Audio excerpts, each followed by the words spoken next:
I'm Judy Carter, and welcome to taking a major step towards you becoming a stand-up comic. I have put everything I know into this DVD. Well, not exactly everything, that would be awkward. That's in my new DVD, Middle-Aged Women Gone Wild. But in this DVD, I'm going to show you how to create stand-up comedy material, how to hone it, how to perform it, and even how to make money from being funny. Now, even if you're not going to become a stand-up comic, knowing how to rock an audience will help you whether you're going to be an actor or a speaker or a writer, or even if you want to write and produce your own TV show, as did one of my former students, Rob Lauderstein. If I were you, I would listen to everything that Judy Carter is about to tell you, because before Judy Carter came into my life, I was nothing. And now, take a look around at me here on the Warner Brothers lot producing my own television show. If it could happen to me, believe me, it could happen to you.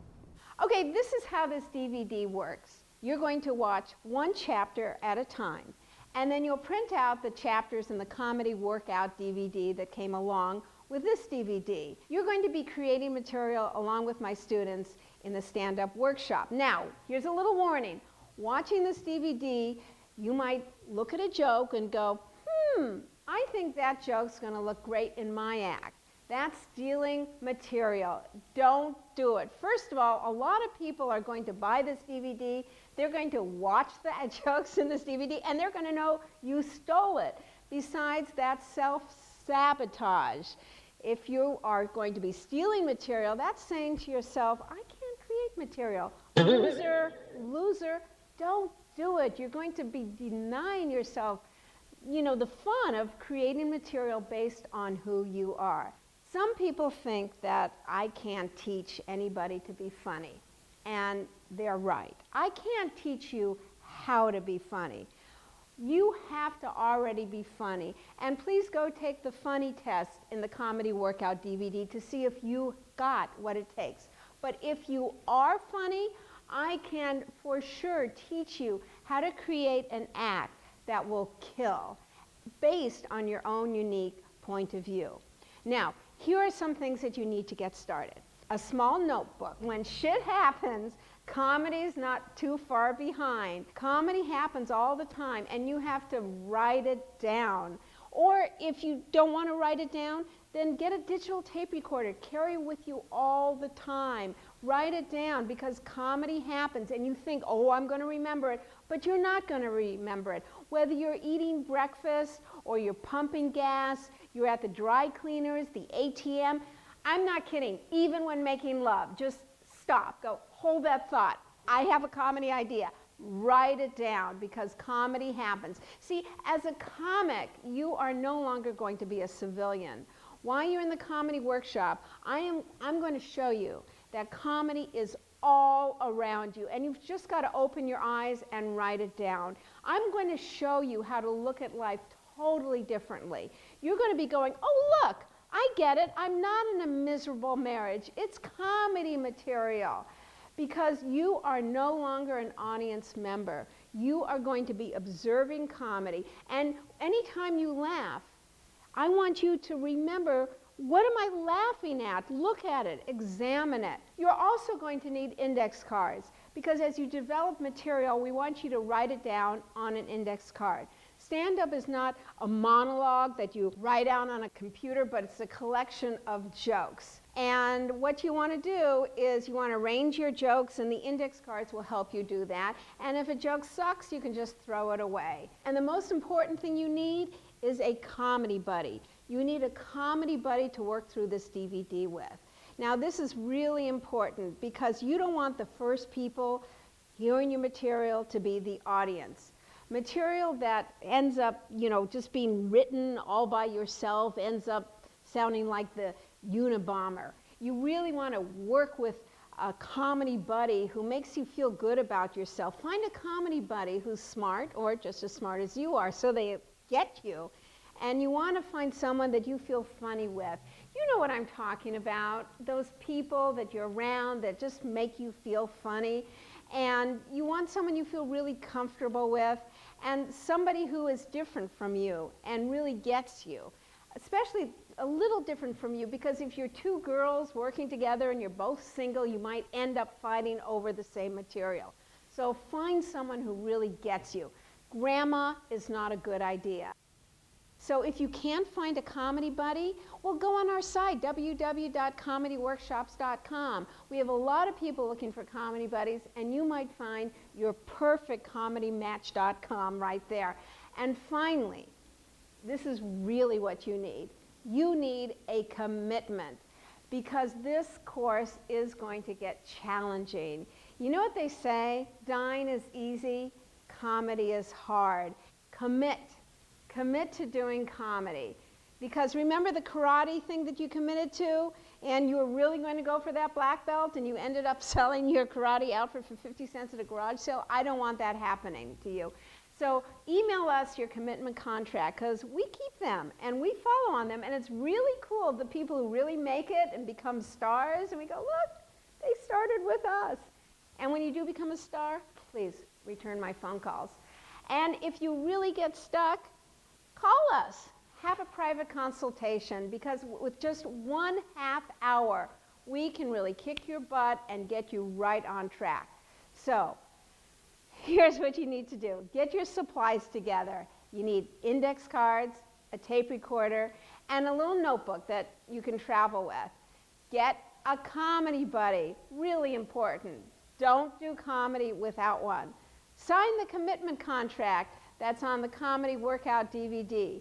Register for a private consultation and read the first chapter in the Comedy Workout DVD, and then I will see you in chapter 2. It takes a long time to make it in this business. There's no such thing as an overnight success, and I think I'm the best example I know of that. But the thing that everyone that I know who has been successful in comedy has in common is they didn't give up. You got to be in it to win it. And you need a little talent to know what you're doing, but you already bought the DVD, so you're on your way.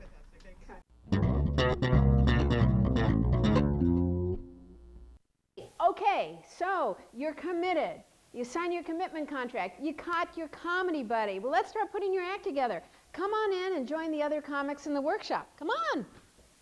Hi, I'm Casey. I was in college for a while, and I was doing computers, and I decided I didn't like it, so I decided I wanted to maybe try stand-up. Hi, my name's Andy. I'm an actress, and I've been performing improv for a long time, and I've always been really good in comedy, and I'd really like to hone my stand-up skills. All right, I'm Kyle. I'm a substitute teacher, and I'm kind of funny in the classroom. I have a good time, but I want to know how to be funny, take funny to the classroom and put it funny on stage. Hi, I'm Laura. I'm a mom. I sell real estate. I do some corporate speaking, and I really just wanted to challenge myself. This has been something I've always wanted to do.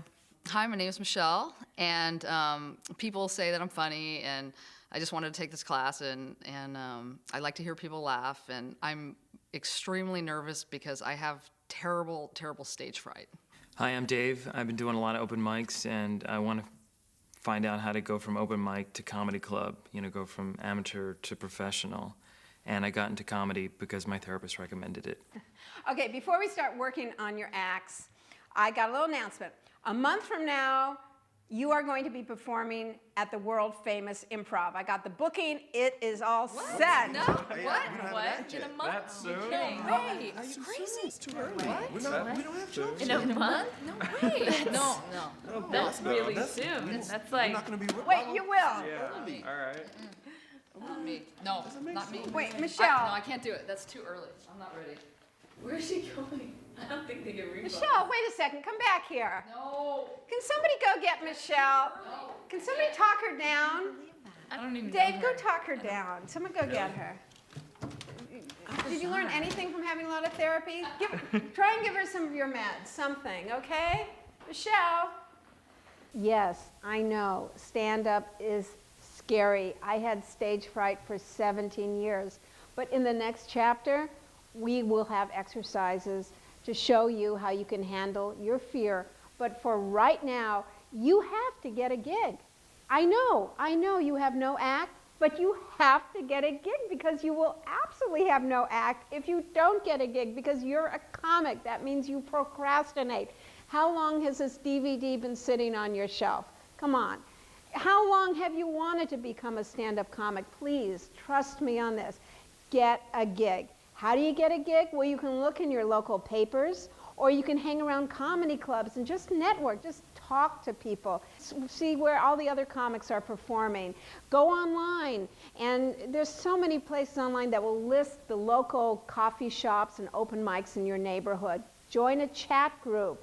You know, enter a college campus night, unless you're like 60, and that would be a little bit awkward. But why not just start your own comedy night? Why not? We've had students do that. Now, one little warning. If you live in a big city, keep away from the big comedy clubs until you are ready. You want to stay under the radar, not have managers and agents see you until you're really good. So please, this DVD will really pay off for you if you don't skip this part and you get a gig. Now, the other thing you need to do is get a regular schedule going with your comedy buddy. Get your calendars out. Make a date with your comedy buddy. Get a gig. You can do it by looking in your local paper, go online, sign up for a talent contest, start your own comedy night, sleep with a headliner. I don't know. Just get a gig, get a commitment, get it in your Palm Pilot, because in a month you are going to be performing, and I can't wait to hear about it. Okay, so we all in? Yeah. In a month. Yeah. The improv. Okay. Come on, people. Right. Come on. Let's get, come on, everybody. I want you people to know I do work in an office. It's in my garage, okay? I'm what you call an entrepreneur. Entrepreneur, that's a French word meaning I work in my underwear.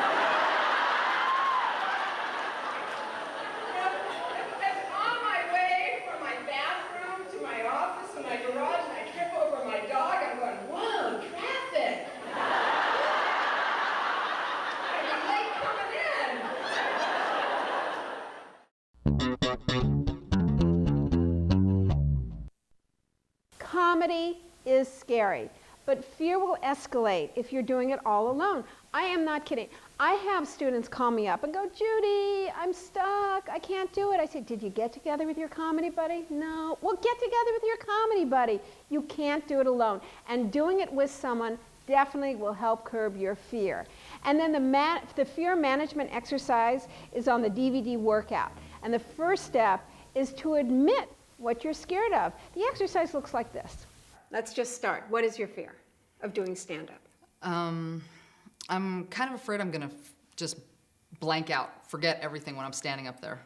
Okay, so you blank out when you're standing up there, and then what'll happen? And then everyone will hate me. And okay. So you blank out and everybody will hate you, and then what happens? They start booing.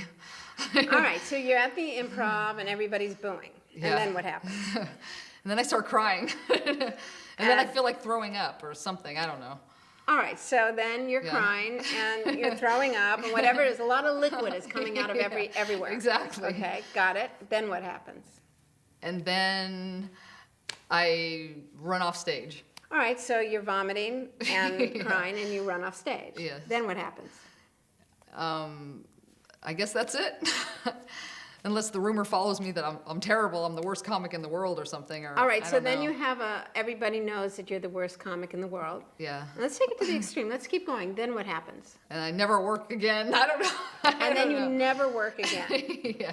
Okay. No one will hire me and they just laugh at me, you know.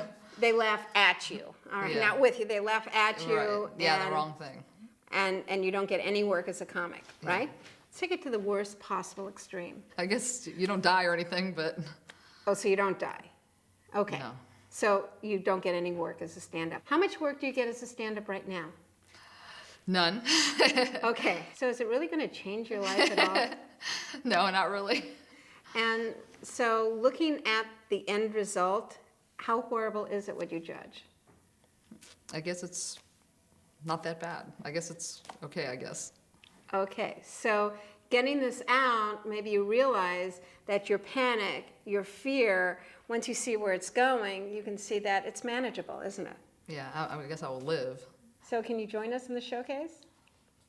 I'll try. Can you do it? I don't know. I'll Can you try. do it? I don't know. I'll try. I can. She's gonna I try. can try. That's all I can do. Give her a I'll hand. try. So I want you to try this exercise with your comedy buddy. Get together with each other and, have a couple beers, admit your fears. They won't seem bad when you say them out loud. So the first step is admit your fears. Next, evaluate your fears. Are your fears really realistic? Are you really going to die on stage? Well, there was a comic who actually did die on stage, Dick Shawn, and that was horrible, but he did leave them laughing, and boy, that's the way I'd like to go. That's really commitment, but the truth is, you're not going to die on stage. So if you're scared or nervous, use it, because you know something? Fear can be funny to the audience. Watch. Hi. I'm like petrified right now. I don't even care if you laugh or cry or whatever. I've like checked out of my body and I have no idea what's going on in the light. And I just found out I was supposed to do this like 2 hours ago, and I was like, Judy, please don't make me go up there. I'm gonna cry. And she's like, oh my God, that'll be so funny. I'm like, no, it's not though. It's not funny. No. Work it out with your comedy buddy. Are you going to let fear rule your life? Stop it. You know a good thing to do? Try something scary every day. I could ask a girl out. This is it. This is the scary thing. That's all I'm gonna do. Nothing else. I could try to think about picking up a spider. That's scary. I teach in South Central. Isn't that scary enough? Yes, that is. He's right. The man wins. Give him a hand. So do the exercises in Chapter 3 of the Comedy Workout DVD with your comedy buddy. And here are some things to remember about fear. Take your fear and admit it. Admit your fears. Exaggerate them. Evaluate them. And then joke about them. And then take action. Because let's face it, all the things you're worried about, failing, bombing, they can all be the basis of a great comedy routine. So this is like the 6th time I've taken a stand-up comedy class, and so it kind of feels like I got left back 6 times. So I think I could be like the official special ed student of comedy. It's like, hey, why did the road cross the chicken? Never get this right.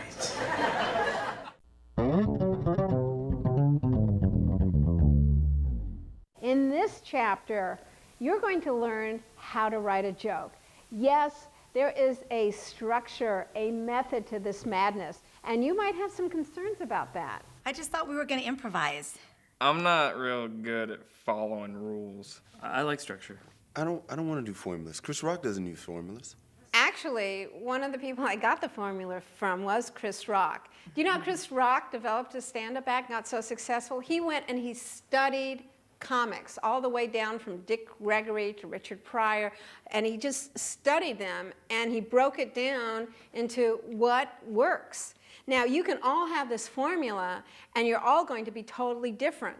Saying that you don't want a formula is like a musician saying, I'm not going to use scales. I'm just not into it. I want to do it. I don't want to do that Mozart thing. What a hack. It's just like a playwright saying, I don't want a 3-act structure. Underneath everyone doing stand-up, everybody has a setup and a payoff. Everybody has an attitude, act-outs, and premises. They're just part of the craft. And before you break the rules, let's learn them, okay?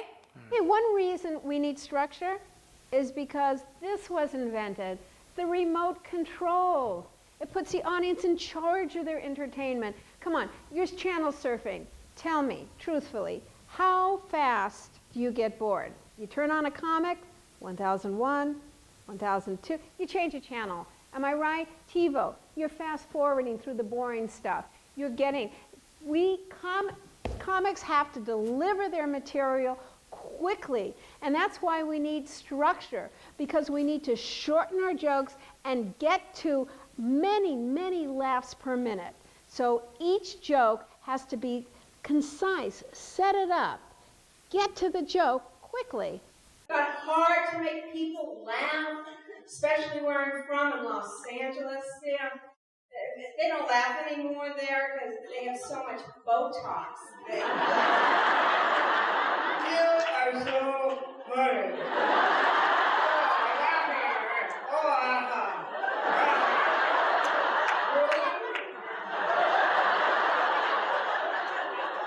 Now, there are two main parts of a joke.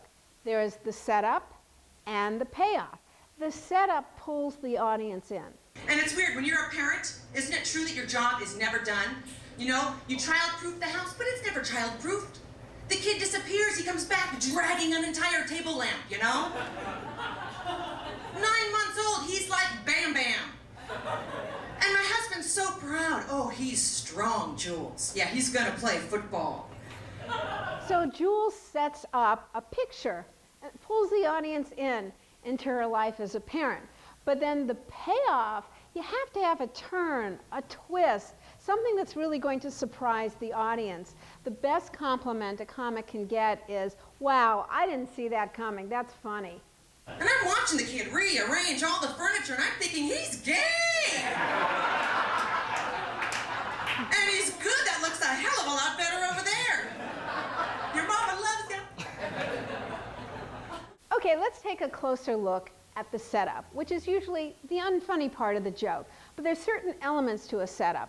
The setup has a topic. What are you joking about? What are you poking fun at? What is your topic? We generally just say it. Next, you want to slam the topic with attitude, emotion. And we generally use these words. Hard. Your topic is scary, stupid, or weird, because emotion really connects you to the audience. Then you drive the joke to a premise. A premise is also part of the setup. A premise is an insight. It's something that I haven't heard before. It's a little detail about what is hard, weird, scary about your topic. You know, if a joke doesn't work and doesn't pay off into a big laugh, you can generally go back and look and see that the premise really didn't work. So see if you can see these elements of topic, attitude, and premise in this joke from comic Shannon Gettins.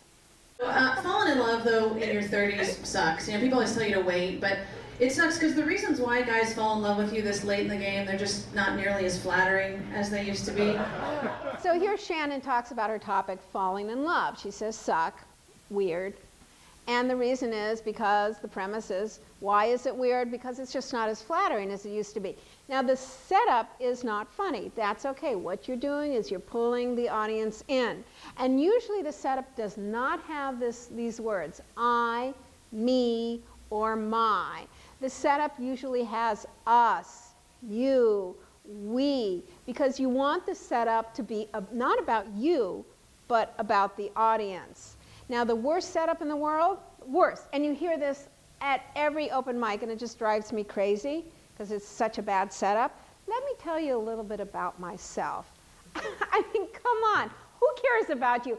When you go to an open mic, oh, gee, I'm really interested to know about this new comic. No, usually nobody wants to know about you. Who do you have to have in your setup? You have to have it be about the audience. You have to be about us, we. You know, do you ever know? Anyway, I've made my point. So that's the setup. But let's now go to Shannon's payoff. My ex-boyfriend, I swear to God, he was trying to be romantic, and he looked across the table at me and he was like, baby, I'm just so sick of being with hot supermodel chicks with big tits and great bodies that just want to do cocaine and ecstasy and party all night long. Fun, fun, fun. I don't want it anymore. I just want you. So do you see what Shannon did? She acted out her boyfriend talking, because that's what we do in the payoff. We want to act out what we set up. If you mention your boyfriend, you're going to become your boyfriend and do his voice, do him. So in the act out, we focus on a small detail of the joke because comedy is in the details. We get to a molecule of our topic, and then we act out rather than describe what we set up. It is hard though being single, it really is, because all my friends are at that stage where they're getting married, settling down, and they just start spamming you with invitations about their happiness. Then we get a laugh on the act out, but don't stop there. This is where the pros will extend a joke and start getting more laughs for their buck. You add a mix and then add another act out. This is what separates the amateurs from the pros. The pros will now mix in something totally unrelated and find the relationship. Mixes usually start with, can you imagine if, what if? I mean, imagine if single people sent out invitations every time we were proud of ourselves for something. We'd be like, guess who drank vodka straight from the bottle, slept with a complete stranger, and vomited through her nose? I did. Come celebrate, we're getting a DJ. What a great time. Okay, you know, some of you might think, you know, Judy, when I do stand-up, I just want to get up and improvise like Robin Williams. Well, I have to tell you, I did an HBO special with Robin, and you should see him rehearse. He practices, he's structured. What's so brilliant about comics is that they make their structured jokes that they spend so much time figuring out the words and the details, they make it look spontaneous. I did not invent this structure. I didn't. I just watched a lot of comics, and I noticed that everyone successful is using it. Everyone successful has a topic, an attitude, a premise. They're acting out. They're adding mixes. From Chris Rock to Sarah Silverman, even Dane Cook. You know, I got to tell you, on the comedy DVD, I mapped out Chris Rock's joke. I would have it on the DVD, but I can't afford the rights. So look at the joke written out, and you will see that he follows this structure. Don't follow the people doing it at open mic night who aren't get paid. Make your role models be the people who are successful and see what they are doing, because good comedy material is crafted. It has a setup and a payoff. The setup has a topic, an attitude, and premise, and the payoff has an act out and a mix. And you know, growing up in a black family is really hard because, you know, everybody is so damn competitive. I mean, right down to your little old grandma. You know, I was like, oh, Grandma, I'm having the worst cramps. She was like, I ain't got no uterus.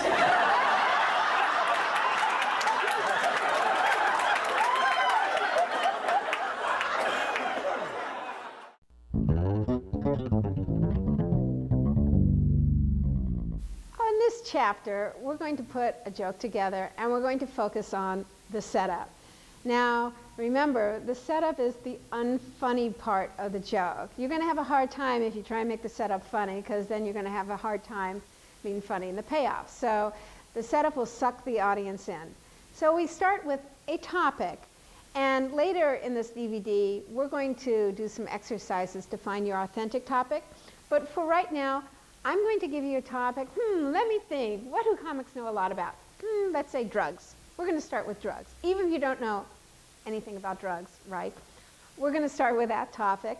And we're going to start off by getting into the details of the topic. And I want you to list everything you know having to do with drugs, illicit or prescription or drugstores or anything. If we all have the same topic, aren't we all going to have the same joke? No, not necessarily. I mean, there's so many elements of drugs. So let's dissect the topic. Just tell me some of the elements of drugs. Drugstores, the aisle in the drugstore, the pharmacist. Tell me what's on the aisle in the drugstores. There's a big sign that says drugs. Did you ever see Jerry Seinfeld's routine where he just does a whole 10-minute chunk on cotton balls? Wow. I mean, it's like, that's what we're talking about. We're like zip focusing in on the small details of drugs. The FDA, daily pill containers. More about government. More about government. The drug czar. The war on drugs. Oh, the war on drugs. Right. Why is it a war? You know, because when you're smoking pot, nobody wants to go to war. Steroids. Who takes steroids? Okay, What's going on in the news about that? Baseball players and football players and the the NFL cracking down on steroids. So you can see, one topic, so many possibilities. You don't have to be funny right now. You know, that should be a relief to you. Matter of fact, the more unfunny the topic, the greater chances you will have of coming up with some real original material. That's what Stephen Wright does. He says, I try and think of the most unfunny topic, and then I work on how am I going to make that funny. So we're starting unfunny, and it's not about the topic, it's really what you're going to be doing with it. It's going to be the premise, it's the act out, it's the detail. So for now, pick one detail. All right, let me hear your drug topics. Kyle. Tylenol. Why do celebrities use drugs? Painkillers. Antidepressants. Prescription drugs. Being the only sober person at a party. Okay, so stay away from funny topics. This is worth repeating. The idea is to start unfunny, and then you're going to build to funny. And I got to tell you, you might be thinking, oh, but I have no idea how to make this funny. It's not funny, and I don't know what to do with it. That's totally okay now. It's totally okay that you have no idea right now how this is going to be funny. That's going to be the challenge. But if you start funny, you will have nowhere to build to. So we have our topic. Now you have your list of all the details of your topics. Each one is a topic. So you could do this structure with all of them. So take one detail of your topic and slam it with attitude. So you can use these words. Drugs are hard. Hard. Weird. Weird. Stupid. Stupid. Scary. Scary. And now you want to swing the joke to a premise by asking yourself, why are drugs weird? Drugs are weird because, and then come up with an insight. Mind you, not a story.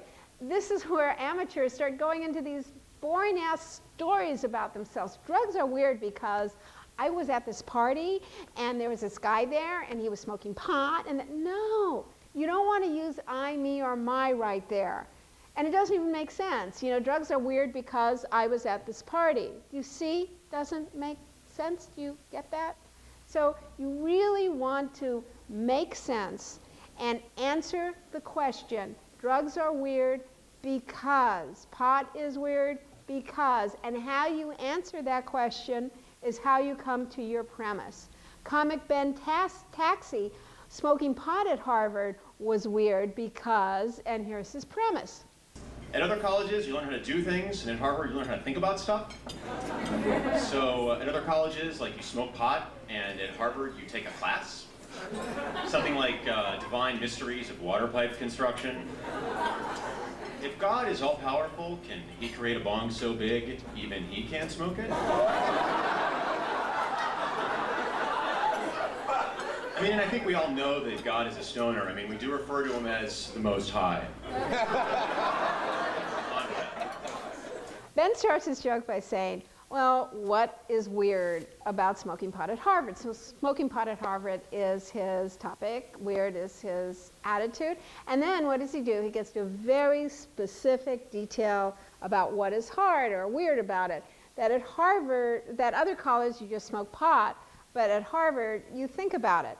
And then he acts out a stoned Harvard guy talking about the divine mysteries of water pipe construction. So he just acted out what he set up. Now, I have to tell you, good premises are hard. They just don't happen. It might be your 15th try. They'll get you, score, I got a good one.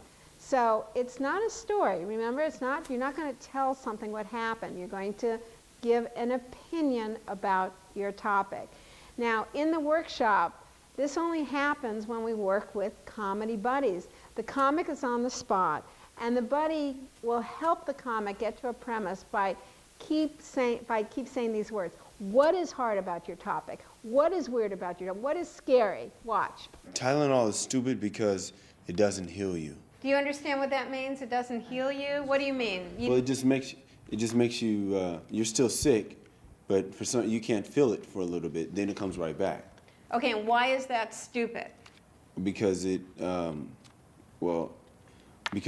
wear off. It wears off, and then you go right back to feeling just as bad as you were. Okay, before. this is a difference between a premise, and what you're doing is an observation. This is what Tylenol does. Tylenol, it goes on, you know, you feel better and then it wears off. Okay. But that's not a premise, because a premise is an insight. Why is that stupid? Do you have anything why that's stupid? Why would that be stupid? Okay, it's weird. Maybe, you know what happens sometimes is put on another attitude word. Okay. You know, what's your idea? Where are you going for? What are you going for? What's your point? The point is you take the drug and then you're feeling okay, and then in the middle of it, you're right back to feeling sick again because you weren't really cured. Okay, what about what's weird about it, or what's scary about it, is that you can't control when it wears off, and what's really scary is that sometimes it can wear off when you are what? Let's put them in an awkward situation. Driving, maybe? What, driving? What's even scarier than driving when you're feeling pain? So get to the real specific. What would be really scary? What's really hard is that it's a painkiller, and it can wear off, you know, right when you don't want it to wear off, like if you're a clown at children's birthday parties and you're supposed to be happy. So that would then the audience goes, yeah, that would be hard. So we're setting people up in that. Do you get it? So in the premise, you want to get to the smallest detail by keep asking yourself that question, why would that be hard? What is hard about it? And then you got to get to that little detail. Notice when I'm Kyle's comedy buddy, I'm asking, why is that weird? Why is that stupid? So the attitude word becomes really, really important part of the joke, driving the comic to a premise. It's stupid because, and then that word because becomes really important, because how you answer that question becomes the premise. My topic was antidepressants, and it's weird that people think it'll change your personality, or, you know, people have a misunderstanding. They think they're happy pills or something. And why is that weird? See, that's a fact, Okay. but it's not a premise yet, because the premise is the insight. So why is that weird? Why is it weird? That's all the comedy buddy should be saying. Why is that weird? What's weird about it? Because people have a misconception. They have their own... That's what they have. Right. That's what they have. Why is that weird? Mm. I think what's weird is that people think it's in swallowing the pill. They don't make any changes to their life, but they just think everything is just going to be cured by this pill. Right. You know, I'm a 42-year-old man living at home with my mother, and I weigh 400 pounds. But this little pill, I mean, it's too much a responsibility to put on a pill. So when we're not going for the funny and we're going for the insight, our material is going to be better and deeper. Okay, you want to get really specific. You want to get to the details, the molecule of the joke, because funny is always in the details. I have, you know what's so scary about taking prescription drugs? That on every prescription, the instructions say take 1 tablet by mouth. So I just think that's weird, because it's like assuming, do the doctors think that we're so stupid that we just think that everything is in suppository form and you have to specify, take this one by mouth? Okay, that's good, but I would, first of all, with your setup, if you go, do you know what's weird about, then we're going to get sing-songy. Okay. So just put topic and slam it with the attitude. These pills are what? I think it's the scary. Directions are... The directions are scary. Well, not the directions are scary, but that it's Who's scary scared? that doctors don't give us enough credit that... Yeah, that's it. Doctors treat us like we're idiots. Okay. Or is it doctors or the people who write these pill bottles? Make it the people, I mean, what kind of writers are these? And I think if you get that as your topic, you'll have a lot more to go to. Like, do they go to school for this? Like the pharmacist, you mean? What kind of writer? I mean, you meet someone at a party and goes, yes, I write the directions on pill bottles. Yes, my writing is very small but concise. And it always starts with directions, colon. You know, I mean, this is the thing. I think that's your topic. And sometimes when we delve into our topic, we find that the topic is different. So I think it's like these people who write directions on medicine bottles. And then you'll get a lot more hits off of that. Okay. Because I know what you're going with the anal thing. Right, You're going for the anal thing, right? Am I right, Laura? Yeah. Okay. Oh, anal's always funny. You know, it's hard just sitting down thinking of premises, you're going to get stuck. You're not going to think in anything. The best thing is get up, get up and walk around and rant and rave, and you might surprise yourself at what you come up with. Painkillers are hard. Let's hear it louder. It's weird that celebrities use drugs. They're called painkillers. Okay, Casey, don't use the word suck. Just keep it to the 4 words for now, okay? It's just that they work, all right? Okay. We're going to take out these words anyway, but try not to change it just for now. I have a lot of students say to me, oh, well, I couldn't think of anything. I sat down to write. And who told you to sit down? Why do we have that idea in our head that, well, we have to sit down to write? No, I don't even write sitting down in my office. My computer's on a treadmill. I need to be moving to work on comedy, and I need to get myself riled up. So put on your attitude. Get some premises going. Really get into the attitude. God, it's hard, it's weird. Rant and rave and get pissed off. The more pissed off you are, the better comic you'll probably be, because comedy comes from anger. Think of the government. Think of something that pisses you off. Okay? And just get your attitude going, get walking, and you'll surprise yourself. They'll pop out of you. Work with your comedy buddy. Pop quiz. Write down the premises in these jokes. And then go to the comedy workout DVD and we'll give you the right answers. I want to make sure you can spot a good premise. Then there's this big debate about whether or not to legalize drugs or not. I say legalize them, have the drug dealers go into business and start advertising to us so we can see how stupid this really is. You turn on the TV, it's like, hi, I'm Kelly, and I have a 6-figure income and a home and lots of friends. But I just felt like something was missing. That's when I went to my doctor and he prescribed crack. Just remember, use the attitude words. Hard, weird, scary, stupid. Later on, when you develop your material, we'll take them out. But right now, they're like your basting stitches to help you come up with good material. We choose those 4 words. Why? Because they work. They tend to lead to great material. So use them. And remember that a premise is not a story, but it's an insight. So you want to get to a small detail of your topic. And after you get the small detail, you can bring in I, me, or my. Remember, a premise makes sense and it's insightful. So go to the exercises and work with your comedy buddy. I just love the heat here. I love that you don't even think it's hot. You don't even get that it's hot. It's kind of warm. This is why I know you don't get it. You want to have the Summer Olympics here in 2012. The Summer Olympics in Dallas. That's great. Here comes the runner from Sweden, and he's exploded. Look at that, ladies and gentlemen. The runner from France has quit. He's in his car. He's attempting to touch his steering wheel, but it's much too hot.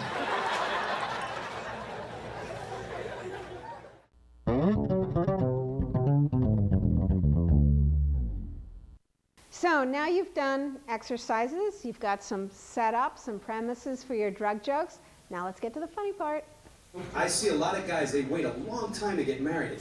You wonder, like, how old do you want to be when you have your first kid and you can finally play with that kid, You're like, no, Tommy, Daddy can't actually throw the ball. But he sees the joy in your eyes when you do. You see, if you got a great premise, it naturally leads to an act out. The act out is where you drive the joke to a detail and then you just act it out. You can bring in I, me, my here and talk about yourself, your father, your cough, whatever. I'll tell you what, let's just look at a joke that you've heard before of mine. It's hard to make people laugh, especially where I'm from in Los Angeles. They don't laugh anymore there because they have so much Botox. Okay, so in this joke, what is the topic? The topic is people in LA, making them laugh, making people in LA laugh. And what's the attitude? The attitude It's hard. It's hard to make people laugh in LA laugh because, and then I get to a small detail, because they have too much Botox, they can't laugh. And then I just act it out. Now, in the act out, I'm no longer speaking to the audience, but I'm actually someone who has too much Botox speaking to myself. Oh, Judy, you are so funny. Okay, so that is what an act out is. You are no longer talking to the audience, but you've actually jumped inside of your joke, and you're acting out what you set up. You are so funny.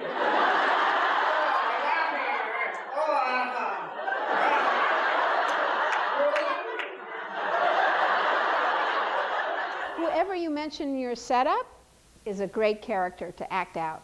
Then there's the dog. I'm sorry if you own a pug. Too late to rewrite the truth. A pug is a man-made monstrosity.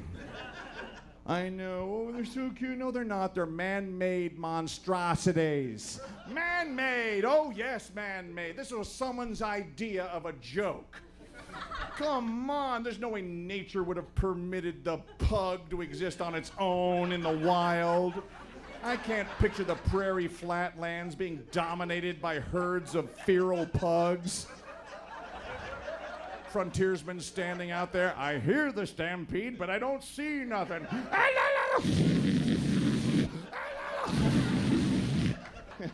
And the skull's brought so far in that the brain just sort of pushes the eyes out the front of the skull. And the eyes can't line up right. They look like stripper breasts at the airport, you know. Blowing. I'm gonna sue that doctor. Deal. You know, he didn't chase a squirrel. He didn't run up the stairs. He's sitting on the sofa. He's so messed up. He's like, oh my God, it's happening. He's a monstrosity. What are you thinking? And oh my God, Daddy's mad at you, but I love you. Want to go out? You want to go out? And he's like, why don't you kill me? Why do you permit me to live? And into a fit for 15. He's like, oh, dancing for mommy. So what you're going to do is just slam and act out. Jump into another persona. Okay? You got it? Yeah, I don't know if I can do those, impressions of my friends or people. You don't have to do an impression, because no one's going to go, stop the show. I know what Michelle's friends sound like. Okay. And she, comedy patrol. That's an act out. Comedy. So you just act it out. Okay. Okay. The best you can. Indicate. And it's really good to indicate, like, by gesture or by your body, that you're being somebody else. I love acting out people from my family, especially my Jewish grandmother, because I know them so well. I mean, I know how they stand, I know their body language, I know their voice, their gestures. It's just so much fun to do. I have friends who are having babies without men. Oh, we go to sperm banks, Judy. I guess I'm just like my Jewish grandmother's child. I could not go to a sperm bank. How can you trust a place? Everything's frozen, nothing's fresh.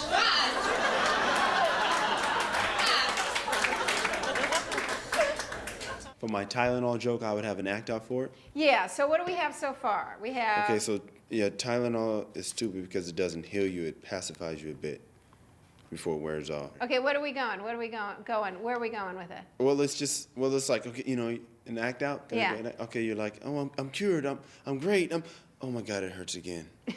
Okay, but we did it do it as a clown at a party. Okay, oh yeah. You never know when it's going to wear off, and then do like, hi kid, hey kids, you guys ready to have a good time? I hate you. Maybe do the act out a little longer, try it again, okay. And ask if the kids got any pills. Let's make it a South Central clown. Go ahead. All right. Let's see the act out of a South Central clown. How would it South Central? Like starting really perky, and then it wears off. Let's just see where you go with it. Go ahead. Okay, hey kids, you guys ready to have a good time? You guys ready? Your parents have some weed. Give the clown a name, because Mr. Yeah, because Mr. Jolly Jerome here needs to pick me up. Be really bitchy while you're asking. Ask the pharmacist. Go ahead. Okay. Look, I just need some crazy bitch suppressant, and I'll be on my way. Yeah, that's good. Lidl, what the hell is that? Give her a hand, that's great. Thank you. Very good. So the more you commit, but you know, Andy, you want to be an actress. And this is the way to show your acting ability in your act outs. And that's why you can hop to as many different characters as you can and give them all attitude, and that's great. Because the casting director can see your stand-up set and go, whoa, she can act. I don't know. I can't. Where's your mind at? Yeah. How's this? How creative can these people, give it attitude. It's so stupid. How creative are these people? Everything they write starts with the same thing, and then the act out's really short. Try that. You know, how? Okay. But attitude, Laura. Okay. Give it attitude. How stupid, how creative are these, writers? Let's see, directions, : take one tablet by mouth. Oh yeah, that's great. Yeah, that's right. yeah, That'll really get them. Okay, good. Did you notice how we start a joke with attitude, and then we hold that attitude through the whole joke, and that attitude drives the joke to a detail, and then we put ourselves in that scene, and we act out someone or something. I mean, if you mention your dad, you want to become your dad. Now, finding good material is really a numbers game. If you're working sales, you just don't make, one call, they didn't buy it, and you give up. You gotta try a lot of material and see what sticks. The more you try out, the more chances you have of finding great act outs. And don't do it alone. Someone can always give you ideas that you wouldn't have thought of yourself, because joke writing is almost always a collaborative effort. You had mentioned before, like, the schools. Where do these people learn to write? Like, you could do an act out of the teacher being like, first you have directions, then you have a colon. It's all crazy from there on out. Because she said by mouth. Right. Can she say anything common about the fact that it's dumb that they mention by mouth? I think that's good. Right, that's right. And that's another joke. It's does everybody, what do they think? Everybody just wants to... Yeah. They just assume everything's in suppository form, so you have to put by mouth. Yeah. Then you can act out like you going, by mouth? Oh my God! I was going to stick it up my butt! Yeah. Okay, now let's work on mixes. This extends the joke. One setup, lots of laughs. A mix usually starts with, what if? Can you imagine if? I was going to the gym there for a while while I was pregnant, but I just said, screw it. I cannot go. Is it just me, or are there cameras at the gym? I'm just wondering, because every girl that I look at the gym that I go to, every girl, it looks like this.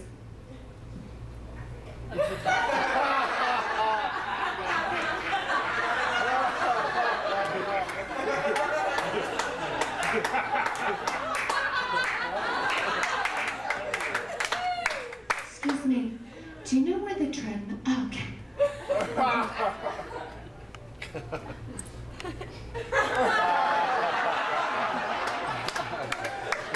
That's Angela Hoover, who won the Funniest Female in California contest, who's one of our students. So Angela has a great joke, and she loves to joke about, people in LA and how everything's about sex. So why not get more laughs from the same premise? Here's how she adds a mix to where she says, everything is sold with sex. I mean, what if asthma commercials? But pretty soon, you're going to turn on the television and everything will be sold this way. You'll turn on the television and you'll see,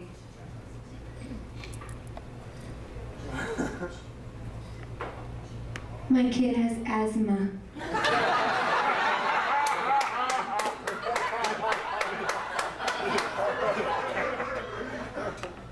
Craft Lunchables. And it will just be weird. It will just be weird. But Angela started with in a gym and ended up with an asthma commercial and Kraft Lunchables. She mixed those in. So you start with a topic, slam it with attitude, drive it to a premise, act it out, and then get another laugh by mixing in something else. Can you imagine if, what if, and adding another act out. So here's me at a workshop with a student at her first class. And I started out by asking her who in her life is giving her grief, and then act them out. Mom, I'm having all these problems and everything's just going horrible. I know, Shona. Look, let me call you back. I have another call on the other line. Okay, that joke is funny when she acted out her self-absorbed mother. But there's more comedy potential to that, because we could put her mother in a different situation. We can mix in, can you imagine my mother as, and then what would it be? What would you suggest if you were her comedy buddy she should mix in? Her mother could be an operator suicide hotline. Okay, now you try it. You have some setups for your drug jokes. You have some topics and premises. Now it's time to add act outs and mixes and get the laughs. Now get together with your comedy buddy and jam some ideas. And write down your ideas on index cards, one joke to a card. So you know what's weird about painkillers is that the names of these drugs have nothing to do with the purpose of them. You know what I mean? I want a drug so that I can just go into Rite Aid and be like, hey, where's the aisle for the crazy bitch suppressants? Because it's that time and I need it now. Okay, pop quiz. What's the setup for this joke? Ashley, man, look at you. You are so pretty, like little old angel. You want to come over after church, baby? All right, you go talk to Jesus. I'll see you later, okay? Bye-bye. Well, good Lord, she is painted up like a $2 whore. I cannot tell if she is going to church or joining the circus. Jesus Christ, she is going to die alone, bless her heart. Okay, I want you to guess what the setup is for that joke. So why don't you just pause the DVD right now and write it down and tell me what the setup was for that joke. No, really pause it. No, you're going to pause it to write it down. And well, find the remote control. It's probably, under your bong. Just pause it, okay? Okay, so you paused it or you didn't. You probably didn't. But here's the setup. She starts with people from Texas are weird. And in the workshop, we use the attitude words to create material, hard, weird, scary, stupid, but then we cut them out before we perform them to sound more natural. The attitude, is felt rather than it's said. So here's her setup. See if you got it right. I really love people from Texas because they're super nice until you turn around. Actually, man, look at you. You are so pretty, like little old... Okay, so remember, start with an unfunny topic. You'll have better luck in getting to the funny on the payoff if you start unfunny. Make a list of all the details of your topic. Then slam the topic with an attitude word. Hard, weird, scary, stupid. And then you're going to drive it to a premise. It's hard because, act it out, add a mix. You're doing great. Do the exercises in the comedy workout DVD for this chapter, and then meet me in the next chapter and we'll have some more fun. It is so scary. On prescription drugs, it says, take one tablet by mouth. Do doctors think that we're so stupid that we just assume that everything is in suppository form? Like my daughter, oh, I have a sore throat. Come here, bring your tissue over here. Mommy's got something for you.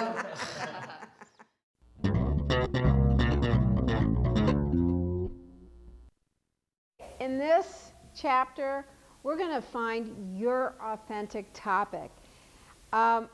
In the last chapters, I gave you the topic of drugs. But now what we're going to do is take the structure that you learned from doing your drug jokes and apply it to your authentic topic. What is an authentic topic?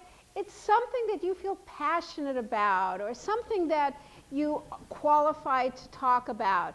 It's something that's really truthful for you, and at the same time, it's relatable to the audience. So maybe you have lupus, this disease of your joint, and that's truthful for you, but unless you're at a lupus convention where everybody else is a little stiff, it's not going to be a topic. So your topic needs to be a little broader.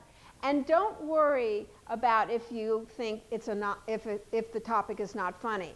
It shouldn't be funny because you're going to write 20 jokes about it. And if you just are picking your topic because you have a cute, funny story about it, you're not going to be able to sustain 20 jokes because you really want to keep hitting your topic and hitting your jokes and coming up with material. Remember, it's not the topic that's funny, it's what you do with it. So, you don't have to know if it's going to be funny. Ask yourself, who's causing trouble in your life? What's really bothering you? But sometimes you have to go a little deeper than the obvious. What's on your mind? What do you want to talk about? This is what's going to define you as a comic, something you're passionate about, something that's really honest for you. Women, single women. I try to please them every way that I can. They're liars, and you have to spend money on them. And it never works out. They always like dump me the week after. They want you to be old-fashioned in a modern world. Well, yeah, because they were pretty stupid. Listen, Casey, I have to tell you, the object of stand-up is to get laid after the show. Okay? Right? All right. Are you with me, Casey? Yeah. So the idea, if you're a guy and you're trashing women, it's not going to make you likable. Gender bashing, hack. What is hack? Hack is really something that we've already heard. Something you're doing because, oh, you think it's funny, rather than doing something that comes from a real, authentic place. You know, relationships, being single, getting divorced, dating, they're not necessarily hack. It's really going to be the way you do them that makes them hack. It's finding some detail that hasn't been done before. And one thing that you can joke about is joke about yourself, because everybody else probably is already. Going to the gynecologist, the whole like pap smear thing, and how it's uncomfortable, and how it's like the metal's really cold, and it's a dude that you don't know, he's like old enough to be your grandpa. It is funny, I think it's funny. I'm telling you, if you're going for the funny here, you're going to get stuck in the hack zone. Don't go for funny. Pick an unfunny topic and something you know about. Andy talks about being about gynecologist. She's not a gynecologist. She's just going for it because she thinks it's funny. Pick a topic, really. It's something you have passion about, maybe pain about, something, unique to yourself. Maybe it's a weird job you had, but it's not a story. It's really just a few words. And it's a topic that maybe it's something you talk to your friends about. Maybe it's about a current relationship you have. It's something that's not only on your mind, but it's something that it's on the mind of the audience you're going to be talking to. I want to talk about ants. No, really, I like the way they walk in the line and then they look at each other and they stop for a minute and then they go around. I heard Ellen DeGeneres do the same routine. Do you see that you're going for the joke? You're going for like, oh, this is what I'm going to talk about. I want you to start your topic that you don't know what you're going to talk about. You know, comedy is observational, right? Right. So I've been really thinking about and noticing the difference between black people and white people. Dick Gregory, Richard Pryor. No, but they did it, but I'm going to do it differently, though. Hack. No. Don't go for cliches. And don't go for the funny stories, because remember, stand-up is premise-based. I thought I'd have a topic about my kids and how they like to dress like gang members, and they just they're their role models. They like to wear the baggy clothes. They like the chains. Okay, hold a second. Yeah. You're going to the joke too soon. We're just going topic, and topic is like one word. And we don't have to know how we're going to make it funny. We don't even know if we can make it funny. Okay. I mean, that's the scary part about picking a topic. We're just going to pick a topic, and then we're going to jam the comedy later. So you have kids, so you're I'm a mom. That's your topic. Okay, It's mom. that simple. Okay, mom. I'm a mom. Good. Okay. I'm proud. I'm a mom. Okay, great. I've actually never been to the gynecologist, so...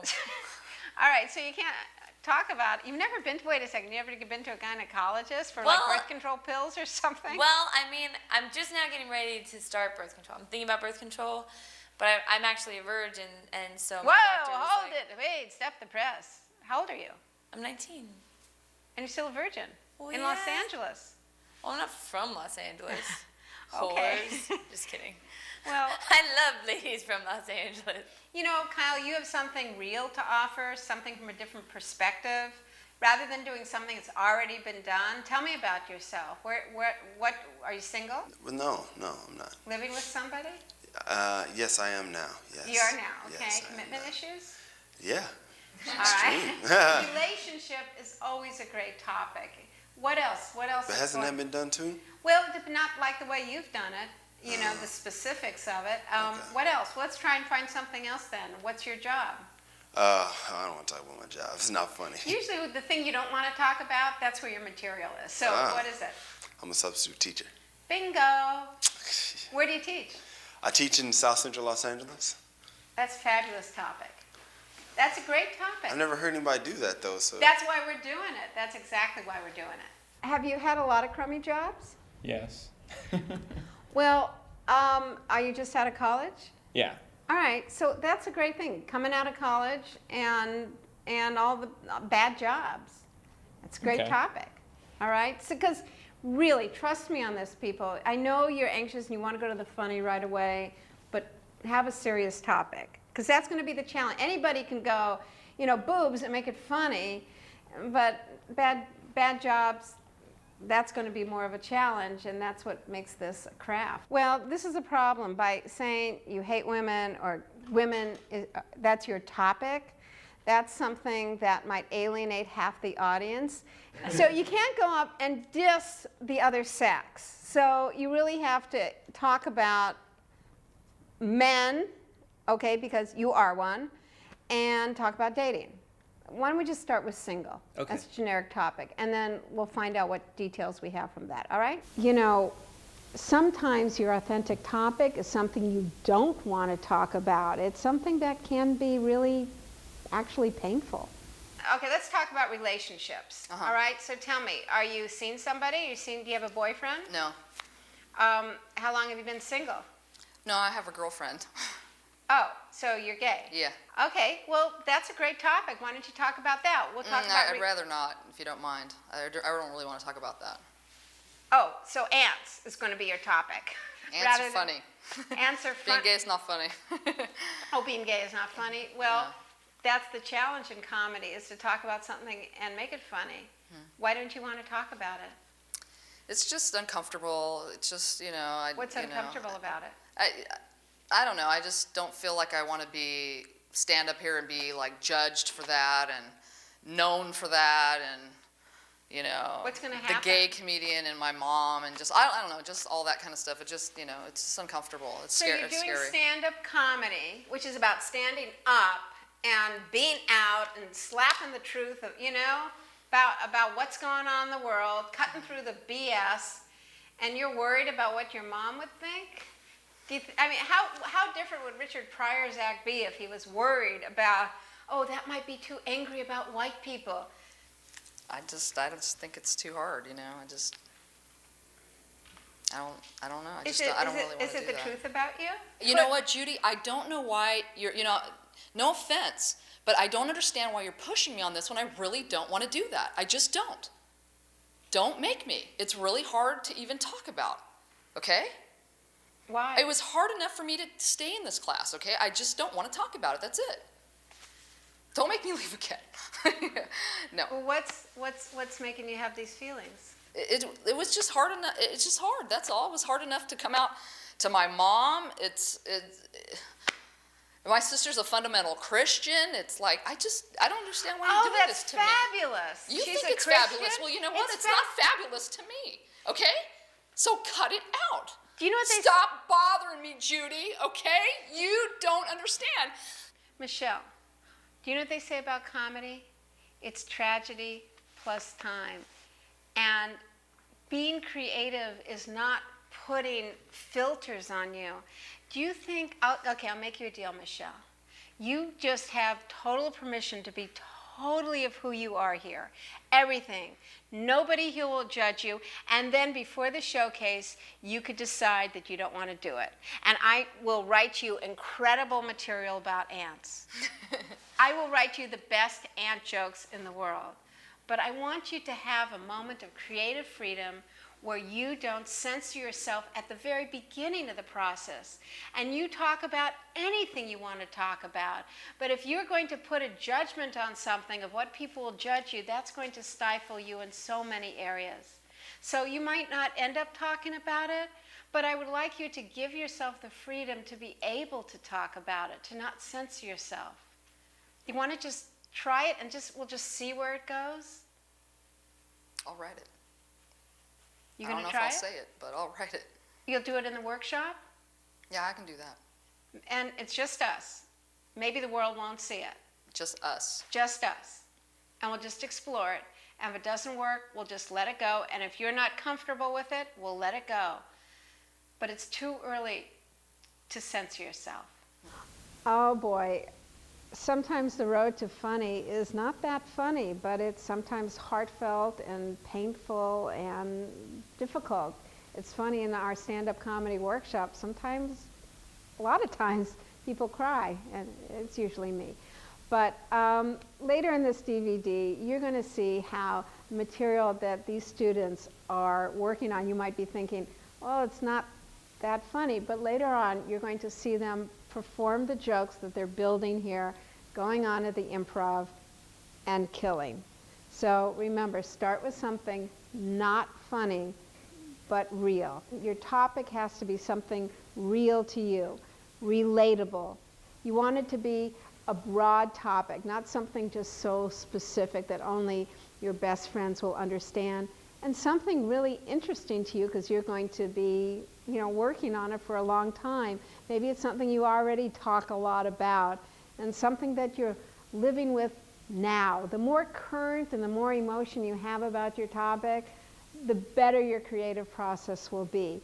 And then at the end of this chapter, do the exercises in the workout DVD to come up with your authentic topic.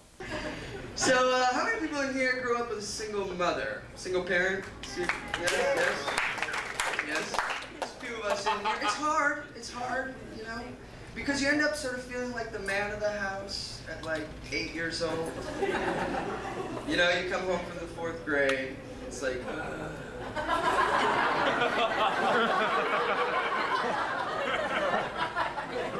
that school bus driver drives like a fucking idiot.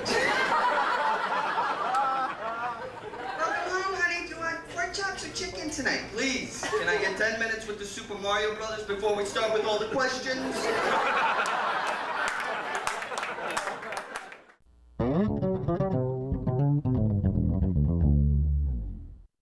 Now that you have authentic topic, we're going to CSI your topic, meaning we're going to dive into it and find the molecules of details of your topic. I call this CSI your topic. CSI, anybody see that show on TV? Never heard of it. Criminal crime scene investigation, or I call it comedy scene investigation. What happens on that show, people? They solve a crime by looking at the smallest detail of a crime scene. They can tell the whole story. They come in with a little tiny flashlight and they shine it on just some tiny small detail. And that's what we're going to do. So maybe you have a big topic like relationships or career or appearance. And what you want to do is you want to start with your 3 main topics and then find details about all of them and just let your mind go. Find all the little details of those 3 topics. And then, let's say in this instance, student and fabulous comic Shannon Gettins finds the topic of unemployment. And then you want to even divide that into 3 more topics. And then take those 3 topics and find smaller details of each of them. Maybe one of her topics here was, what's weird about being unemployed is people assume you have nothing to do during the day. Great topic, great detail, and it actually worked great at the improv. Yeah, and being unemployed is hard. People always just assume right away that you don't have shit to do during the day. And it's not true. I'm here to change that. Because I got a checklist. I do. Woke up. Check. Got out of bed. Shazam. Watched 2 episodes of Crossing Over with John Edwards. Check, check. I'm just saying. I'm busy. All right? I don't have time for coffee, Carol. Okay, guys, we're going to do the CSI exercise. In this exercise, you have 10 seconds to give me 15 small details, 15 distinctions of your topic. Being a mom, being married, kids role models, sex life, carpooling, selfish moms, Time. Being a virgin, having a boyfriend who wants you to have sex, having people make fun of you, being the only person who's a virgin in LA, looking for... Gay, lesbian, San Francisco, mullet, the plaid shirt, Time. Bowling lanes, bowling balls, bumper guards, bowling shoes, league jackets. League members think they're special. Pen setters. Pens, pencils, basketballs, rims, jump shots, kids, snot, PTA, food, lunch, cafeteria. 11. Good. Next. Internet dating, come-ons, rejection lines, trading emails, trading phone numbers, short guys, tall women. 8. Kyle. Woo-hoo. Kyle went over there. CSI your topic. Get to the hard, weird, scary, stupid details of your topic. Slam the topic with attitude, and then rant and rave and get to even smaller details. Get past getting stuck. Keep on going. And sometimes it helps, you know, to bounce a ball off of a wall or take a walk, rant and rave. Just keep going, and I know you'll come up with some great stuff. I know it. Or maybe not. But keep going. And my mother will use any opportunity to try to hook me up with somebody. A couple months ago, my grandfather died, and we're at the funeral home supposedly grieving. I hear my mother in the back of the funeral home, sounding like something from the movie The Color Purple. She's trying to hook me up with a mortician. Alicia is old as any house, but she's no stranger to hard work. She ain't fresh though, but I expect you to know that. And I'm looking at the mortician. I mean, he is a good looking guy. You do have to find the good in everything. I'm like, he is a mortician. I am always running late for work. So at least this way he can make my face up while I'm still asleep.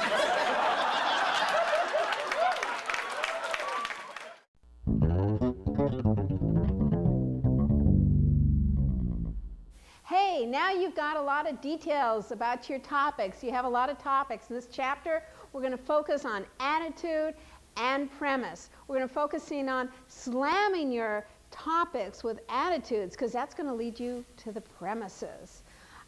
Now, never stand on stage without attitude, emotion, some sort of passion about what you're talking about.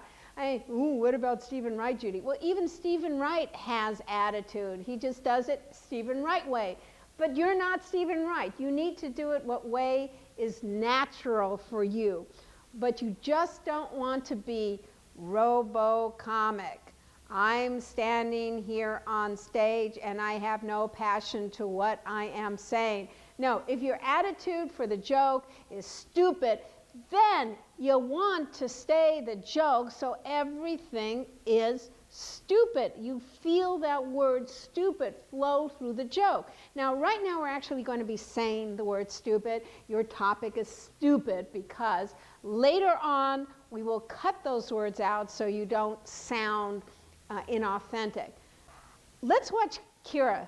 Kira, watch how much attitude she has and how she takes that attitude and she carries it through the whole joke. It's just great to watch. Can I just tell you that the scariest thing, though, is Russian food.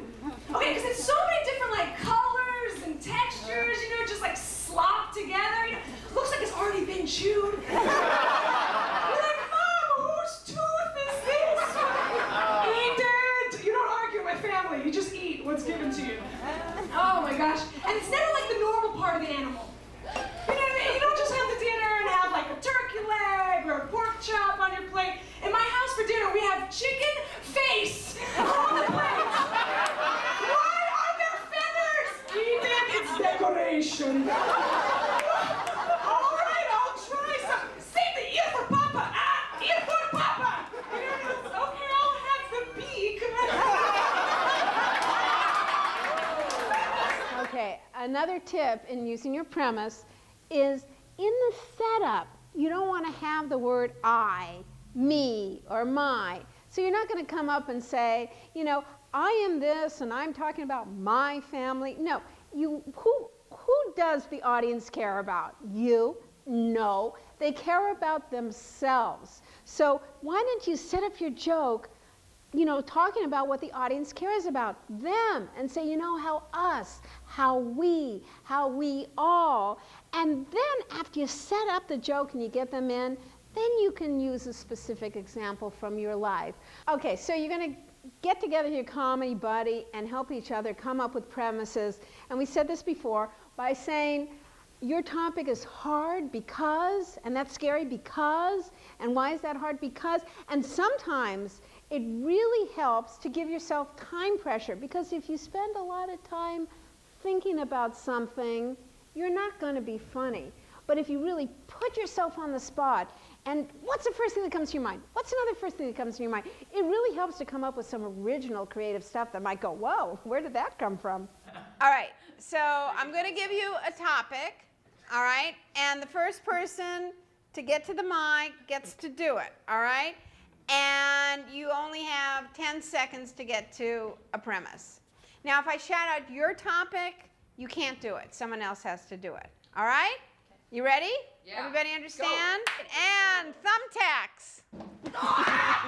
You know what's weird about thumbtacks is that you don't have to use your thumb to use them. You can use your index finger or your pinky. That could be a point. Is there a challenge? You know what's hard about thumbtacks is removing them from your thumb. It's very difficult. All right, point. Oh. All right, let's look at some jokes that don't work, so I can save you 3 years of bombing and help you get to your paying gigs a lot quicker. One of the biggest reasons that you don't get a laugh on a joke is because your joke has a topic but is missing a premise. Okay, so what's hard about being a substitute teacher is the kids they're always angry. You know, they're just always angry. So, I mean, wouldn't that be hard? They're like, hey, good morning, kids. They're so angry. All right, here Kyle is missing his premise because he says being a substitute teacher is hard because the kids are always angry. But is that an insight? It's a description of the obvious, and that's not what a premise is. Actually, here the topic is dealing with angry kids when you're a substitute teacher. And that's hard because, and now you need to get to the detail. So that was missing the premise. Maybe the detail is it's hard to give them an F in biology because they have guns and they know where you live. So that's how you get to it. You get to a small detail. It's not just stating the obvious, it's a little more difficult than that. So why do you think this joke wouldn't play? Well, I just moved from New York City to Los Angeles, so I want to do the difference between New York and LA. Well, everybody's beautiful out here. I mean, people are beautiful in New York, but there's less of them. There are more beautiful people out here. Much more beautiful people.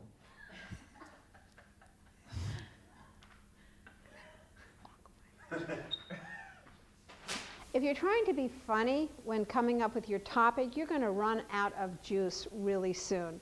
Hack topics lead to hack premises, lead to hack jokes. All right, so I'm just gonna do this impersonation I do all the time. My friends love it, my family loves it, and I know it's gonna be awesome. This is me doing a T-Rex, all right? All right.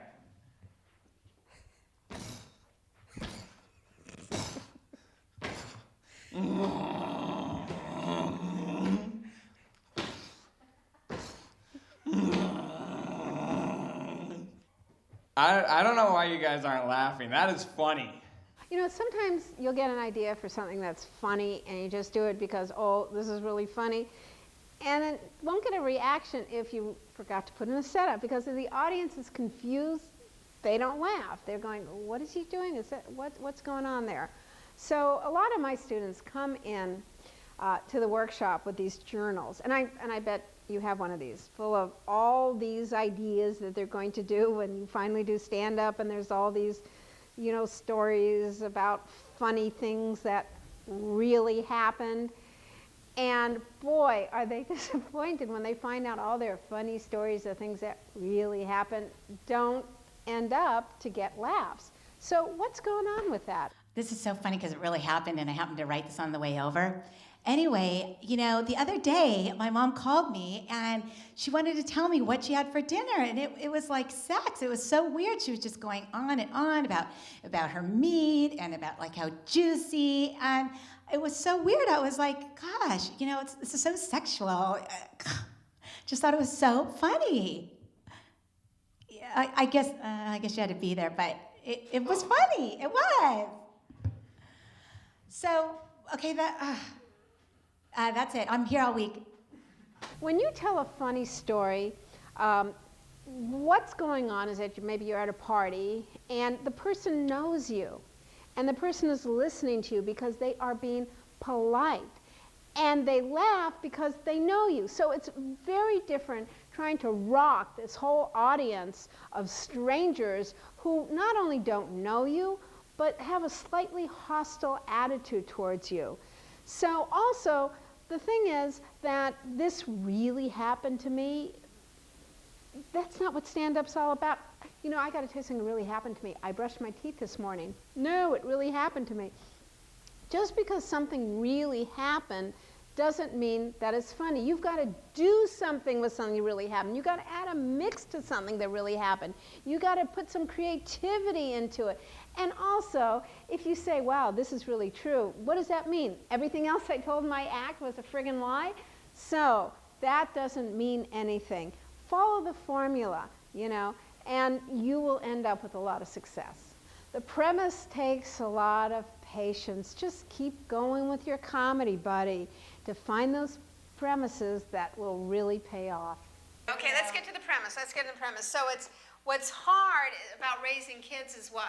It's hard raising kids because they all want to look like gang members. And why is that hard? Because they're not gang members. They're nice, wholesome boys. How wholesome are they? They're Jewish boys from Tarzana.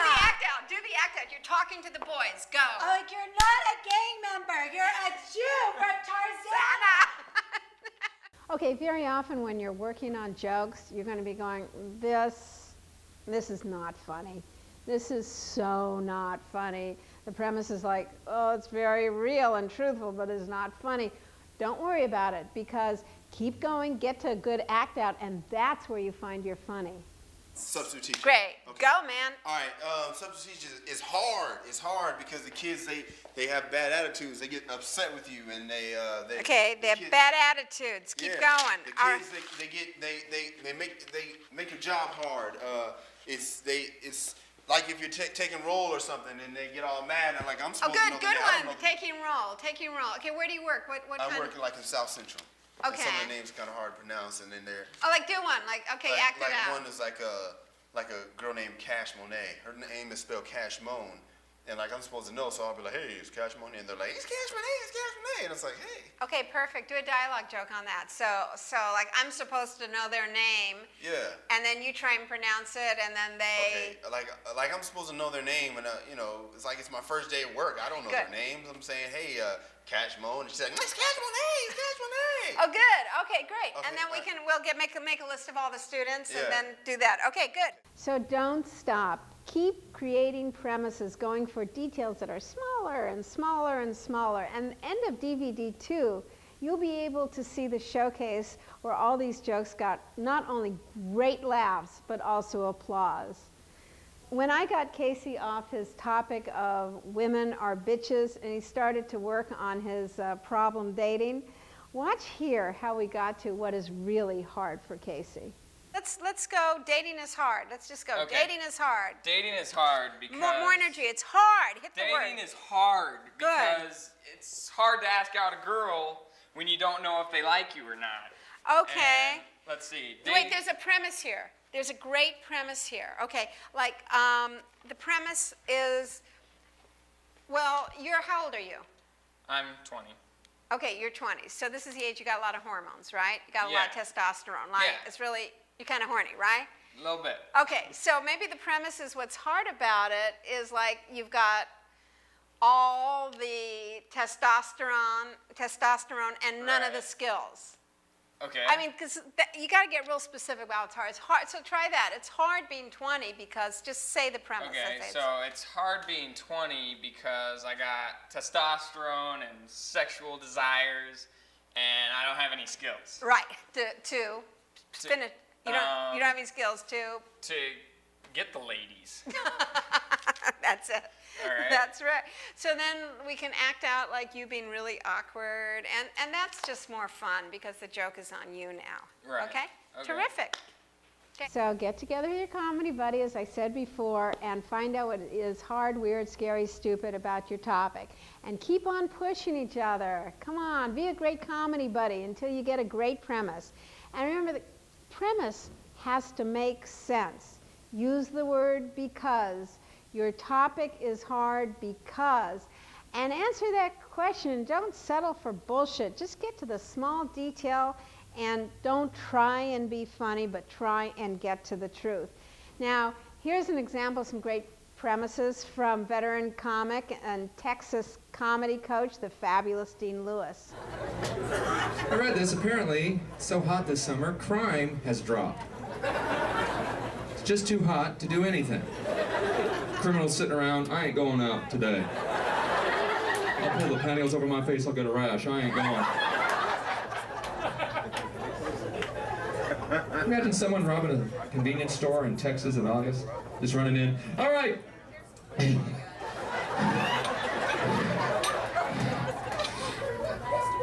Turn up the AC. That's all we want.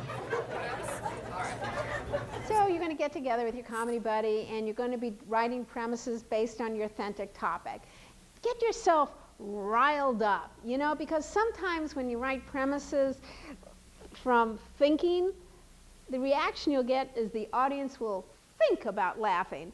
You want to just rock the audience and rock it with material that comes from, it's created in that energy you have, like when you're at a party, for instance. Have you ever been at a party and you know you're in the comedy zone and it's just flowing and you're talking maybe about how somebody just dumped you and it's really painful stuff, but you know you're in that zone, you're exaggerating, you're putting a little attitude on and you're just rolling it, you know, you're just rocking the crowd. That's the place that you want to get into to create the material, which is totally different than I'm sitting down, this is clever. Nobody laughs at clever. So the attitude, the premise, it's all really important. So create a time pressure to come up with premises when you're working with your comedy buddy. Walk down the street and say, okay, by the time I walk from this corner to the other corner, I'm going to come up with 3 premises. You might find it easier to write premises for somebody else, to write them for your comedy buddies. So switch topics and write 10 premises for your buddy. Most comics find it much easier to write for somebody else. So getting to the premises, keep the attitude flowing through the whole joke. Write premises for your comedy buddy. Get to a small detail in the promise. Keep going past being blocked and don't do it alone. Do the exercises in the comedy workout DVD, and then I will see you later in the next chapter. And I don't understand how Chinese people mix up the L's and R's, really. Because it's not like they can't pronounce them. If I ask my friend Chin, can you say left, reft? Can you say right, light? You see, they can't say those letters, just mix them up. I would love to have fun with them and just teach an English class, like, hello, I'm Mr. Wu, please repeat after me. Larry really likes lollipops. I think their heads would explode. Oh no, you bastards!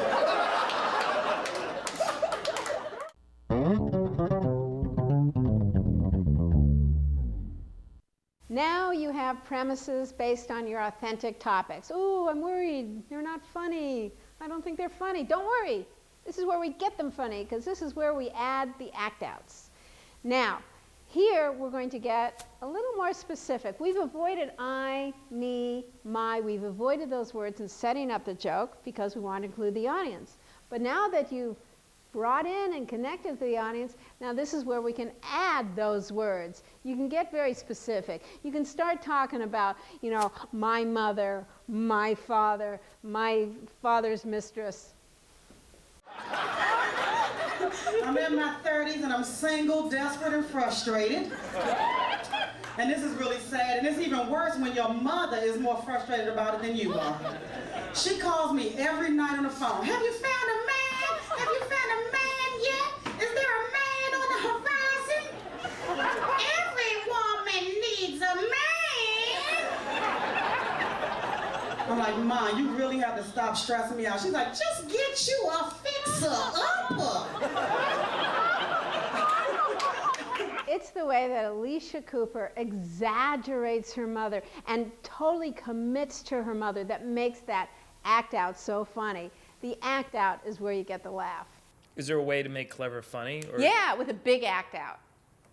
The way to make cleverness pay is that you do an act. You've got to put yourself in a position of not being so hoity-toity, you know, not being so like, I am so clever. So you have to kind of break and act out stupid people, act out people, and the act outs are your salvation to taking something that's kind of a clever premise, but then putting that humor spin on it by acting them out. The act out is always where people laugh, and it's always get to the act out. Drive your jokes to the act out, get there, and make them big. Make them big and, you know, act out all kinds of people. Act out people who are inhibited, act out people who are brought, act out, bring a lot of characters. It's boring. It's just one person on stage, no set changes, no costume changes. So you have to bring as many people, as many characters into your act as possible. Act outs are fun. You just got to roll with them, jump in and do it. Look how Malaya Mills makes this joke work. So, I went to a cheerleading competition yesterday, y'all. Bring it on! Black cheerleaders don't do the most appropriate cheers. They were like, ready? Okay. My boyfriend really did it. He really buffed my booty. Really gave it to me.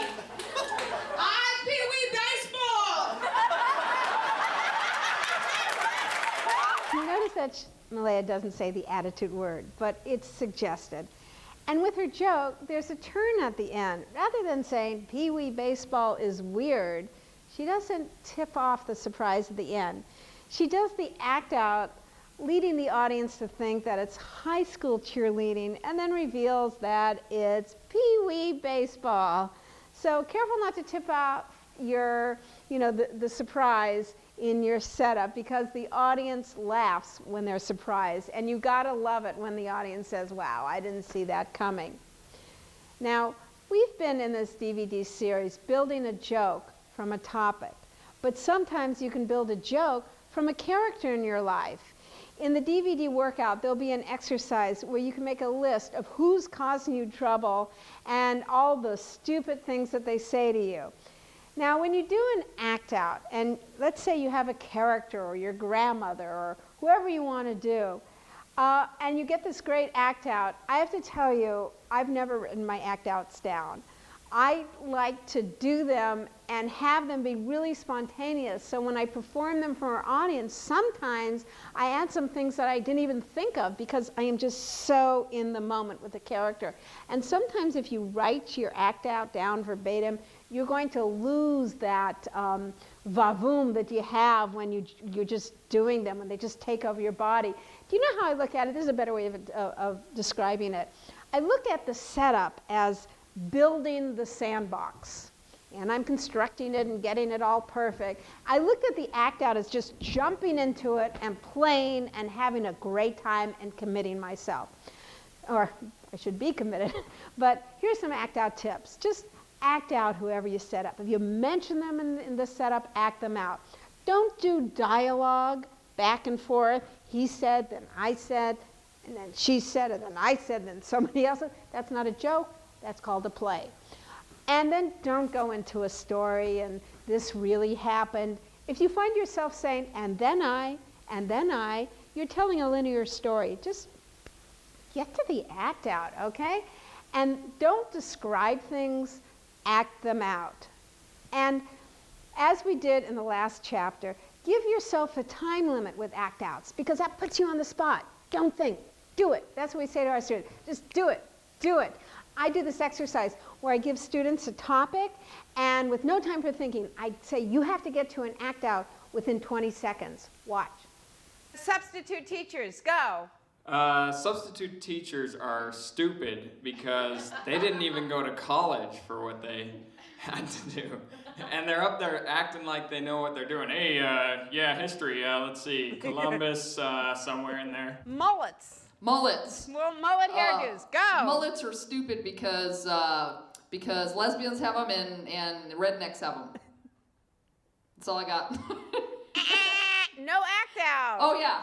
I don't like my hair. I don't know. Who challenge? Who's going to do the act out? Mullets are so stupid because it's like short hair in the front, long hair in the back. Make a decision. Oh, I'm short hair. Look, I look all butch. Oh, I have long hair. I'm a femme. Crack cocaine. Oh man, crack cocaine is really dumb because it conflicts with your dental plan. Like, hey, buddy, nice teeth. Too late. Student loans are scary because, you know, like when you're a student, your mom won't even loan you her car, but this bank's gonna loan you all this money. It's like you gotta kind of know something's going on there, you know? You're like in the bank and you're like, so I'm gonna need some money. This is bad. Bar mitzvahs. Go. Yeah, bar mitzvahs are stupid because you get them when you're 13 and you're supposed to be a man, but you're not really a man, you're still 13. And everybody's like, Ava, you're still a little kid, Nagila. Good. My challenge with Dave was to get him out of his stillness and get him to be more physical in his act out. Look at the results.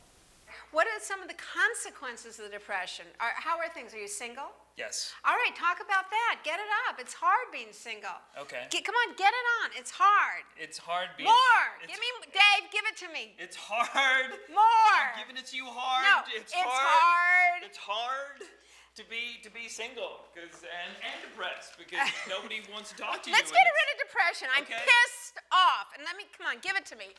I'm pissed off. I'm pissed off. Walk. Keep walking. Pace. I'm pissed off. 5'5" and 125 pounds and can't put on any weight. I'm pissed off that I work at home and I don't really get to meet anybody, and I'm pissed off that I've never been in a long-term relationship. And what happens when you do go out? Keep going. Things go wrong, horribly wrong. Like very, what? Very wrong. Like what? You know, I say the wrong thing, they say the wrong thing, we're in the wrong place, it's the wrong time, we run into the wrong people, everything goes wrong. Do you hate it? Yes. You say I hate it. I hate it. I hate it. I hate bad dates. More energy. I hate bad Ray, dates. put your hands up. Come on. I hate bad dates. I hate bad. More physical. I Getting your hate butt. bad dates. Show me the money. Okay, here's a question for all the guys in the room. Have you ever been out with somebody and you think it's a date, and they think you're just hanging out, buying them stuff? Every man laughs. This happens to me all the time. Oh my God, Dave, you thought this was I thought we were just friends. Yes, of course. Hey, look, I do this with all my friends. You know, like, I'll buy the movie tickets, I'll pick up the drinks, I'll get them horse and carriage rides, on brisk autumn evenings. Let me tell you, my horse and carriage rides, it'll be the most platonic night of your entire lives. I guarantee it. So just so everybody's on the same page, ladies, if you're attractive and we just met, and then I ask you to an activity between 2 and 6 days, that's a date! That's a date! That's a date! Pop quiz. Here's a setup, and let's see if you can figure out what the act out's going to be. And if luck would have it, my dad was in the Army. He went to Vietnam twice as an interrogator. So I had a really great childhood. Okay, Dad Interrogator. Okay, pause the DVD and let's see if you can do the act out. Go ahead. No, really, pause it. Then I'm going to show you what she does, but pause it first. Pause it. Okay, now here's the act out. Tanya, your brother is in the other room and he's talking.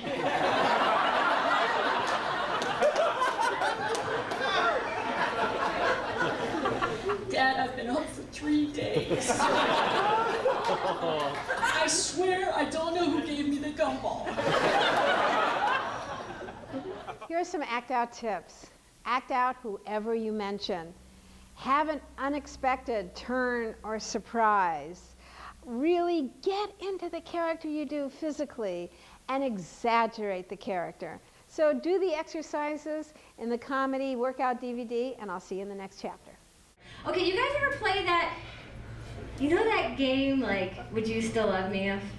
Come on, you guys have played it. Like, you know, like, yeah, like, would you, okay, I'll explain. Would you, you know, like, you play with your boyfriend. You're like, would you love me if I had a lazy eye?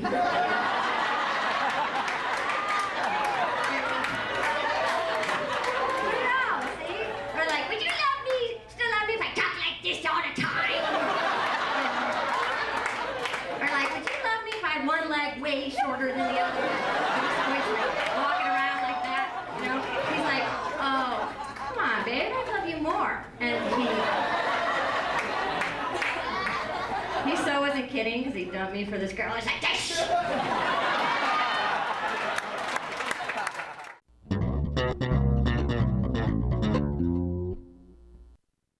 Okay, mixes. Now we're going to be working on your mixes because you have premises, you have act outs, you got jokes, you're getting laughs on your authentic topic. You've been jamming with your comedy buddy and hopefully you've written everything down, every joke down on an index card. But this is where we add mixes because we're going to get more laugh mileage out of your premises. Mixes take the joke out of reality and into your imagination. Now look what Andy does with this tour guide joke. I want you to count how many mixes she does. See if you can find them. So sometimes we have what's called a tram transfer, you know, and it's really simple, but here's the hard part about working at a theme park.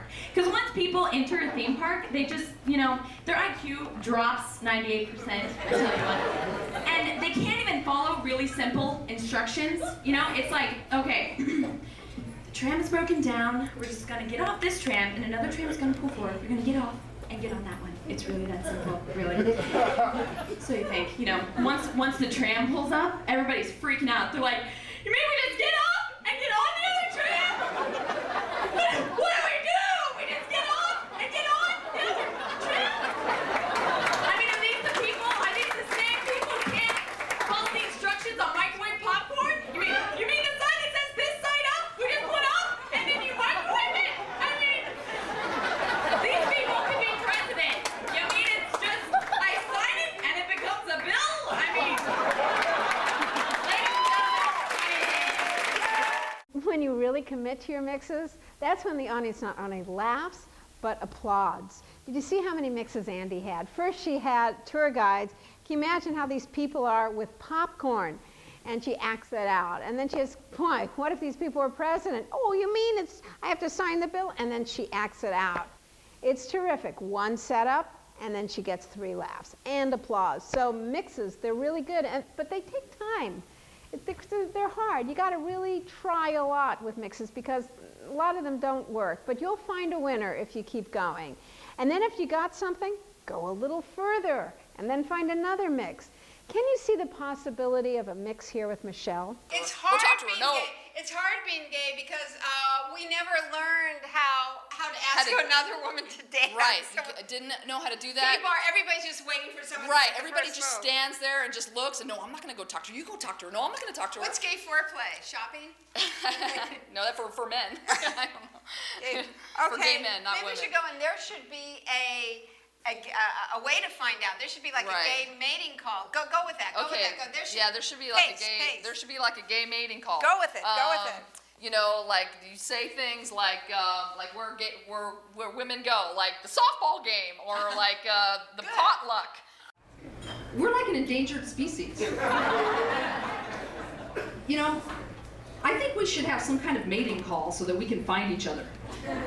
You know, kind of like how the peacock has its feathers, or how the dolphin has that clicking and crying sound it makes. Well, I propose at least 3 distinctive calls. Softball game. Softball game. Softball game.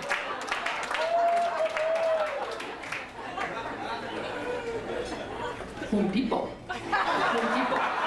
Home Depot. Barbecue beer bash. Barbecue beer bash. Barbecue beer bash. I love mixes. The mix takes the audience to a place where they go, whoa, I didn't see that coming. It's the ultimate in comedy creativity because you're finding a relationship between 2 topics that are totally unrelated, mixing them together and creating something totally new and original.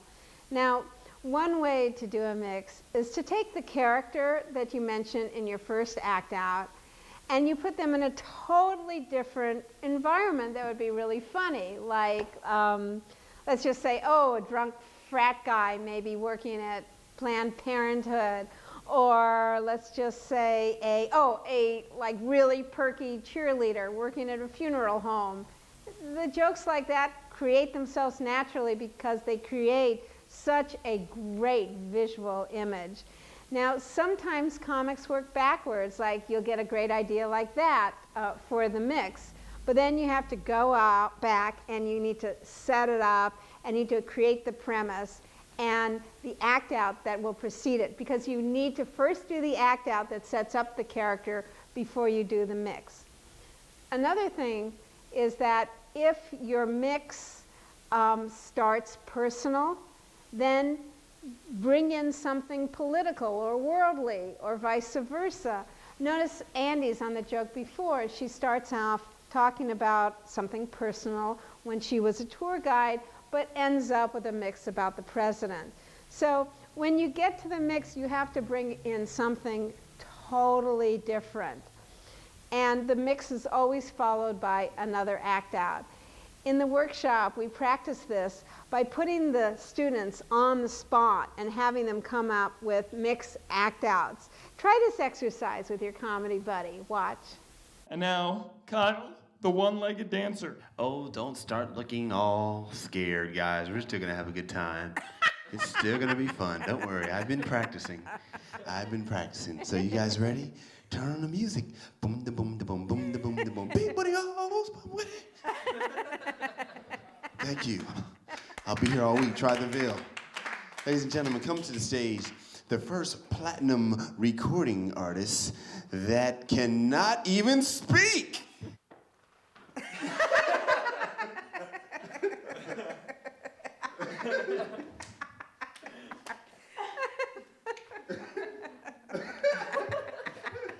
Pop quiz. See if you can add mixes to these jokes. Don't be the person who, there's one in every bar. You know who I'm talking about. Like, Boston will come on the jukebox and they'll just be like, Boston, that's me, that's my city. That's my town, I'm from Boston, do Boston. Awesome, Boston. Why do you do that? Now, so she does a really funny act out of, someone talking to the bartender. But what would you mix in? I want you to pause the DVD right now and go, well, if you were her comedy buddy, where would you take that joke? Where would you put that great character? Pause it. Are you pausing it? Pause it and write it down. Figure it out. Boston, that's me, that's my city. That's my town, I'm from Boston, do Boston. Awesome, Boston. Why do you do that? Flight 468 was serviced to Boston. Boston! That's me! Come on, give it up! You're from Boston! Give it up! Give it up, clap! Mixes. So don't tip off your mixes. Have them be a surprise. Mix in something totally different. Mix in a whole different idea.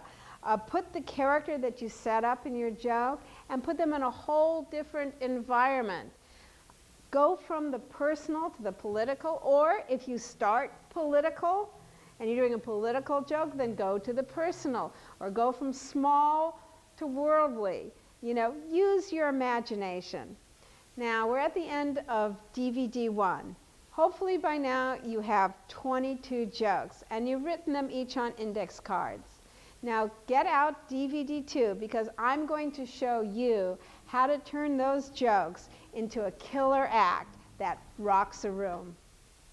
And the other thing that drives me nuts is that for some stupid reason, and I'm sorry I'm laughing because I really think it's stupid, women love to take us shopping.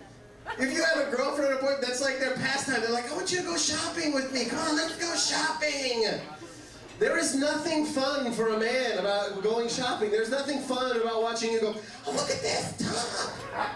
This is cute. Isn't it cute? Oh my God. Look at that. Oh, $75. I would never pay that for a top. Probably get it for $30 at Marshall. Yeah, I know. I'm tired. My wife, when I told her that joke, she goes, I don't talk like that.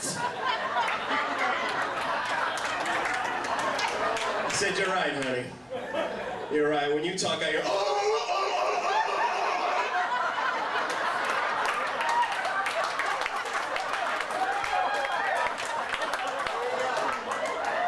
It's true. He'll tell me. He'll tell you. After 5 years of being married, your wife turns into a sand person from Star Wars. Honey, what's for dinner?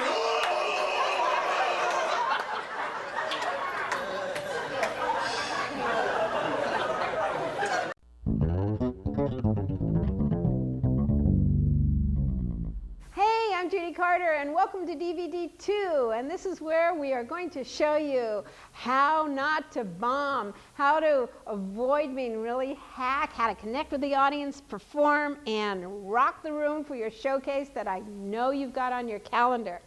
So you finished DVD 1, and hopefully you got a lot of jokes on index cards, and you might be worrying, oh, though, I don't know, I'm not funny, I suck, I got eczema. Well, don't worry, that's perfectly normal, except for the eczema, that's really weird. But don't worry, because I'm going to show you how to take your jokes and pump up the humor and make them funny. Now, DVD 1 helped you get an act, and that's usually where beginners stop. This DVD is for comics who really want to get good and kill. It's going to make you work harder. It's going to get you past getting the easy hack laughs and ask you to dig deeper and keep going and get the really good stuff that I know is inside of you. Now, just know, if you're having a hard time, that's normal too, because material just doesn't come out of you perfectly. Nobody gets a comedy special based on the first jokes that they write. It's all about reworking material, rewriting, tweaking, and sleeping with the right people. Well, duh. But don't get too attached to the jokes you write, because this is where we are going to change them. So let's see what mistakes you're making, and we can catch them and fix them right now so you don't bomb later. So come on into the workshop, and let's see what the students have come up with. A lot of it's going to be hack, so it's time for a comedy check. Do you know what's weird about LA and New York? And in New York, everybody rides the subway, and out here, everybody rides cars. And I mean, it's much better to ride cars out here because it's, you know, it's better than being under somebody's armpit. We've mentioned hack before in DVD 1, but what is hacked? Well, you know it when you see it, don't you? It's something we already know. Yes, men and women, boy, they are different, and so is LA and New York. Avoid cliches and come up with some really original observations. Well, I was in this gay bar the other day, and then this girl came up to me, and she was like, you know, well, hey, how's it going? How are you doing? And I was like, I'm doing fine. How are you doing? And then she was like, and then she said that, you know, like, yeah, I'm in this comedy really class. Nice eyes. Yeah, and it I ain't said, funny, like, but I'm missing the you class, know, yeah. I'll call you back. thanks. You have really nice eyes, too. Yes, and then I did, and then, oh, somebody wake me up when it's over. Where's the payoff? I gotta tell you people, I've said it like so many times, but don't tell stories unless you've broken them up into, setup and payoff. When you tell a story back and forth, you're not a comic, you're a playwright, and if you find yourself saying, so then I, you're telling a story, and you'll quickly find out on stage that stories work, they're funny at a party, but they don't work on stage unless you break them into premises and act outs. So if you're telling a story, you'll inevitably end up. This is so funny because it really happened, and I happened to write this on the way over. Anyway, the other day, my mom called me, and she wanted to tell me what she had for dinner, and it was like sex. It was so weird. She was just going on and on about. I know all those things that happen to you are really, really funny, but stories don't have setup, and they take a long time. And I know my students say, but this has really happened, but we talked about that before. That doesn't make it funny. Really happened. Anyone can do. Anybody can say it really happened. But to really do something with it, to really add a mix, a great setup that takes the audience in one direction and then turns them around, that takes talent. Just describing something is not going to get you great jobs or great material.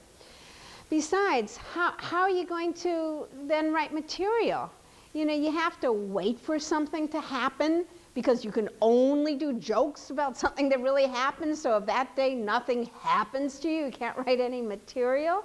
How about adding some creativity? You want to tell a story, rent a theater, and then do your own show. Here are some things to avoid. Avoid using props. First of all, when you're traveling on gigs, you want to use carry-on. You don't have to bring the TV set here that I'm taking. No, avoid using props. And besides which, if your gadgets are funnier than you are, you've got a problem. These aren't tits, they're watermelons. All right, let's talk about blue material. I get so many hack comics who, tell a joke and they go, so I was with this and the they said to me, you I was woman in her and the other day I wanted to take my and shove it up her, but then she said, I took it that way yesterday. I want to say to that person, you're a Jew from the San Fernando Valley. You don't talk like that. Look, this is the thing about blue language. I don't think there's anything wrong with it. If it's authentic for you, if that's the way you talk all the time, that's fine. But I see, so many people just using that because they don't have material. Shock words are no substitute for good material. And the other thing is I find offensive is graphic material, like anything coming out a hole. Take that out from your act. Anything dripping out of a hole, gas form out of a hole, any kind of form. People are eating nachos in a comedy club. They're trying to have a nice night. Don't ruin it for them. And another thing about blue material, if you really are clear about your career vision, and we'll talk about that in DVD 3, avoid using blue language because it will only limit the amount of work you can get, not increase it. Another thing is to avoid cliches, and let's talk especially about women. Women comics seem to be obsessed with, my breasts are so small, I'm so fat. Everyone say, shut up, you're a size 10, you don't even know from fat. Enough your body, there's a world out there, there's wars going on, there's things outside of your body. Talk about them. Insecurities about women's bodies have been done to death. Okay, so open your eyes to a bigger world than your tits and your hips. Is it always bad to do impressions or hacky to do impressions? There's nothing hacky about impressions as long as you set them up. If you have a great premise, Do it. Set it up. Here's what Angela Hoover does. She sets up about how hard it was having this day job where she worked in this talent agency as a receptionist, and she had problems because celebrities would call and she just naturally would imitate them. Great setup, great joke. And what would happen is the celebrities started calling up saying that I was making fun of them. And I so wasn't. It's just that I pick up accents, you know, and dialects really easily.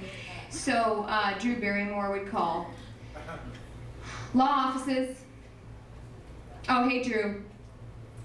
Yeah, he's here, but he's on the phone. You what? No, I can hear you. I just can't understand what you're saying.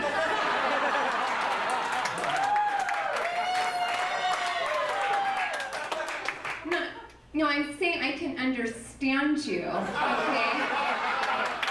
I just can't. Okay, well, you don't have to get an attitude with me. I'm trying to help you, okay? You know, I'm getting another call. You're going to have to hold. Thank you. Law offices. Oh, hey, Penelope. Yeah, he's here. He's on the phone. What? No, you're not interrupting anything. I just don't know if you can come to the phone right now. Well, it's hard to understand you too. I just keep hearing banana something, banana. Wow, that is so great. Angela not only does impressions incredibly well, she's a great writer-performer. Because what she's not doing is going, look how talented I am. I'm going to do this impression and then that impression. Just do impressions just as you would do any act out. Set them up. Here's Sean Connery as a comedian. It's a pleasure to be here at Hardy Ha-Ha's in Cincinnati. Be sure to try the nachos. Order the nachos because they're very hot and spicy. Yes. You ever notice when you're blowing up a secret island base, Blofeld always seems to escape? I mean, what up with that, people? I have a question. You know, when I sit down to write, the voices in my head say, kill. No, they say that joke sucks. That's hack. You know, you kind of go back. You know, it's hard to find that line between genius and hack. Like, how do you know? You don't know. The audience will tell you. And we all suffer from having that critical voice in our head. And that critical voice sometimes is helpful, like when you're trying to edit your material or what to cut out or getting out the clunkers. I think the wrong people have confidence. Have you ever noticed that? At this point, you might get a little discouraged. Oh no, I don't have any good ideas. I'm just thinking of hack stuff. Why don't we just go around and let me just hear what everybody's critical voice is saying. Clever at best, you know, your only humor's potty humor. If you're never going to make it in LA and you're going to have to go back to Colorado and face everybody and they'll let you know that you're not funny. I feel like I'll write, and nothing funny will come out of the writing. I don't know, like I'll just be writing and I just feel like, you know, like I think it's funny, but other people aren't going to think it's funny, and then they're going to see me trying to, you know, cover it. This is too hard. It's really funny, but apparently I suck. Subways versus cars. And Have you seen the size of a horse's penis? You know, I think about this stuff and then I just go blank. I'm hilarious with my friends. I can't do this. Suck, part 1. It was funny when it happened. You know how to do it because you know how to do it, but I don't know how to do it. This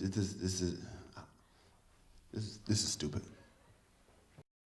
You know, I got to tell you, anytime you do anything new, you take a chance or you get out of your comfort zone, you're going to have that critical voice trying to stop you because it's trying to keep you safe.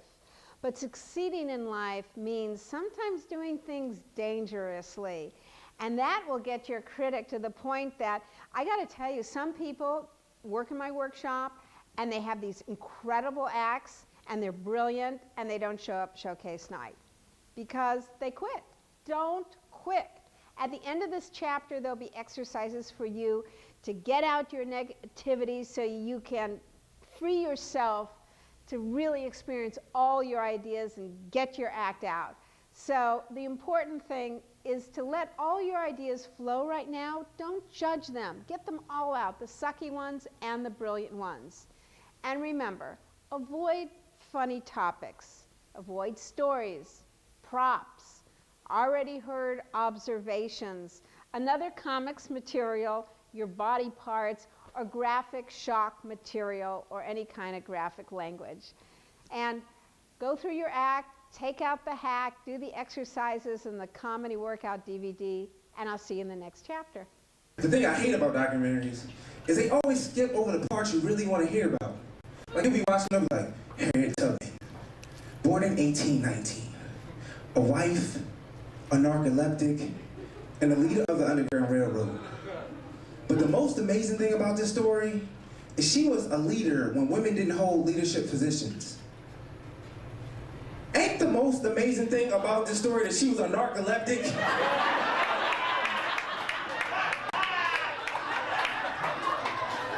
Can you imagine running for your life with someone who falls asleep at any given time?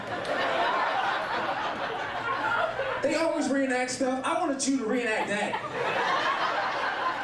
You hiding in the bushes scared, white people on your tail like, we're coming for you, coloreds. The others like, roo, roo, roo, roo, roo, roo. You're like, where is Harriet?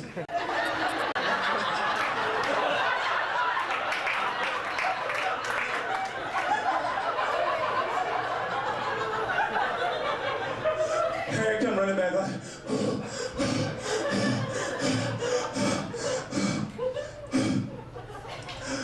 all right, y'all. We almost free.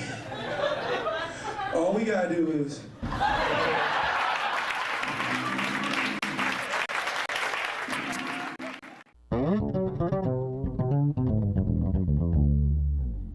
Okay, right here in this chapter, we're going to go from hack to hilarious. So hopefully, you've gone through your act with your comedy buddy and you've taken out the hack. So let's start working on some of your other problem areas. If one of your jokes isn't getting laughs, it probably doesn't have a premise. They wear these baggy velour jogging suits and the big gold chains, and my son's like, yo, ma, I'm a gangsta. I'm like, you're not a gangsta. Get on the school bus for Hebrew school. You're a Jew from Tarzana. We don't fight people, we sue them. See, the premise is a mind squeeze, you know? Right. It's hard raising boys because... Where are we going with Because they're role models or... Yeah, well, you just like said it. It's hard when they want to act like they're gang members. Okay. Then the details are, you know, when they're they all wanna act like talking members. like they're gang, they're acting like, you know, they're wearing their clothes. I mean, you know, what's a mother gonna do? Okay. Right. So it's not that they're wearing clothes. It's really that they're acting like they're in a gang. Okay. And then that'll set that up better. Okay. Hey, another way to pump up the laughs is to really exaggerate your act outs. Do something so it's with a different voice or different intonation. I'm new to LA, so I use MapQuest to get around. Does anybody else use MapQuest? Yeah! I love it, but don't you find it's a little too detailed? It's always like step 1, travel 20 feet from your computer. Step 2, merge into your pants. I just want to know how it knows I'm not wearing pants. So this is the thing. We still in the act outs gotta bring it out a little, because the whole idea, act outs is the difference between a writer and you're like brilliant. You're a brilliant writer. Your jokes are like so imaginative, so original, so creative.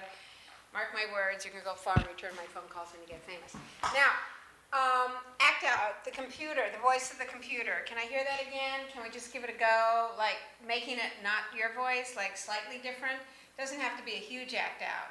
Oh, for the MapQuest joke? Yeah, MapQuest joke. Just give it a go. Or merge, okay, give it a go. Oh, kind of like a HAL 9000 kind of voice? Yeah. Step 1, travel 20 feet from your computer. Even more mechanical? travel 20 feet from your computer. Yeah, okay, good. Just something so it's different, so it's not you. The act out, that's where you get the laugh. It's a good thing to have. Now, some beginning comics confuse describing something with acting it out. See if you can see how to turn Casey's joke into a joke with an act out. So my first job I ever got was working at a bowling alley. And I got the job because I think it'd be fun, you know. I like to bowl, so bowling would be fun. Working at a bowling alley would be fun, right?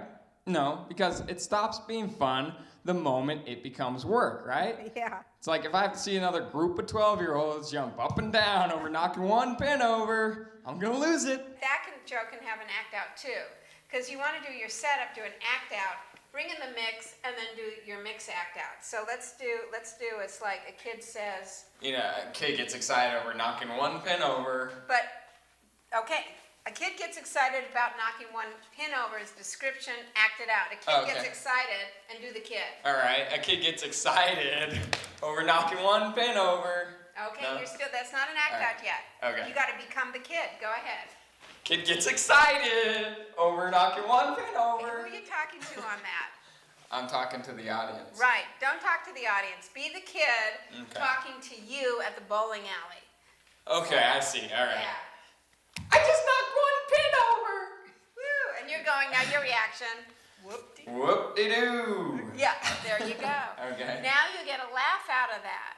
Don't forget to add a mix, because that's where you get another laugh. A mix is, can you imagine, what if?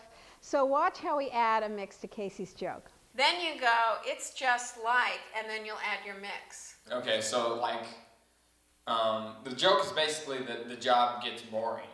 Right. Like, even no matter what the job is, it's gonna get boring. Okay. Is basically the joke. So add sex into that. Okay, Just so like no matter what, try porno. it's just like porno actors. I bet their job gets boring. Try that. yeah. What if porn stars got bored? You know, like if I have to see another hot naked blonde on top of me, I'm gonna puke. That's it. So the basics that we covered in DVD 1 are all important to keep the comedy flowing. But in DVD 2, we're going to cover some extra techniques that will help you to write additional material. So far we've learned, start with a topic, slam it with attitude, get to a premise, add an act out and a mix, another act out. Here's something else that's really fun. It's called a list of 3. Now, 3 is a magic number. With a list of 3, comics set up a pattern on the first 2 items and then turn it on the third. It's so stressful out there, people. We need to make an effort. We have a war in Iraq. We have terrorism. Britney Spears is a mother. That is scary. So when we do the workshop, the list of 3 is really a fun exercises that beginners seem to be able to do right away. Some of them are more funny than others. See what you would do. I gave them the setup as I did in the other joke. Boy, it's a scary world out there. We got terrorism, we got the war in Iraq, and I also gave them, they had a choice. They can do that one, or your relationship is over when you're arguing a lot, you're sleeping in different rooms, and here's what they came up with. See if you can get why some of them did work and why some of them didn't work. It's a scary world out there. We've got terrorism, we got the war in Iraq, and Donald Trump's tone over. Your relationship is over. When from the other room you're up 8 out of 10 days from listening to your girlfriend snoring and her darn garlic breath, kimchi breath. It's a scary world out there. There's terrorism, the war in Iraq, and Mel Gibson is becoming a member of my synagogue. Okay, some of them work, some of them not so much. The reason they didn't work, why? It's because they didn't follow the simple rule of 3. There needs to be 3 points, and the third one is a turn. You do something with it. It takes it to another place. The first 2 are general, the third one's specific. The first 2 are worldly, the third one's personal. So here's my nutshell on my college experience. Harvard sweatshirt, $65. Harvard education, $200,000. Look on your parents' faces when you say, I'm doing comedy. Priceless.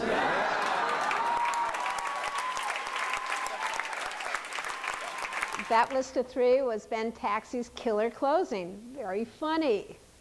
The mark of an amateur is where you have a list in your act and the third one isn't a turn. So you say maybe, well, you know, my father, he's so cheap and he's old and he's losing his hair and Make sure the third one is funny, even if it's just in your setup. At the end of this chapter, you'll have time to do it on your own, but for now, let's move forward and learn about another technique, comparison jokes.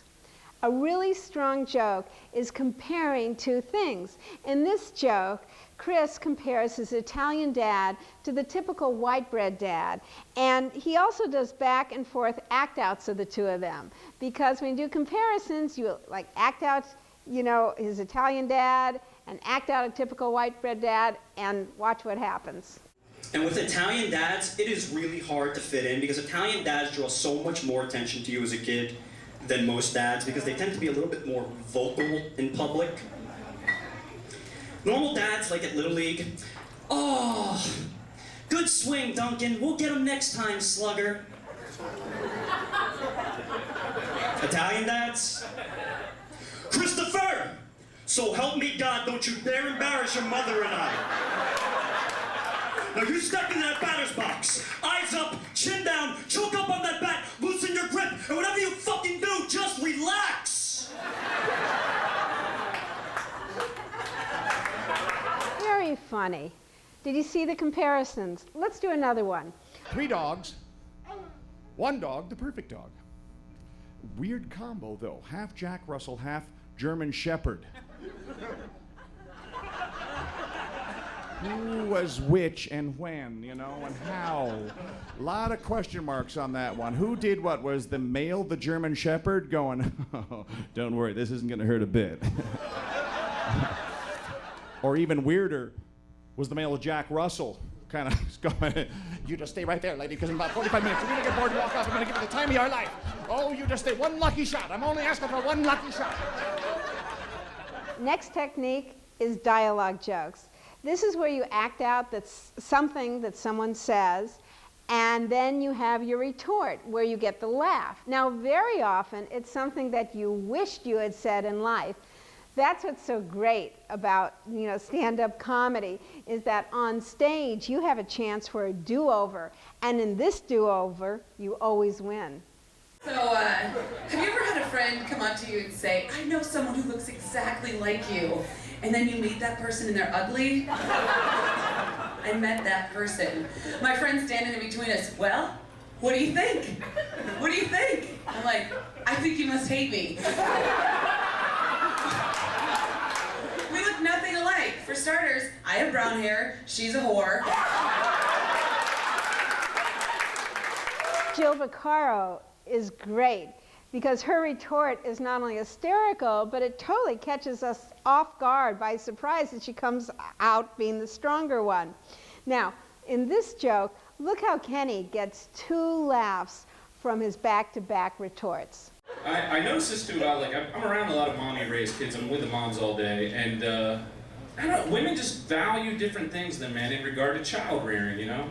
And they'll say things to me like, oh, look at my Bobby there, you know, he's really socializing and sharing. All your kid's doing is fighting. It's like, he's winning. Maybe you should tell your Bobby to put his hands up, you know? And they're like, what? You condone fighting? Psh, not the way your kid's doing it. He's got no footwork, a terrible left, and he's a bleeder. If you have a dialogue joke like Kenny's, make sure that you get a laugh on your retort. You have to triumph on stage in your act. You have to come out on top. Never let somebody else get the laugh. Whether it's a heckler in the audience saying something, you have to slam back with something funnier, or it's someone in your life, you have to come up with a zinger. Now, another technique, callbacks. Oh, callbacks are so powerful and are a guaranteed laugh. The callback is when you call back or you mention something that someone brought up earlier in the act. When you first mention what's going to be called back, the joke has to work on its own. So here's Shannon Gittins. She's setting up a joke about how hard it is living alone and being single. I got a little lonely. being single and all, and I went out and I bought one of those big body pillows, you know, one of those big long pillows, so I'd have someone to criticize. And it's great. I mean, I come home now, and if the apartment is even slightly messy, I just go straight for the bedroom, and I'm like, oh, Jesus. Look at you. Still in bed. So typical. I can't even lift a feather to help out. But I can't stay mad at him for long because he's so cute. So I just end up snuggling with him. And I think he might be the one. So, callbacks. Later in Shannon's set, she calls back and refers again to the body pillow in another joke later in her act that emphasizes her point. The wedding invitations, though, those are the Mac Daddy of them all, aren't they? At the end, they tell you where you're going to go to get them a gift. Like, I wasn't even planning on it. I feel obligated, you know. They're like, oh, and you're actually getting us a gift to the Pottery Barn. Yeah, we know you can't afford Pottery Barn stuff for yourself. We've seen your apartment. But we can. Our standards are just a smidge higher than yours. Okay, Pottery Barn, Ross, down here. Happy, very sad. Real husband, body pillow. Okay? You picking up what I'm putting down here? Good stuff. Can't wait to see ya. What made the audience laugh was a reference to the body pillow that she did earlier in her set. It's a great callback, and people always laugh at that. Not only can you call back to something that you did earlier in your set, but you can call back to something that another comic did earlier in the night. Callbacks are great, a guaranteed laugh, audience loves them, use them. Another great technique to make you look like a pro is having a runner. A runner is a catchphrase that defines your persona. Now, it might be a little early in your career for you to know what one is because it just comes naturally out. We all know the most famous one, Rodney Dangerfield's I Can't Get No Respect. That runner perfectly outlines exactly who he is and what his persona is. I have one that just kind of came up in my act, you know, where I start saying, that's just not right. And that's sort of become my runner, but it's just something that came out of my mouth. Or like Joan Rivers, can we talk? So runners are great because they're also great for marketing, because it's one phrase that totally wraps up your entire persona. So if you start noticing yourself saying something over and over in your life, put it in your act. Okay, let's talk about having tags. This is more of a performance technique, because when the audience laughs, you just don't want to stand on stage, and you just don't want to step on your laughs. You want to do something. So that one of the best things you can do is to repeat the attitude of the joke. Now, each joke has an attitude. It's either hard, scary, stupid, weird. So while the audience is laughing, all you have to do is go, I know, that's weird. I know, that's weird. Or, stupid. Just stupid. Shake your head and feel the attitude. So you might have noticed that some of the examples we are using, the comics don't use the attitude words, but they feel the attitude words. So the attitude words we use when we create material, but then when we get to the level where we're going to go out and perform them, we take the words out, but we keep the attitude in. We keep the emotion going, and that's what we do. So at the end of the joke, we actually say the words. Craft Lunchables. And it will just be weird. It will just be weird. Remember these additional techniques. List of 3, dialogue jokes, comparison jokes, tags, and runners. And then do the exercises in the workout DVD and join me in the next chapter. You know when you go to a reunion, you want to be like successful and have like great stories and be in a good place. Not me. I had no money, no boyfriend, no husband, no kids, no pets, crappy job, crappy apartment. But I was skinny, so I fucking went.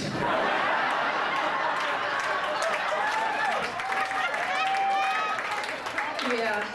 And I'm here to tell you, being skinny at a reunion is pretty much a trump card for anything else. This girl's like, I'm a doctor. I'm like, yeah, I'm skinny. My two friends were bragging. They're like, we just got back from Europe. I was like, wow, Europe? Is that where you got fat? My other friend was bragging about this product coat my husband just bought me, Jill. It cost him a fortune. I was like, oh my gosh. Well, I've had these silly old pins since high school. Oh my God, they're a little loose. That's funny. Good.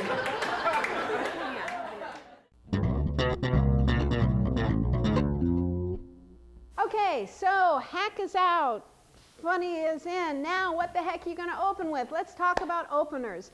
I want you to meet comedy coach Steve North, who has some good advice on about opening your act. What a lot of people forget about is that things have a beginning, middle, and an end.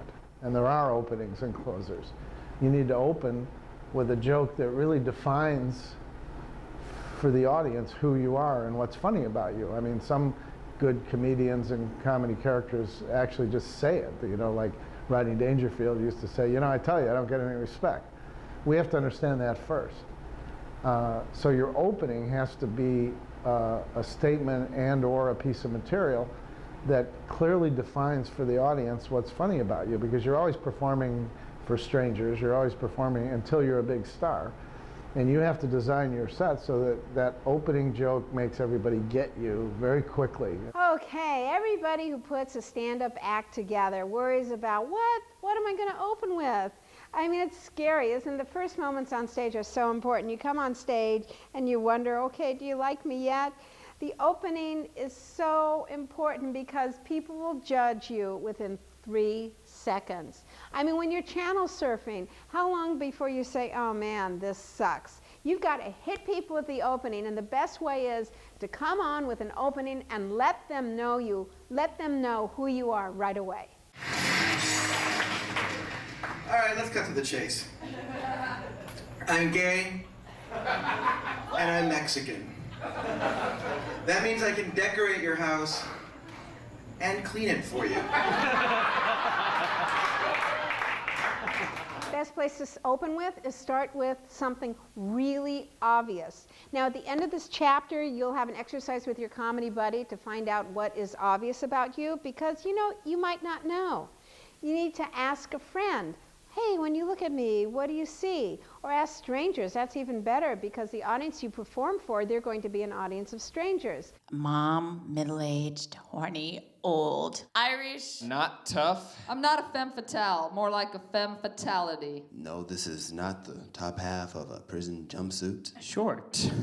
Last year's shirt. Black. Shoes 2 years ago. In my 20s. Flat-chested. Athlete. Underweight. Red hair. Jewish. Age, none of your fucking business. Pointy ears. Not an alpha male. People think I'm white, but I'm Hispanic. Flat, wide butt. Don't get too many ladies. And people think that I'm Hispanic, and I'm half white. Academic. A lot of freckles. More Jewish. Didn't play football in high school. Jew. Ex-Catholic schoolgirl. I'm not Jewish. Oh, I have to tell you, we have some comics take our workshop, and they really have not a clue what they look like. I mean, they're going, well, I know you look at me, and you're thinking Brad Pitt. No, I'm thinking Elmer Fudd. You look nothing like Brad Pitt. So make sure when you joke about yourself, that you're joking about something that's in reality, something you really, that's really obvious about yourself. I think these next comics had great openings talking about something that was really obvious about themselves. Holy shit, it's Seinfeld's bastard child. I am Emerald's fat gay love child. Hello. My name is Paul Glenn, and yes, I am an independent management consultant. I know what you're thinking.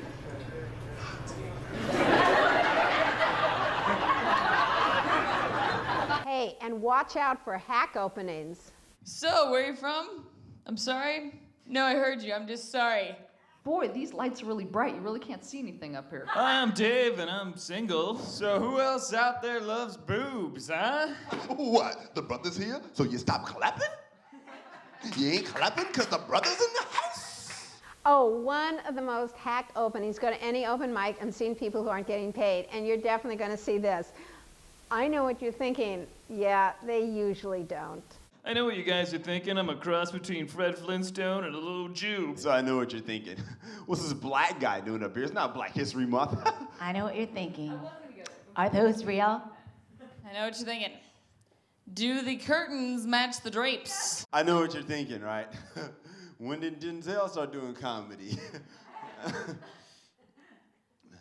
You know, sometimes you may not want to plan your opening and just start with something that's obvious. So, in answer to your first question, I'm 6'4".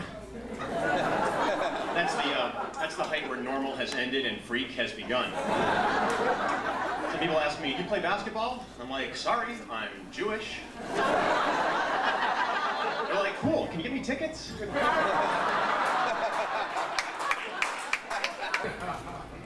Some of the more observant of you may have noticed by now that I'm as big as a damn house. Okay, another way to open is to riff about something that everybody can see. Maybe riff about the stage. Hello, everybody. Welcome to Judy Carter's comedy workshop. Yes, it's real nice in here, man. Nice sign she has here, didn't it? Doesn't she look like they caught her in the middle of something? Like, hey, it's comedy. Ooh. So it's pretty dark in here. I don't know whether I'm at Judy Carter's workshop or the dungeon in hell. Nice black pool. Haven't seen anything this big and black since the 90s. Nice brick, nice brick. It's nice. There's a brick in here. Yes, this is where the third little pig was hiding, actually. Oh, look, marble. That'll spice things up. I haven't seen anything that big and black. So, Judy, is this some kind of modified Halloween ornament?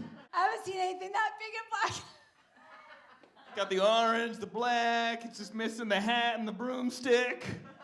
My biggest regret in life is not to be with that pool. Whatever you open with, make sure it's something that you can really sustain, because you don't want to open up with a dirty joke and then your whole act is clean and only your first joke was dirty, because everybody will expect you to continue with the tone that you set at the opening. So I was banging my husband the other night. I mean, have you seen the size of a horse's penis? Where my weed smokers at? Where my weed smokers? Judy, I had a question. Remember my T-Rex impersonation? Yeah.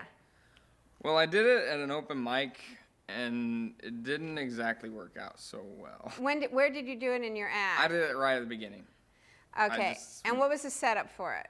I decided, I was like, okay, I'm not going to do my open mic. I'm going to do an open mic as a T-Rex would do it. So you came on stage and you announced that that's what you were going to do? Yes. And tell me what your setup was. That was basically it.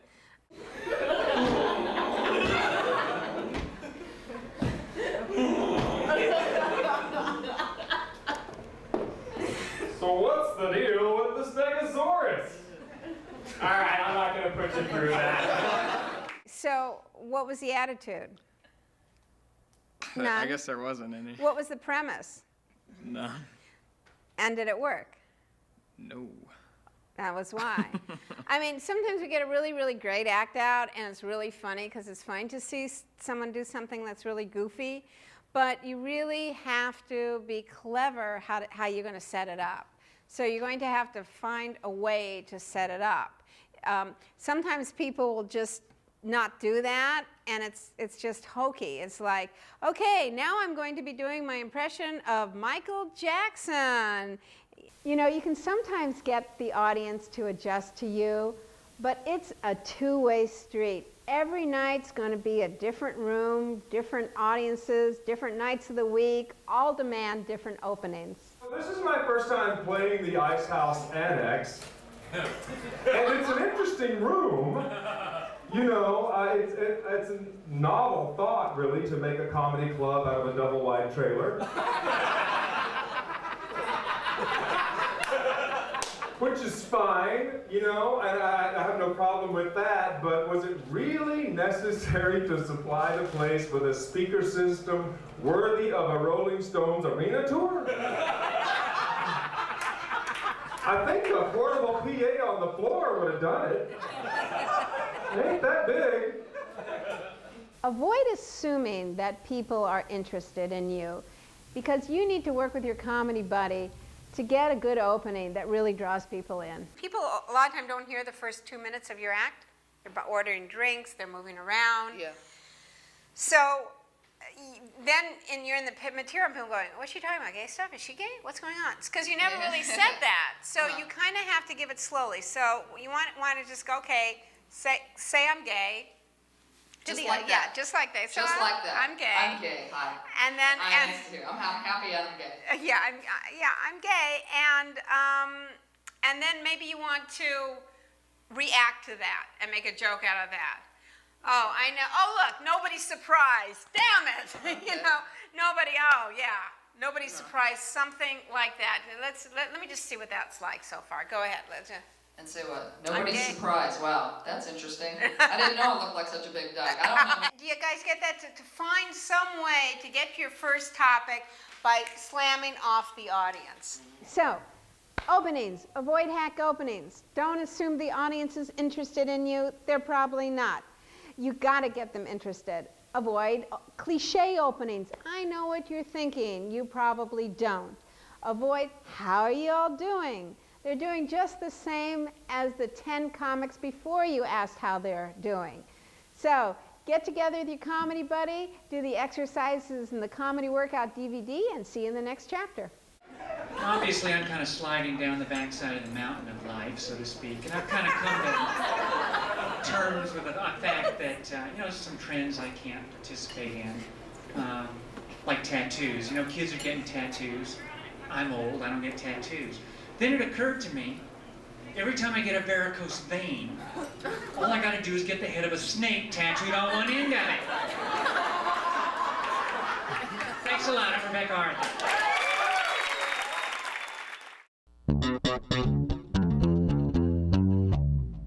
Hey, in this chapter we're going to be talking about your set list, the order of your act.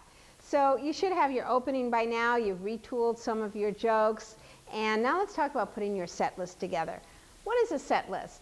Well, what I like to do is take my joke and just give each joke a code word. Or sometimes I'll take my jokes and put them into chunks and give the whole chunk a code word. So it might be like fat, mom, Kansas, husband, orgasm. That's not my set list, but a set list could be like that. So the most important thing about your set is that you want it to have flow. You have a great opening, and then you build, and then you have your killer joke at the end, and you leave them laughing. It's a good idea to organize your set list to put the more sexual material at the end of the act. I like to think of it like this. I've just met the audience. They don't know me. They're just seeing me for the first time. Not a good time to start out with my pubic hair. You know what I mean? You don't want to do that. Save that for the end of your act, after they know you better, and they're a little drunker, and then you leave them laughing. How many other 19-year-old virgins in the house? Yeah, where you at? Awkward. Okay. The weird thing about being a 19-year-old virgin in Hollywood is that you're the only virgin in Hollywood. That was really good. You're really coming on. Let's just tweak it a little bit. 19. You come out and you go, I'm a 19-year-old virgin, right? Yeah. And then you use the word awkward, right? Yeah. It is awkward. Mm-hmm. So the most important thing is to be really authentic and normal on stage. When you're stand-up comic, you want to be totally human. So people, it's almost like a first date with the audience. So you wouldn't open a door first date. Hi, I'm Andy. I'm a virgin. So you want to do it sort of a little more normal. Okay. So instead of just coming on and announcing it, set it up that it sounds like you're going to admit that you're gay, but then when you come out, it's something different. Let me just hear what that's like. There's something I should probably tell you. My mom's in the house, so this is going to be really hard. But I need to come out. I need to come out. Yeah. My name is Andy. I am 19. And I am a virgin. Okay. Here's another way to think about your set list. Start going down your body. Like, start your jokes with your smart jokes, some smart little observations, and then you go down your body and maybe you're talking about food, and then you end with, the sexual stuff. So start smart and sexy. Makes sense to me. As you get older, you know, you get more tolerant, or at least I do. Remember when Michael Jordan's wife was trying to divorce him for cheating? Yeah, Michael Jordan. Okay. If I was married to Michael Jordan and he wanted to cheat, I would help him find women. I would set him up with my friends and family. I'd be throwing how to blow Michael Jordan workshops. Okay? I'd be like, all right, champion, he has 6 rings, he doesn't like lazy, I need a lot less wrist, a lot more neck, put your back into it. I'm like, Mom, you paying attention? But Judy, how do I segue from one topic to the next? Well, don't spend a lot of time on segues. Just jump from one topic to the next. And I was like, ouch! Man, sex, you gotta watch out. Speaking of puppies.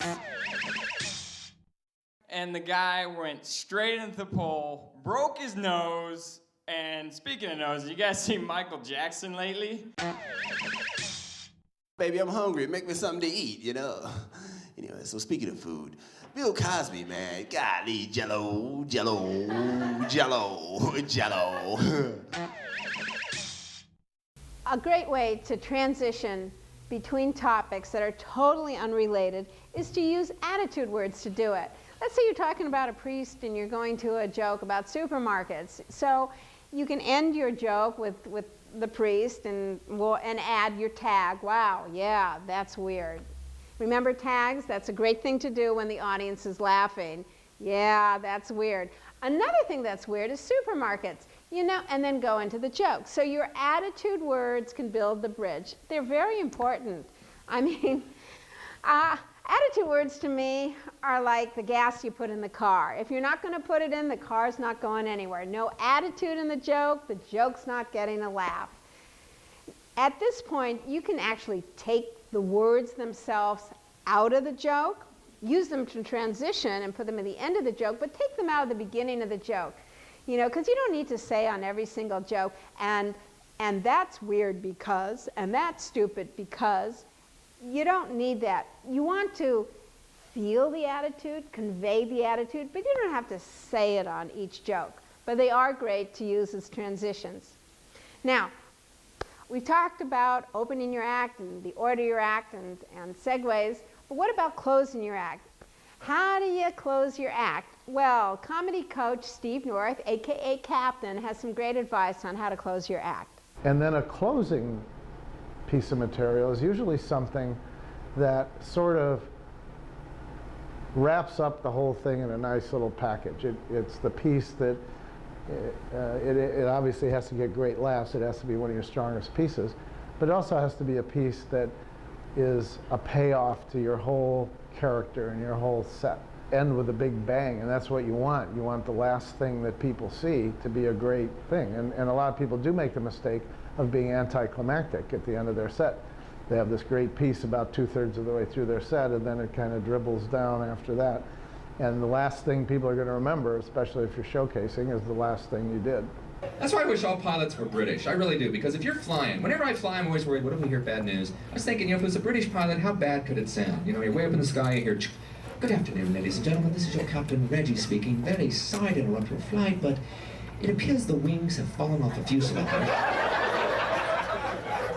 We're going to be tumbling to a fiery death in 2 to 3 moments. So sorry for any inconvenience this may have caused you. Cheerio. Texas pilot. Well, crap. All right, listen here, folks. I flipped every switch twice. There ain't nothing else I can do. I checked our flight path. There ain't a Home Depot in sight. We are screwed. The only thing I'm gonna try and do is crash this thing in Oklahoma and take some of them with us. Go Longhorns! Anyway, my name's Dean Lewis. That's my part of the show. Thank you. Thank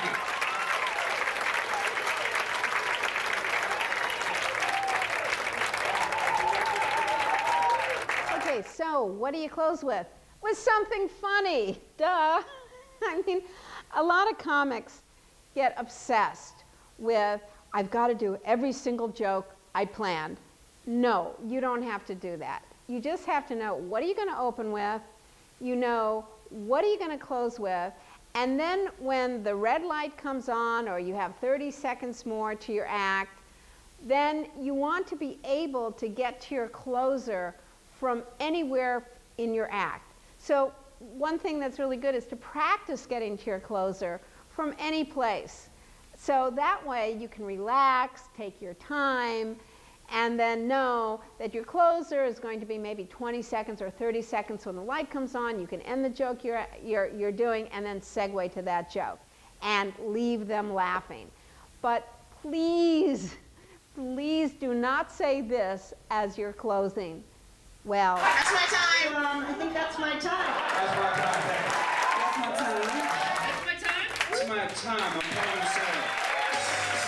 The way I figure out my set list is just to relax. I close my eyes and I just picture, what is the first thing that I want to talk about? And I'll just jot that down. And then I go, where does that flow to? And you just let it flow naturally. Just let it come to you. It's not about being perfect. I mean, sometimes when I forget stuff when I'm on stage, I just go, I wasn't supposed to say that to that audience. You know, just relax about it. And organizing your set list will then assist you in memorizing it. So let me give you some tips on how to memorize your set list. First of all, what I like to do is break my act into chunks. So let's just say I know I have my little quick, opening, then I might have some relationship material, then I have my business chunk, then my cubicle chunk, my, political chunk, and then my sex chunk, okay? So when you're only doing 5 minutes, your chunks might be just 3 jokes. But when you're doing, a longer set, then your chunks might be maybe 20-minute chunks. So, did I get the math right on that? I'm not sure. But anyway, rehearse your material 1 chunk at a time so you get the whole arc of it. And never rehearse it without emotion. Just don't memorize the words. Really always have the attitude when you rehearse your material. And know how long each bit is. Also, time your act so you don't go over. Very often comics will kill, but then they don't get back to the set, to the club because the MC or the club owner has the exact amount the comics who are supposed to go up, and if you go over, even if you killed, you messed up the lineup for that night, and you might not get asked back. So timing is not only important when you're telling jokes, but it's really important when you work a club. Stick to your time, honor your time, don't go over your time. Also, you can get a bad rep with other comics when you continually go over. Oh yeah, he's the guy who always goes over. So keep your time and be respectful. So, in closing, just remember, with your set list, time your act, organize your set list, let go of hack segues, segue using the attitude words, add attitude tags, know how to get to your ending from anywhere in your act, and end strong. Yeah, and do the exercises in the DVD comedy workout, and I will see you in the next chapter. Like me, when I turn 75 or 80, I gotta ease off the Viagra, because then that's like fixing one part on a really old car, And then there's the physics issue if you can't afford to be pulling blood out of your brain for any reason at all at that age. It's just not worth it. I'm like, oh, baby, you know what I'm gonna get. Who are you? Who are you? I should be mowing the lawn. Mommy's making gingerbread cookies. That's how we work, and I love you. Thank you for coming down to my show, everybody. I adore you. I hope I see you again soon. Thank you. You're the best. Good night.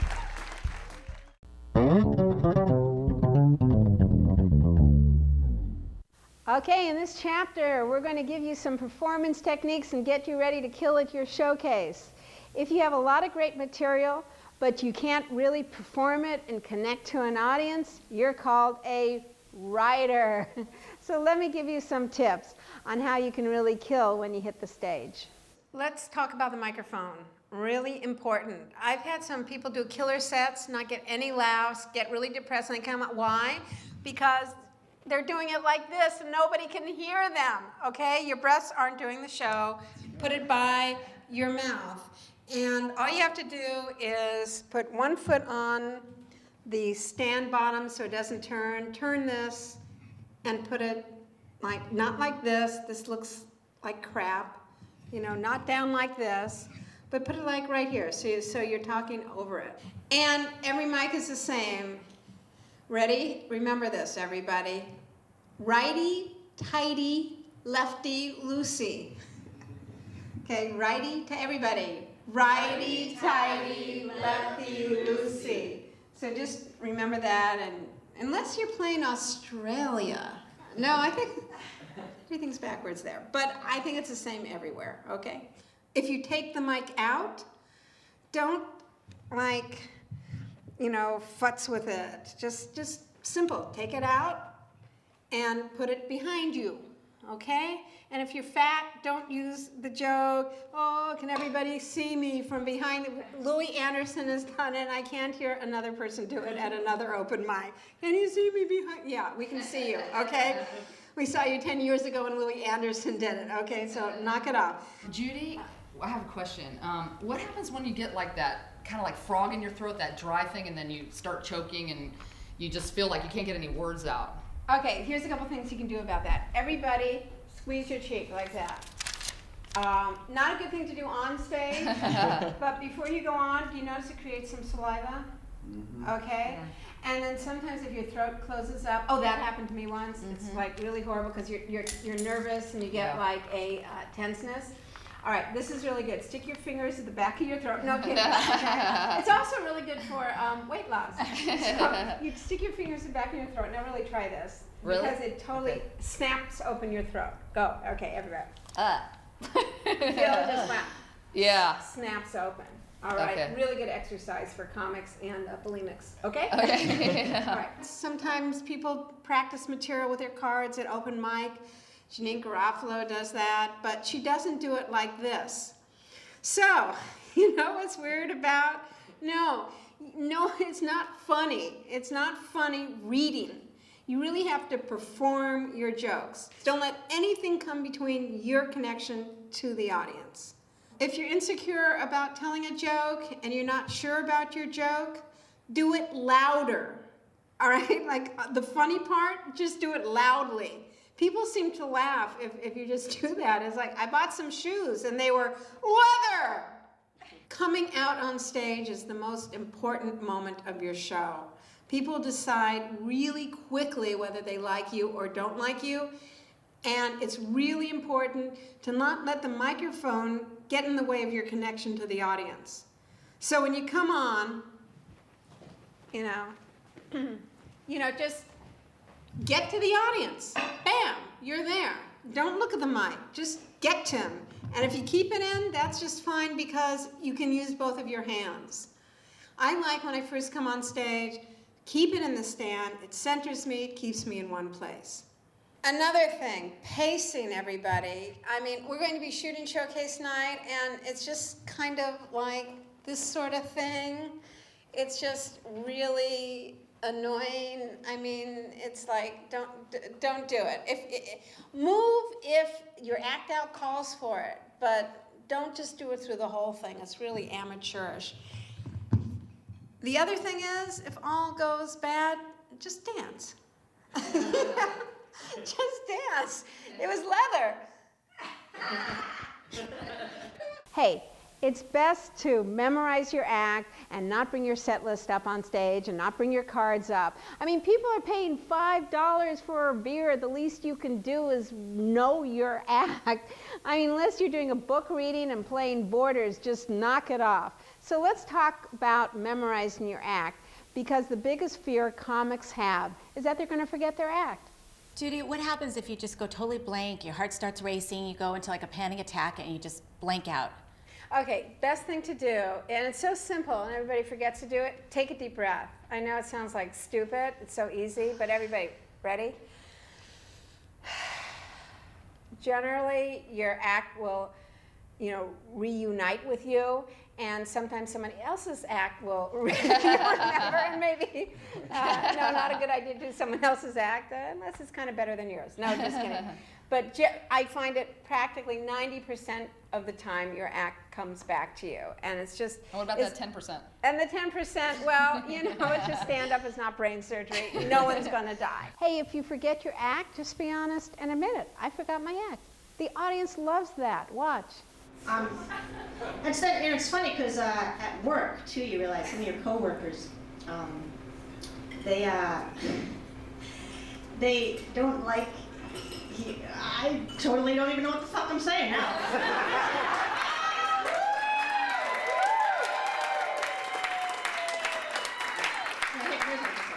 No, so I was going to say, I had it all planned out like that, yeah. I was going to say, oh, so then, so here's something that sucks too. I just wondered how I would react if I ever did that. I know. I suck. No. What else?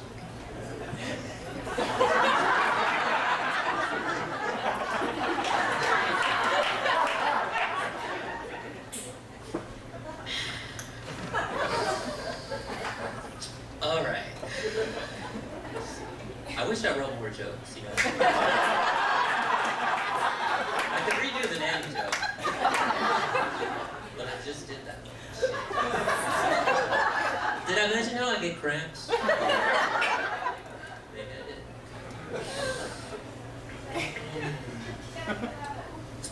What? Oh yeah. Alright, thank you.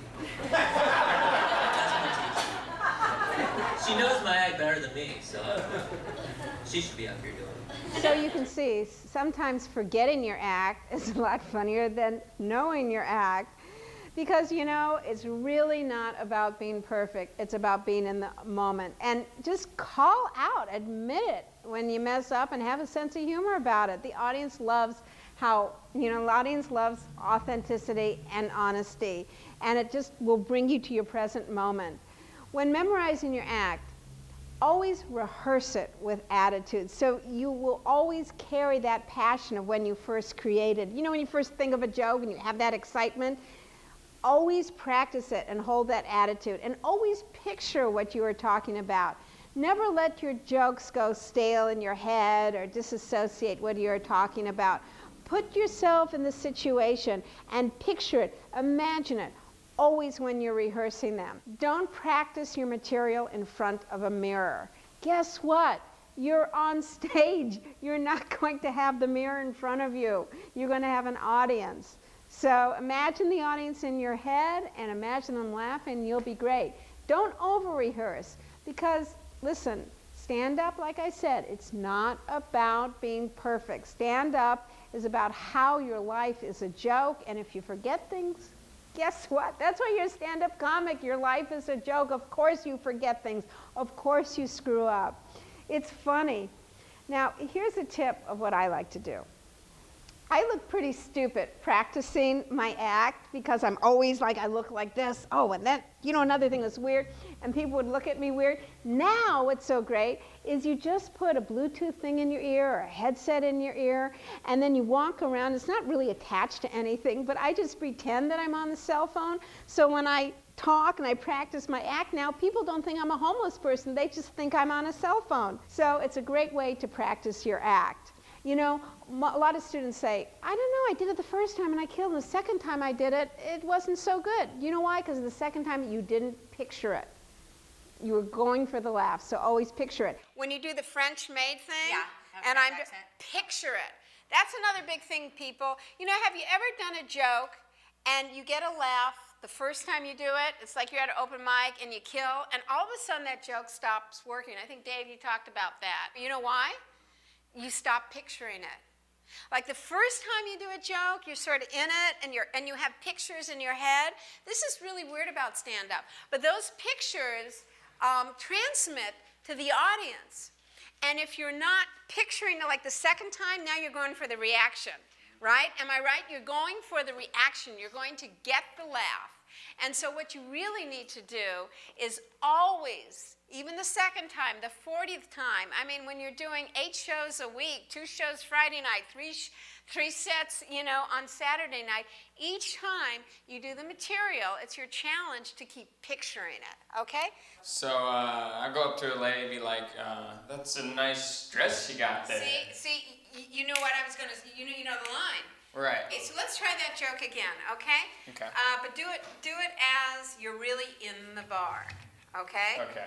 You're not like Casey the comic who knows the line. All right. You don't know the line, right? So see the girl, really picture it. Go ahead, really picture it. So I'll approach a girl and be like, it's a nice dress you got there. Harder. It's, wow, that really harder. Come on, Okay. you see her, you're really turned Wow, on and it's horny, and you don't know what to do. Really nice dress you got there. Okay, now you realize you said something stupid. React to it. It goes good with your nice face. Okay, good. Take a longer time digging for the word face. Go. Okay. It goes good with. Go ahead. Okay, it goes good with your nice face. But you went too quick. Try it again. Okay. It goes good with your nice. I mean, really dig for it, Casey. It goes good with your nice face. There you go, and that's a bigger laugh. Okay. What happens if you just feel like you're not connecting with your audience, that your material is just not clicking?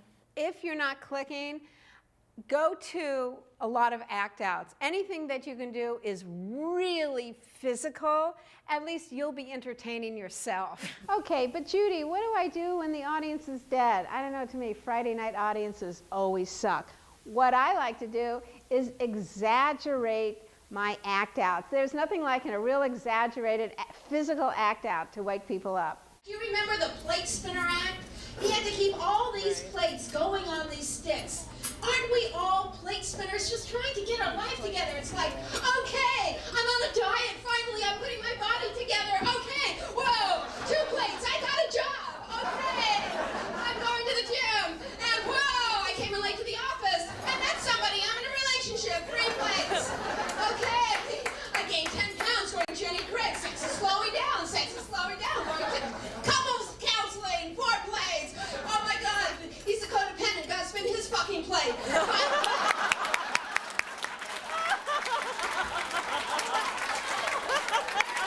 And sometimes you're just doing your jokes and the audience isn't reacting. Another great way to connect to an audience is just drop the act and just talk to them.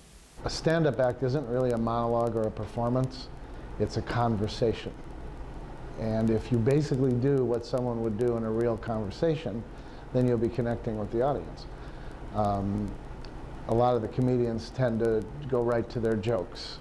If I want to do a joke about my mother, I have to first bring up and tell you how I feel about it, so that I'm like, you know, I didn't get along that well with my mother, okay? I mean, I don't know if you did, but, you know, I don't know, did you ever see the 60 Minutes show on CBS?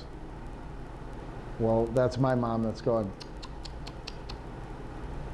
So, just going back over that a second, what I did is I first sold you on what I wanted to talk about. I opened the conversation. I told you how I felt about it. I didn't get along with her, and you believe me. And then when I get to my joke, it's not a joke, and and those are called, I call those headers.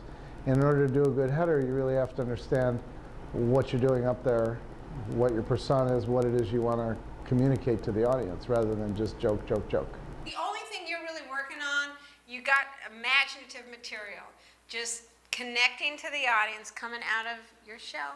What about when I, let's say, address the audience for support and I don't get any response? Well, good. Then that fits into your whole persona. Make a note about that. Yeah, why should you like me? Nobody else does. Right. You know, the world makes sense. At least my life is consistent, okay? So just have these kind of built-in things that I can use? It could be a runner through your act. I mean, whatever happens. And also, when you ask the audience for, and it's really rhetorical. You're really not asking them for someone to go stand up and go, yeah, Dave, actually the same thing happened to me. Let me talk about it for 15 minutes. No, you're just asking, So leave no pause for the response. Just right, keep going. exactly. Just, yeah, a little pause, but just, you don't expect one, all right? And Okay. if you really, you can really orchestrate what an audience will respond to. You can actually dictate it with your hands, right?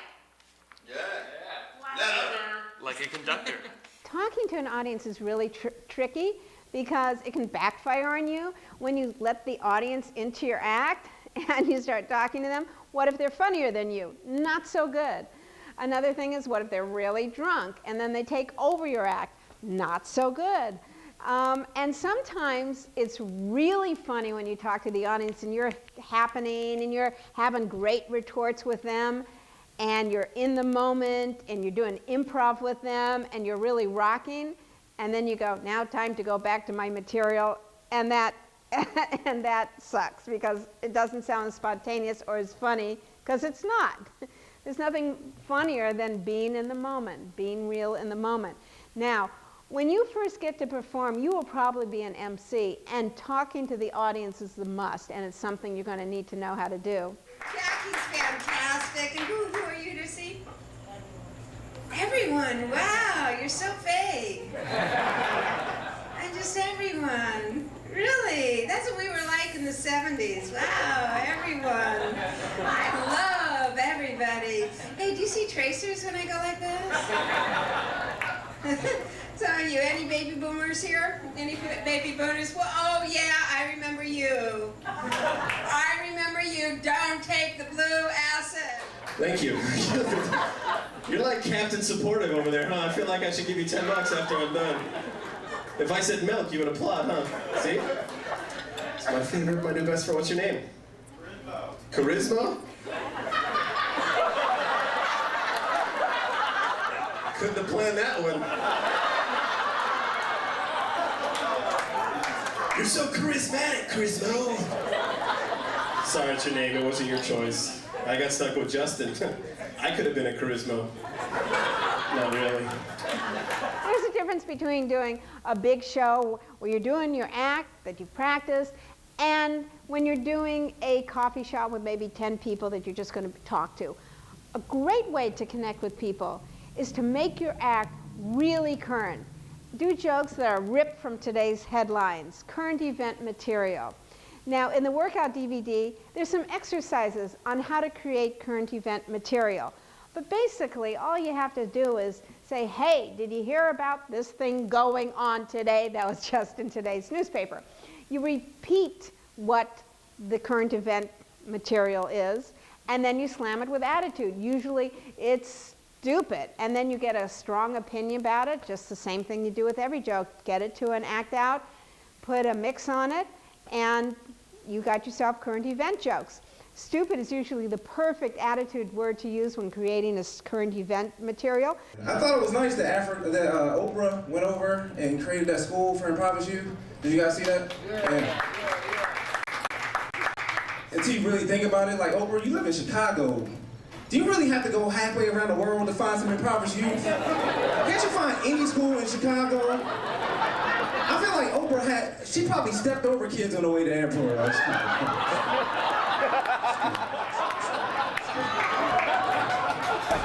Get off of me, impoverished youth!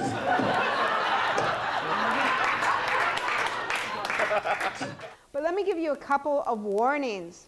You might, if you're doing political material, you might alienate the room. Like, I made the mistake of doing this joke in North Carolina. There's just so much bullshit, you know? You see Bush and his whole campaign that he did of compassionate conservatism. Compassionate conservatism? What does that mean? I think it meant that just as many people are going to the electric chair, but now it's going to have lumbar support. All right, so before you try a political joke out, know your audience so you don't alienate the audience like I did. Oh well.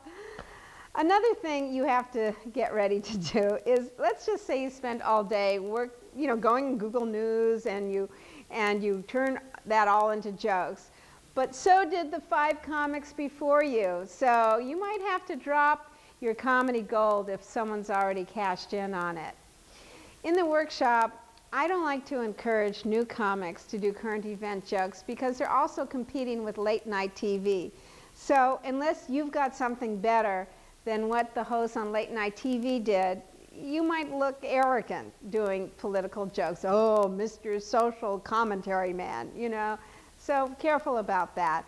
Another thing that's a little tricky about current event jokes is they have such a short lifespan. They have the lifespan of a French fry. So sometimes you'll write something in the morning, it's old by 5 p.m. I encourage my students to stick to jokes based on their life because they're not going to get in trouble with that. Nobody else is going to be doing that.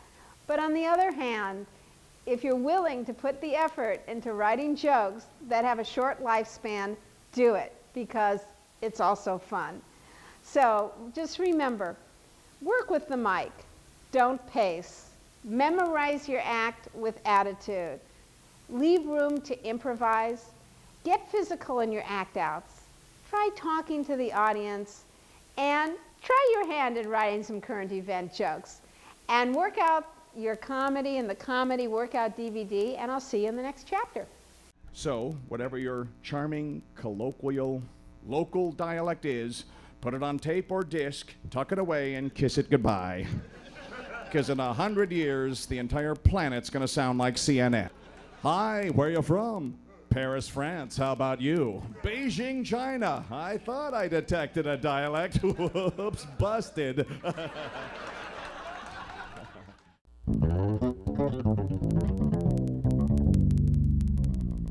All right, now we're going to be talking about how to deal with hecklers and some other nightmares. Because if you've been following this DVD, you've written your material, developed your performance skills, you memorized it, you rehearsed it. I got bad news.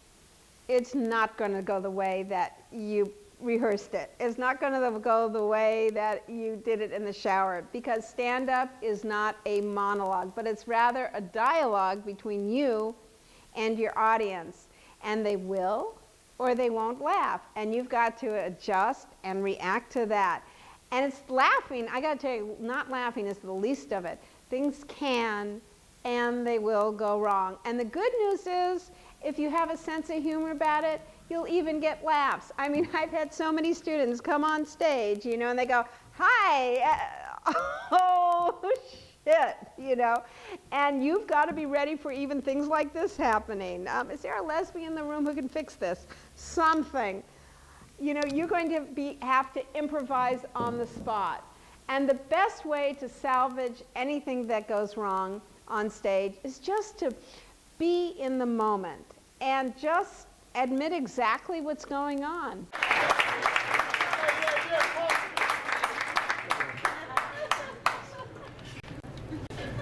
You made me forget what I was going to say. You weren't supposed to laugh at that.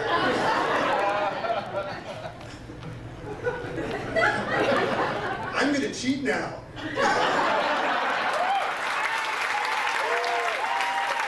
That's the way to do it.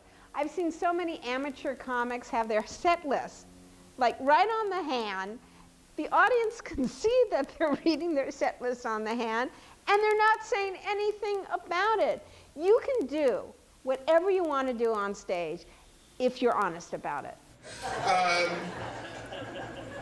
I love how this is the set list, right? Okay, very good. Okay, I'm not cheating anymore. This is it. Okay, next. I'm not shaking. Oh yeah. So if you're on stage, looking at your cheat sheet, looking at your notes, don't pretend it's not happening. Call the moment. Call it out, and the audience will love you for it. They love authenticity. Making fun of yourself always kills, especially if it's happening right in the moment. But what if the audience doesn't laugh at your jokes? That's a mistake, I mean, for sure. They get over it. Hey man, people speak in Spanish here, man. Are we in America, man? Fucking like this. Yeah, well, I don't care if you laugh or not. Back in my country, I'm very successful.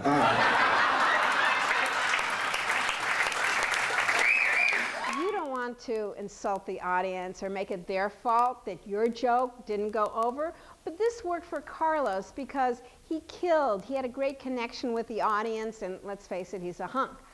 But his whole set was based on his country. So this was more like an ad-lib callback. Calling the moment, just, it almost always works.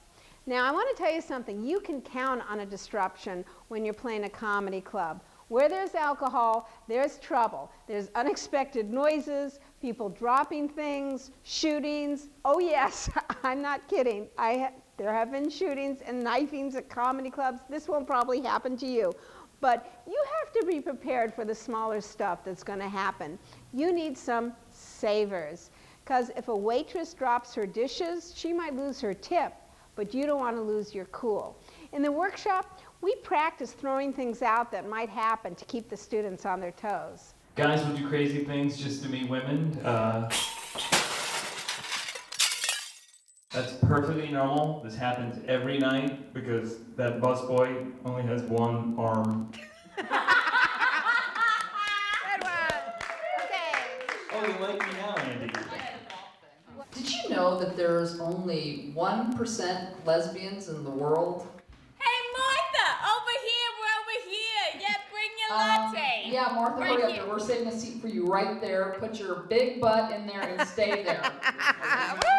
Then the bartender says, "Why the long face?" Apparently my jokes are so bad, people are dropping dead. Okay, here's another nightmare. Imagine that it's your very, very first time ever doing stand-up comedy. You've worked for 8 weeks putting together your act, and then you're just about to go up and they announce, oh, Jerry Seinfeld's in the room, and he's going to do a set, and you're going to have to follow Seinfeld. Well, I got to tell you, that actually happened at a showcase, and Dave Leese was great because he scrapped his original material and he went for the moment. Hey, let's give a hand for everyone that's going up already.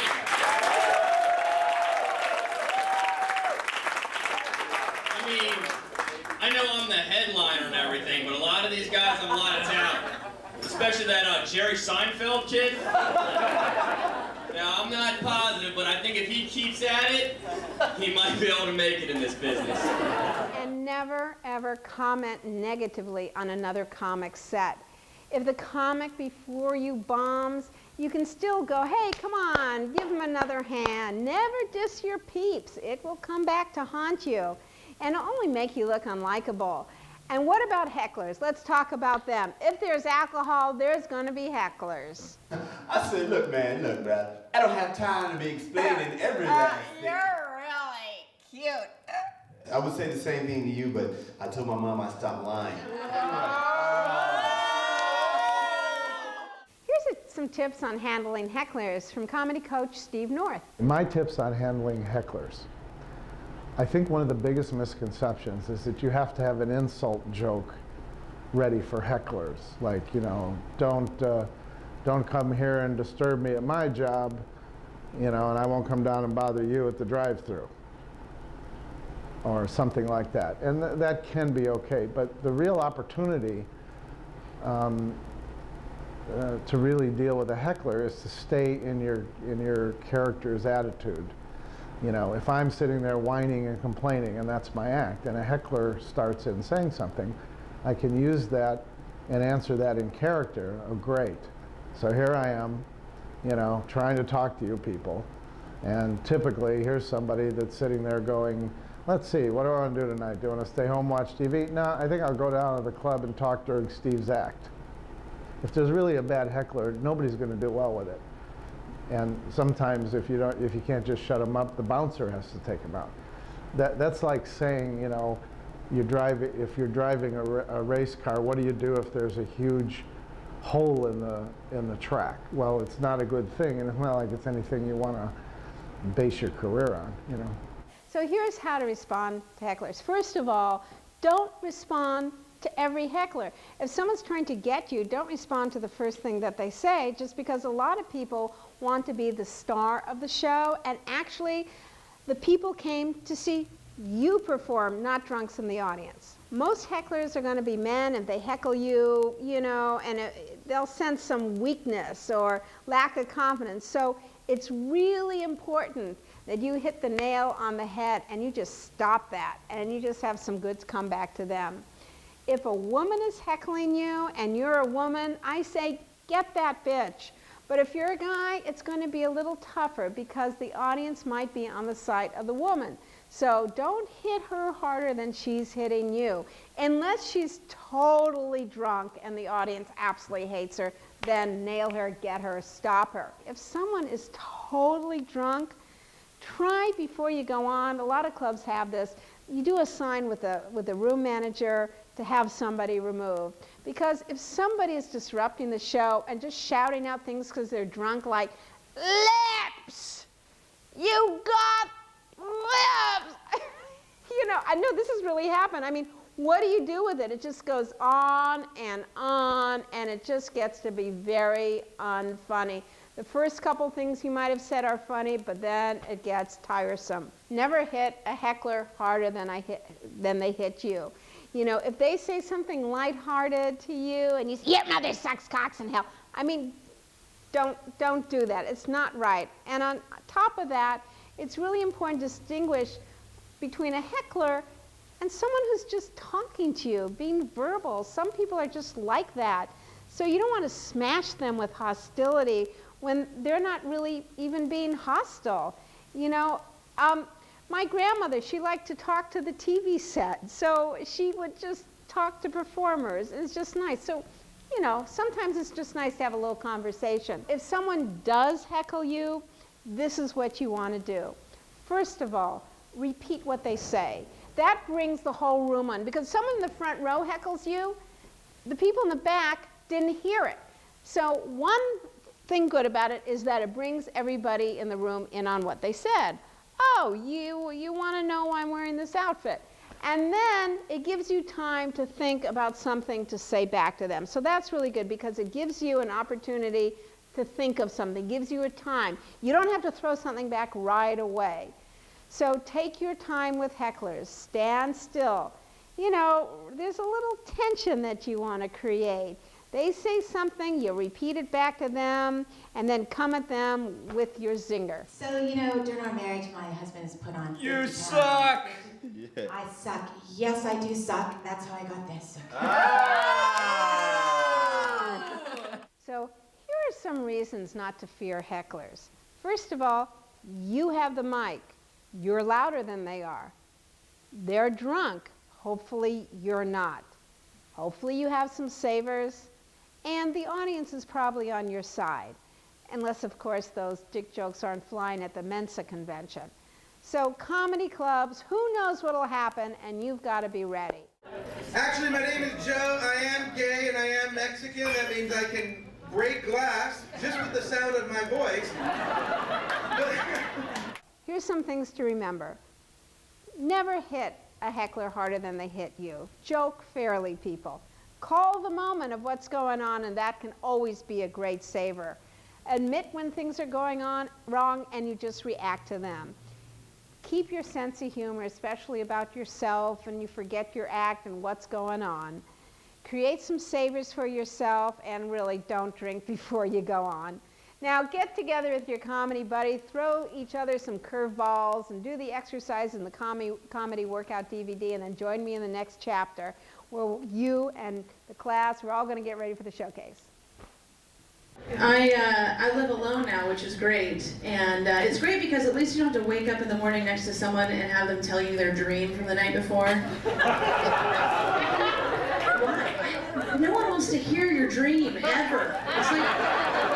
It's like the worst story ever written. You know? There's no beginning, middle, or end. There's no plot. The person forgets it halfway through. I remember what happened then. So I guess that's the end of it. The only time you care about someone's dream is when you're in it, and then you totally care, right? And you're like, really? So you were swimming through a sea of baked beans. That's interesting. And your teeth were crumbling? That's horrible. Wow, you're being chased. In your room that you thought was your mom? That's, wow. Wait, I was there? I was there? Wait a minute, start over. Was I in the beams with you? Because I would have been. Did I try and save you? Was I wearing a cape? Because I usually, in my dreams, I'm wearing a cape and I have huge tits. Was that me?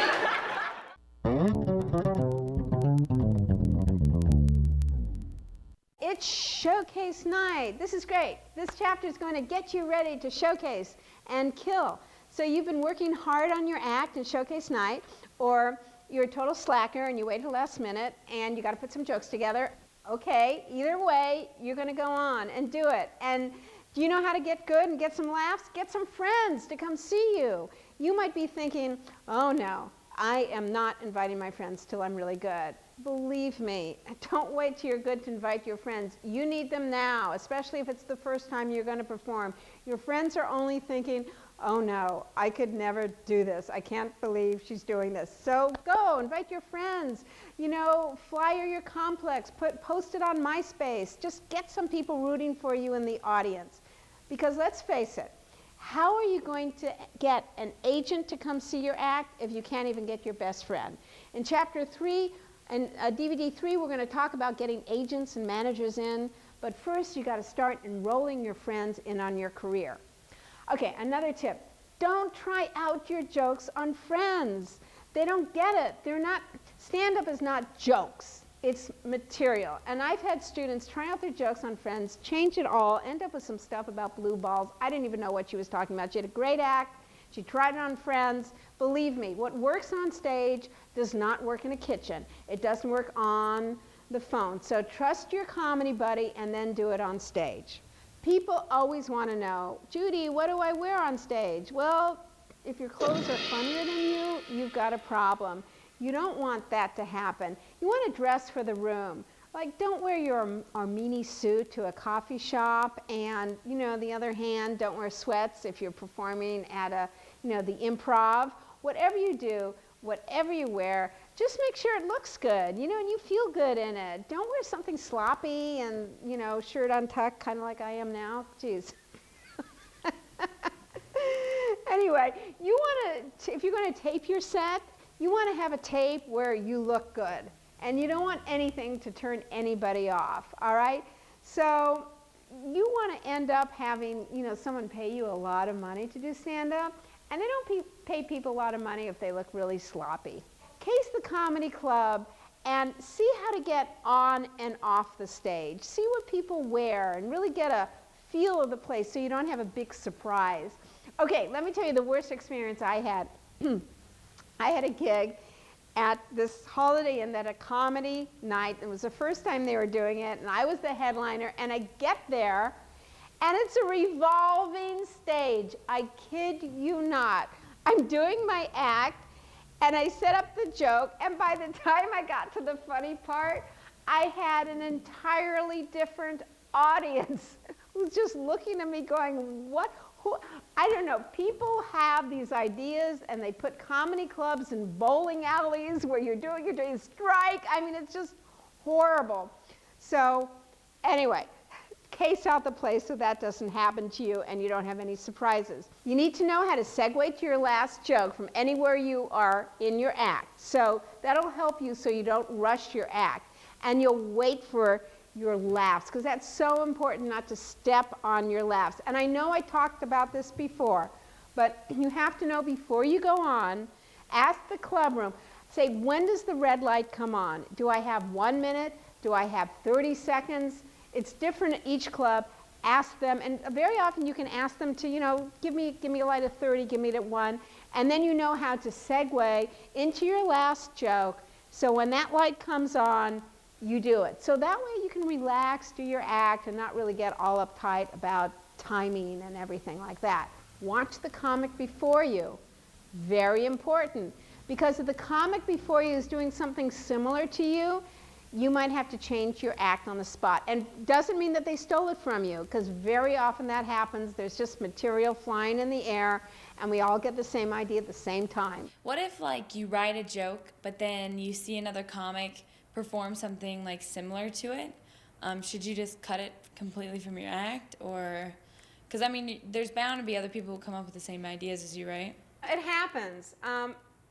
Very often somebody hasn't stolen your material, because very often a lot of people will think of the same joke at the same time. Although I have seen people steal material and do it exactly verbatim. I saw one white guy memorize Bill Cosby's entire act, and I mean, people are really nutty. I just think people who steal material aren't going to go anywhere. You know, you can't really copyright the stuff. You can't, but word gets around fast in this community, and really they're just cheating themselves by making it easy for themselves and stealing material.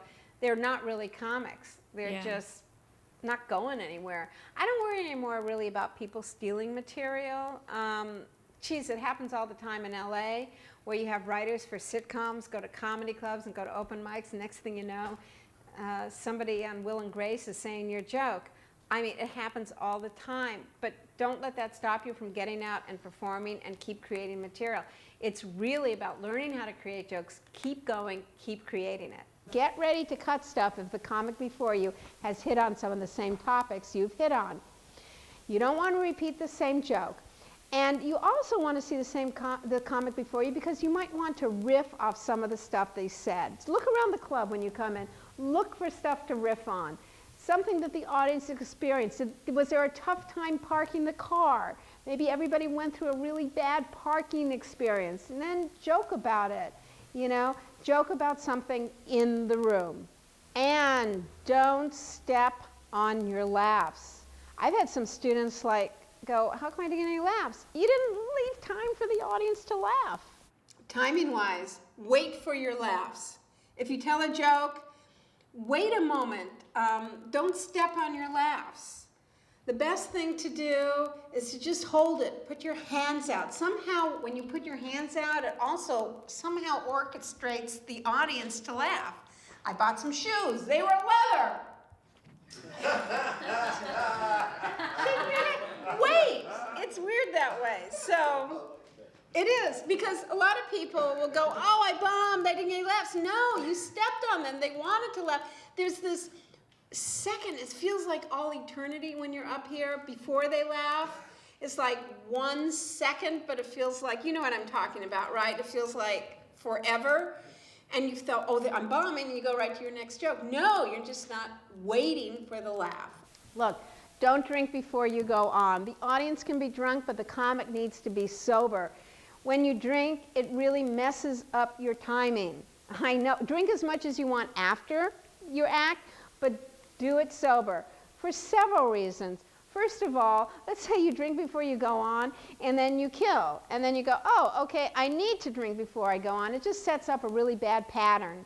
Another thing is that, you know, you need that nervousness. People drink because they're nervous and they think, oh, I'm doing stand-up. I need to be mellow when I go on stage. No, you need to have some kind of excitement about you. Nervousness is just fine. Nervousness is funny. We talked about that before, and alcohol will affect that. Just let yourself be nervous, because that nervousness translates into excitement when you're on stage. I'm gonna be the last one. Hopefully the crowd's gonna be riled up and not tired by that time. And I don't know, I'm really excited, but right before I go up, I really feel like everything's gonna crash and burn. I am so nervous. I hope I don't blow it. I hope I don't piss my husband off. I hope I don't screw up my lines. I'm really excited, but I'm terrified. I mean, you're gonna be great. You're gonna be great. It's me. Oh, you're killing I'm this in nervous. class. You're killing it. It's nerves, you know. Yeah, you're gonna Scared. I just don't want to forget anything, you know. I just want to, you know, you forget that one punchline. That's it. Yeah. It's over, you know. So. Did you sleep last night? I didn't sleep at all. Not at all. Can't wait till it's over. At the end, we'll be happy though. We'll be proud of ourselves. Unless we bomb. No, that's not gonna happen. Don't even say that out loud. What are you talking about? Don't say that. Don't say that. Think positive thoughts. Positive thoughts. I'm really nervous. My whole family's out there, and if I fail, then they're probably gonna tell me to come back home, and I'm not exactly the most confident on my material. I'm very scared. You might not feel ready to showcase. I have to tell you, that's normal. But if you're a normal comic, you will never feel ready to showcase. You just got to go up there and do it. And guess what? You know all the students who've been following the showcase? It's now time to show you how great they did, and you're probably going to be just as good. But please welcome to the stage the incredible David Kessler.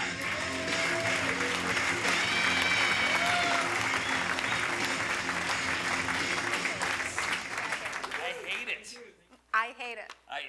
I hate bad dates. More energy. I hate bad Ray, dates. put your hands up. Come on. I hate bad dates. Hate bad. More physical. I hate bad dates. Okay, here's a question for every man in the room. Have you ever been out with somebody and you think it's a date and they think you're just hanging out, buying them shit?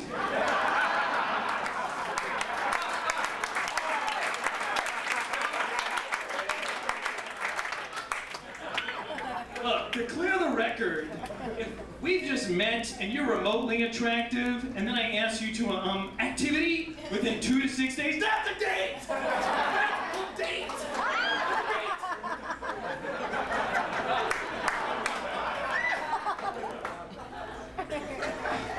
So, after about 3,000 ambiguous evenings, I've learned I have to be a lot clearer about my intent. But the first time I did this, I called this woman up, I'm like, hey Karen, would you like to go on a date? And she was like, oh Dave, let's not label it. Okay, ladies and gentlemen, you ready for, here she is, it's Michelle March.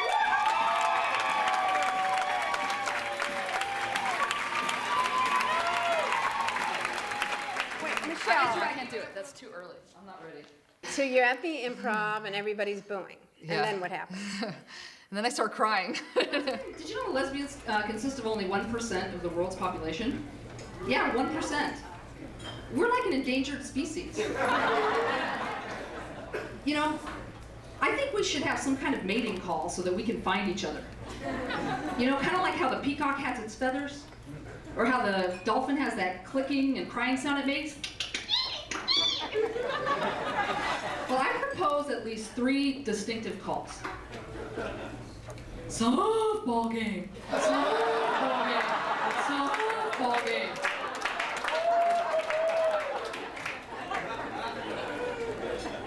Home Depot. Home Depot. Home Depot.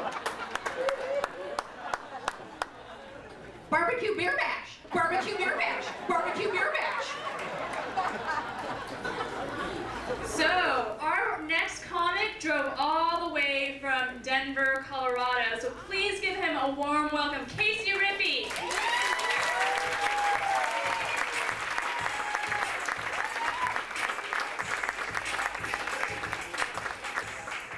More energy. It's hard. Hit the word. Dating is hard. I can't do this.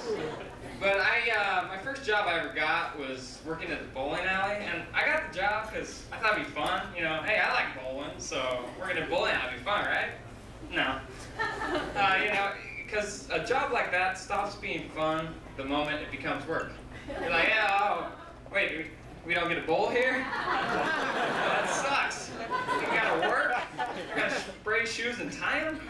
Damn it. But, you know, by the end of the day, you're just like, oh, if I have to hear another group of 12-year-olds just jump up and down over knocking one pin over, I'm gonna lose it.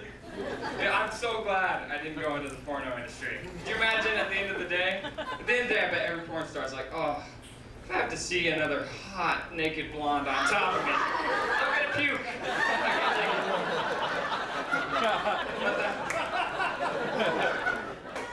All right, here he is, it's Kyle!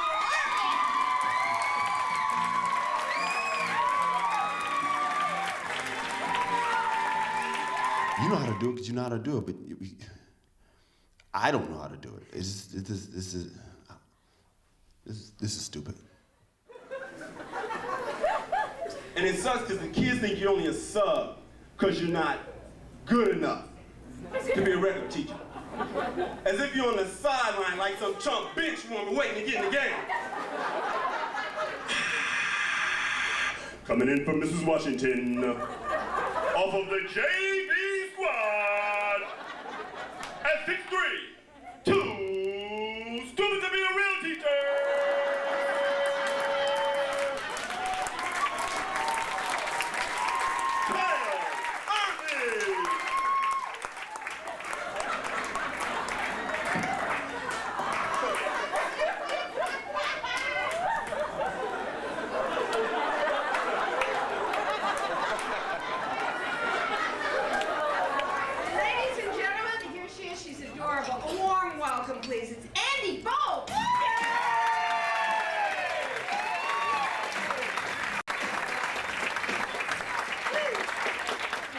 copywriting, and I just feel like, you know, like I think it's funny, but other people aren't gonna think it's funny, and then they're gonna see me trying to, you know, cover it. And once you finally have sex, girls are always like, oh, I lost my virginity. Like it's something they can find. I mean, it's not like you lose your wallet. You can't just retrace your steps. Oh, yeah, I went over here. Oh, look, there it is. It's my wallet. Fancy that. You know, you can't just be like, retrace your steps to find your virginity, you know? Hey, Billy, I think I left something here. Oh, look, there it is. It's next to your Xbox. It's my virginity. And a pile of shame and guilt. Ladies and gentlemen, it's Laura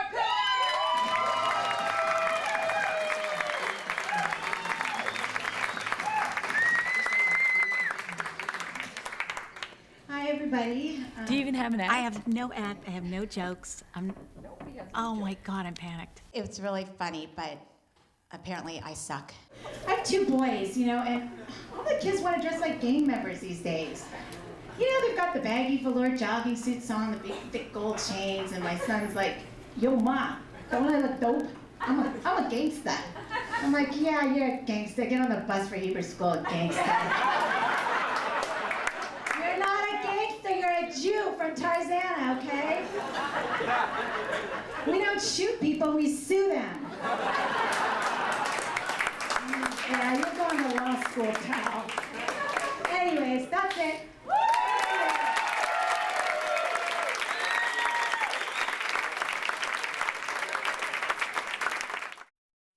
Oh God, I'm so glad it's over.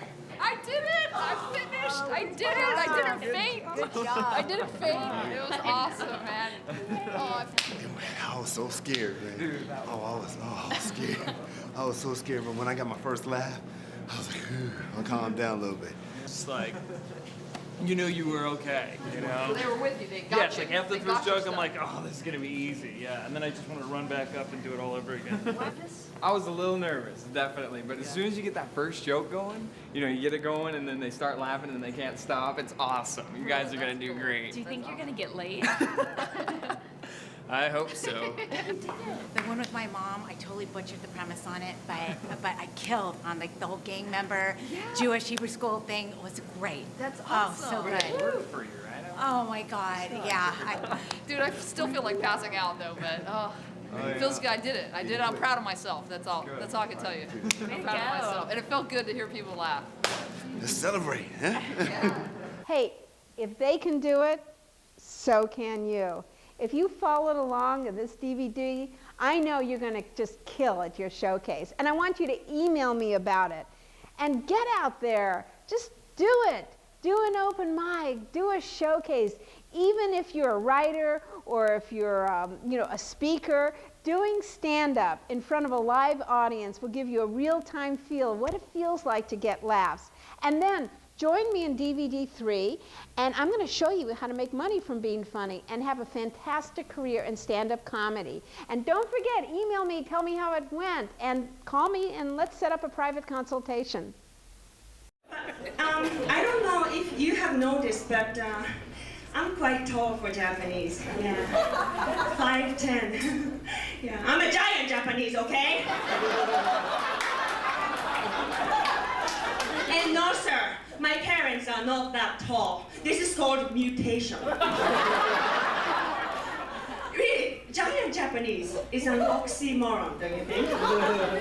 It doesn't really exist. The only other giant Japanese is what? Godzilla! But he looks Chinese to me. There is a difference, folks. There's a difference, yeah. I know you can't tell, you know, it's okay. All white people look the same too.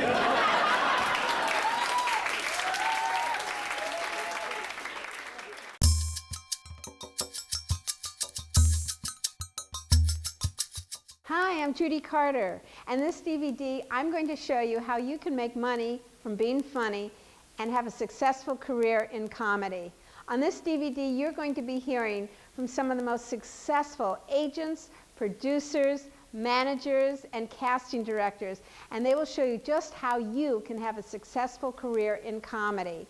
On this DVD, you're going to be hearing from agent Danny Robinson, hosting agent at ICM Mark Hamler, manager Barb North, sitcom producer Tracy Newman, Rob Lauderstein, another sitcom executive producer, reality show executive producer Gina Rubenstein, professional MC Dan Rosenberg, comedy radio producer at National Lampoon Radio Kent Emmons, comedy booker Matt Coleman, comedy writer Peter Chakarlis, casting director Tina Weiss, stand-up and actor Rick Overton, comic actor Tim Bagley, college comics Alex House, and Steve Hofstetter, and corporate speaker agent Jonathan Wigan. You know, a lot of my students get paying gigs a few months after taking my workshop, and so can you. The first thing you need to do is you need to get good. And you've got to work hard to get good, because once you're good, I have to tell you, no lie, there is no stopping you. Now, one of the first places to look for paying engagements are places you already fit into, people you already know. Okay, say your act is pretty good now. You like it, you want to take it on the road. How can you get paid? How can you start making at least a little bit of a living? There are groups that will hire you just because you're a certain type. All right, so let's go around and just see what kind of types, what kind of groups, what kind of places do you think you could work? Dave? Temple groups. Exactly, yeah, synagogues. Exactly. There's a lot of youth Jewish groups and stuff like that. You know, I'm Jewish, so I do a lot of shows for Hillels, Jewish student organization. I was very active in my fraternity, and so I do a lot of shows for chapters of my fraternity. You know, there are a lot of affiliations that you each have that you will be able to turn into shows. And while you'll only be getting a couple of $100 a pop, that's still more than you'd get at a club. And in order to do that, you don't need to be a true headliner, because they're happy enough that you're one of theirs. I know like that you can do gay cruises and like gay bars, and I know pride events. I know they have, gay people like to have fun, so I know they have a lot of things like that. All of a sudden she's But happy to talk about I know. Oh, I can get paid. Get paid. Hi, I'm Andrea Meyerson. I'm president of Standout Productions and All Out Films. I book gay and lesbian comedians. That's what I do for a living. I'm looking to hire you if you're funny, and if you're looking to get in that market, I want to tell you there is work for you. Not just with me, I work with a lot of other producers nationally. We're always looking, how do you get a hold of somebody? I need somebody new, up and coming. We talk to each other. There's also lots of opportunity to get on film. The Logo Network, 24-hour gay and lesbian television, they love stand-up comedy. They're looking for you too. What if you only have about like 3 minutes of material, but like let's say you're supposed to be doing 5 or something? If you have 3 killer minutes, that's enough to go out and start doing open mics. I mean, that would be the least amount of material, but it won't stop you. Go out, do it. Play around with it. And by doing the open mics, you'll get more material. Just bring a tape recorder and tape it all the time.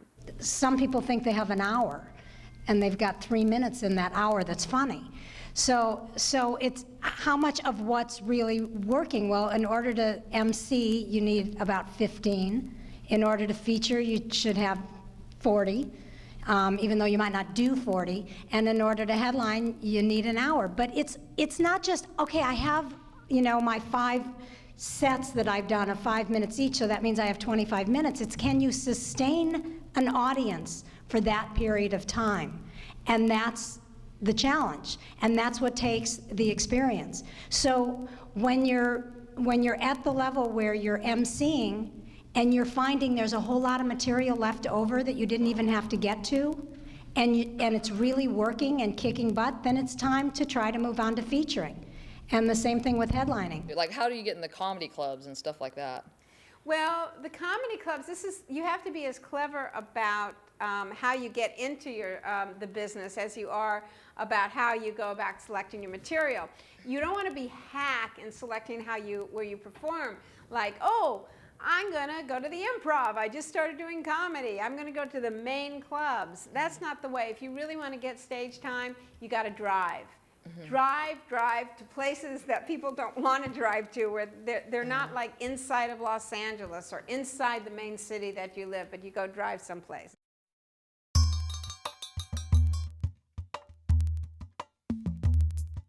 chances are when you first start off, you're going to be emceeing. Dan Rosenberg, author of How Not to Suck as an MC, has some great advice. Your first job when you first get a job in comedy is probably going to be the MC. They're probably going to say, hey, you're new, why don't you host the show and do the most important part of the show? Which seems odd to me. So a few tips I like to give newbies or greenies or whatever the new people call themselves these days. I think rule number one, the audience has to like you. You have to be likable. Would you go to a party of somebody that you don't like?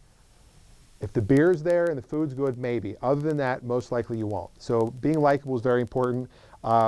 Being prepared is very important. Knowing the person's name that you're about to introduce, being able to pronounce it properly. Just ask. You know, if somebody says, hey, my name is Bob Schmeckebel, you say, oh, Bob, could you spell that out for me phonetically, and could you say it again? And you don't care how somebody's name's really spelled. I mean, Smith is Smith, but they might have an E at the end, they might spell it with a Y, it's still Smith. So the wait and shake. As an MC, this to me is one of the most important things. When you introduce somebody, wait for them on stage. Don't say, all right, here's our next comic, Bob Smith, and then run off stage, because the stage should never be left empty. So you wait for them. You shake their hand, or you bump fists, or you elbow, whatever, you know, if you have some style that you want to do, you can give them one of these, whatever it takes. But you should wait for them, shake their hand. It's like you're passing the baton to them. Now it's their turn to have the stage, and then hopefully they'll do the same for you. Another great thing, this is very important when you're starting the show off. First off, you should never just start the show by going into material. You don't just walk up and say, so my wife left me, because they don't know anything about you, they're not ready for the show.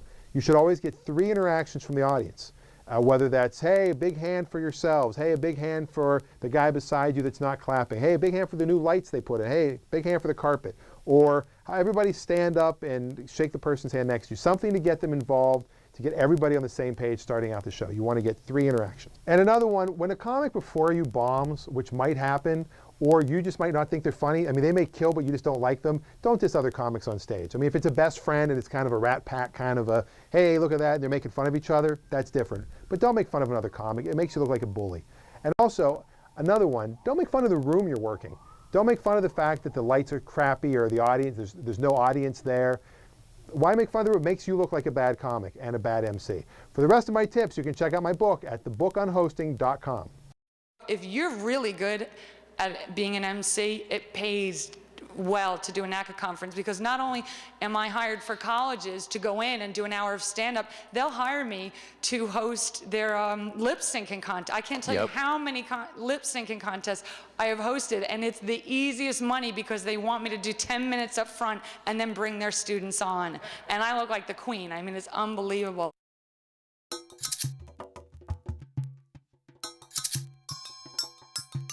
Getting good as an MC can lead your career to lucrative TV hosting jobs. Mark Kamler of ICM and Gina Rubenstein, reality show producer, talk about what they're looking for when they want to hire or represent a TV host. In a host, typically, I look for comfortability in their own skin. I want to know that this is someone that I want to grab a beer with, someone that is going to engage me. I feel like a good host can really pull the story and really can be charming and self-effacing, but can make the story about what the show is supposed to be about. We definitely look for stand-ups and improv. Improv even better, because sometimes they are able to relate more to what's going on around them. But I work at E! Entertainment, and they have a talent department that is going to showcases all the time, looking for new talent. And they especially are looking for younger talent that's a little, you know, not quite so polished, mostly because they don't want to pay the bigger bucks. But that's a benefit to you. And then they, you know, can shape you basically the way they want to shape you. So, yeah, I mean, people are always looking for new hosts, and my host is a comic, so she certainly came to it from that and did some stand-up.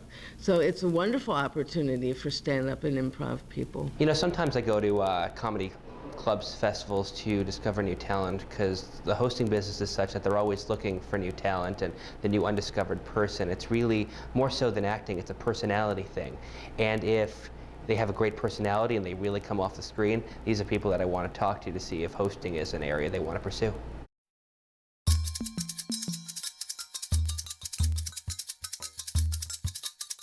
There's so much opportunity to get comedy work, but let's start with the obvious, comedy clubs. If you stay in LA, you're going to do showcase sets. And when is all that stuff going to develop? All that stuff, and you're not under the radar. So you get a chance to go on the road, do the B and C clubs first and work your way up. And when you come back, and the challenge of people that have been on the road a long time is they don't know how to do showcase sets. So there's kind of that balance too. But it's not going to do you any good to get a showcase set, do great, and then you can't follow it up with anything. You also do not, under any circumstances, want to work out your material in industry-friendly comedy clubs. Work that out elsewhere. And when you're ready, because as Danny says, the absolute worst thing you can do, and I can't stress this enough, is send a tape before you're ready. The thing is, you have to be prepared and financially ready to do that, because when you start out on the road in the beginning, to say you're not making anything is an understatement. And it's tough. It's you know, crappy situations, scratching by to get it. But if you can do it, a client of mine, Matt and I were talking about dinner last night, started out in California and was doing nicely, but you know, it's you know, again, when you're trying to develop in California, you're right under the spotlight. It's nuts. He moved to Minneapolis, been there for 3 years now, working, you know, because if you're based out of the Midwest, to say come over for $150 a weekend and work, you know, Des Moines, well, you can do that from Minneapolis. You can't do it from LA or New York, you know, or San Francisco. So he did that, and I mean, it's staggering the difference it's made in him. He's put the time, I mean, he's still got a ways to go, but he's put the time in, he's put the effort, and he was serious about it, and he did it exactly. But you may have to be prepared to do that if you're going to go on the road, because you're right, going on the road is the everything. At some point, you have to do it. But if you can't afford it right away, you know, or you may want to look at your options of where you're based. Is this a place I can go on the road from financially? Because it takes a while to build up before you make any kind of actual money.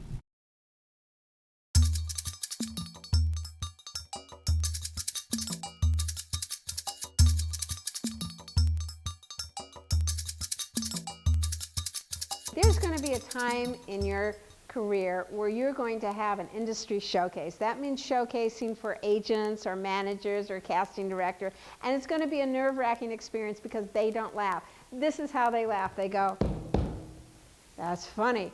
And you just, oh, why didn't I get any laughs? You can't control what happens, you know, and it's going to be so hard for you because you put so much importance on it, and you're going to think this is really it, but I have to tell you, it never is it, and you can't take it personally. You just do your best, and you might have a great set, but you're a redhead and they're looking for a blonde. You might have a shitty set, but they like your look, and they hire you. So my advice to you is really wait till you're really ready before you start inviting them, and make sure everything in your act is authentic and really reflects who you are. That means you might have to cut some funny material because it's not really a you joke. And when you showcase, I would suggest not wasting time bantering with the audience, because usually they're there to see your material, and bantering to the audience is usually considered filler, unless of course you're auditioning for a job where you'll need to banter with an audience. In doing stand-up gigs, like, you know, having 3 or 4 really strong shows and then totally eating it, it can be really demoralizing. That's happened to me. But I think you have to accept rejection all the time in this business, whether you're a stand-up or a writer. That's just the nature of the beast. You can't take it too personally. You have to accept the fact that it's going to happen, because you're always being judged and evaluated. And you have to remember that it's very subjective too. It's not always going to be what you think is the funniest. It's going to be what the other people think is the funniest. I get a lot of emails ask me, Judy, I'm in my 40s, I'm in my 50s. Did I miss my time? Is it too late to start doing stand-up comedy? You know what? There is room for everyone if you're funny and you're doing something really special and unique. There is nothing you can do about your age. You are the age you are. So if you've been given this talent and this drive and it's coming at this time in your life, there's a reason for it. And don't let that be the reason that stops you. There's a lot of other reasons to stop you. Don't stop yourself because of your age. Phyllis Diller didn't start till she was 40. or late 30s, something like that. You know, many people, a lot of people have been working through the years at reaching varied levels of success, then don't hit it until they're later. Lewis Black didn't really hit it until he was over 50, you know. Now, he'd been working for years. He was always a respected and very, very talented performer. But, you know, Rodney Dangerfield had been doing it for years, left, sold aluminum siding, then came back, and at 60 became a name. So Barbara's exactly right. If it's the passion you have, and you have something funny and original and different to say, that'll find its water level. Done it, yeah. If you've got a passion to do this, do it. Understand, well, not just if you're over 40 or whatever. I mean, I think you all understand that the odds in this business are crappy on a good day. So, you know, I'm not telling you anything that you haven't already thought about, I'm sure, but it really is so, originality is so important. And the days of people saying, well, I can't touch them, they're 35 or they're 45, whatever it is really gone. It's how different are you, how clever are you? Because with television especially, film too, but television especially, they need funny people at all ages. I mean, the advent of television really broadened everything. In the olden days, if you weren't a movie star by the time you were 30, the odds are you were never going to be a star. You could be a working actor and make very fine living and all that kind of jazz, but you weren't going to be a household name. Television changed that whole thing. Probably the first big example of that was All in the Family, where you had two great character actors who were in their late 30s, early 40s, maybe mid-40s, I can't remember, but who all of a sudden became the leads of a show that became the biggest thing in television history to that point. And these are people that would have worked for the rest of their lives and done very well and made very nice livings and greatly respected, and, you know, maybe there was an Emmy here or there or something. All of a sudden, I mean, making multi-millions, household words, major stars.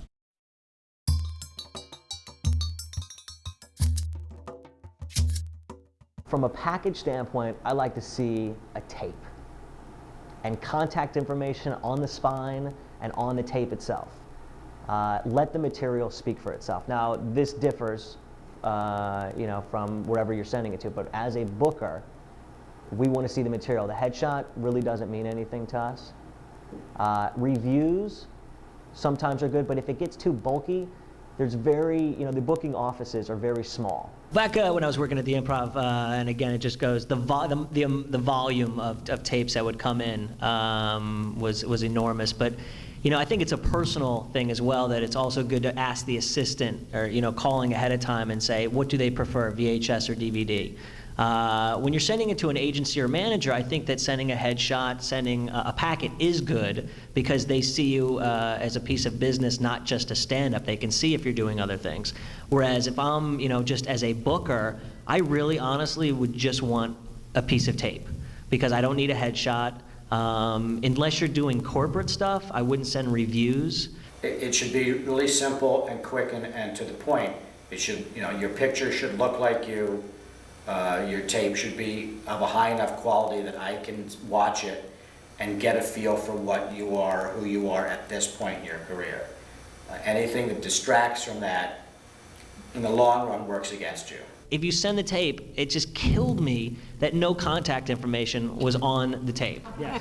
And it seems silly, but actually, like the spine, the label, the spine, like to have it be blank, you want to throw it away, but you know, you didn't, because those are dreams. The craziest thing, when we get tapes in and you look at them, with the time we have, agent, manager, casting director, producer, whatever, and the volume of things that come in front of us, anything that can get between our enjoyment of your performance and your performance is going to hurt you. I mean, if I throw a tape on and I can't hear you in the first 30 seconds to a minute, my attention span's gone, the phone's gonna ring, and you're done. Make sure that you grab them in the first 30 seconds to a minute. Because if you don't, then you're probably gonna turn it off for 2 minutes, after 2 minutes or so. Normally when you're watching showcase tapes, With other people, you watch about 5 minutes. We're a business, and we're busy during the day. And when you send someone a tape, don't call them the next day to ask them if they've seen it. Give us a chance, you know. Let me stop. The answer is no. From a booking standpoint, booking comedy clubs, it didn't matter who it came from. You know, I would watch it. And you know, that's the other problem, is that you're doing so many other different things. You don't have a lot of time to watch tape. So again, some of it's luck, some of it's timing, some of it is having an agent or manager saying, hey, I really want you to watch this tape.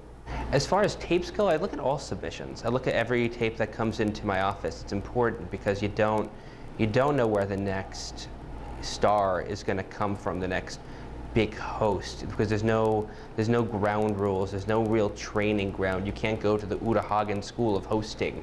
It's important that you just watch, because you're going to learn and you're going to see great things, and you're going to see a lot of bad things too, but that's par for the course.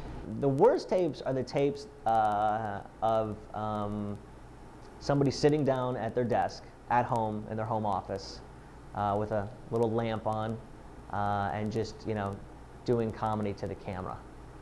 That was a good one. That was the worst one.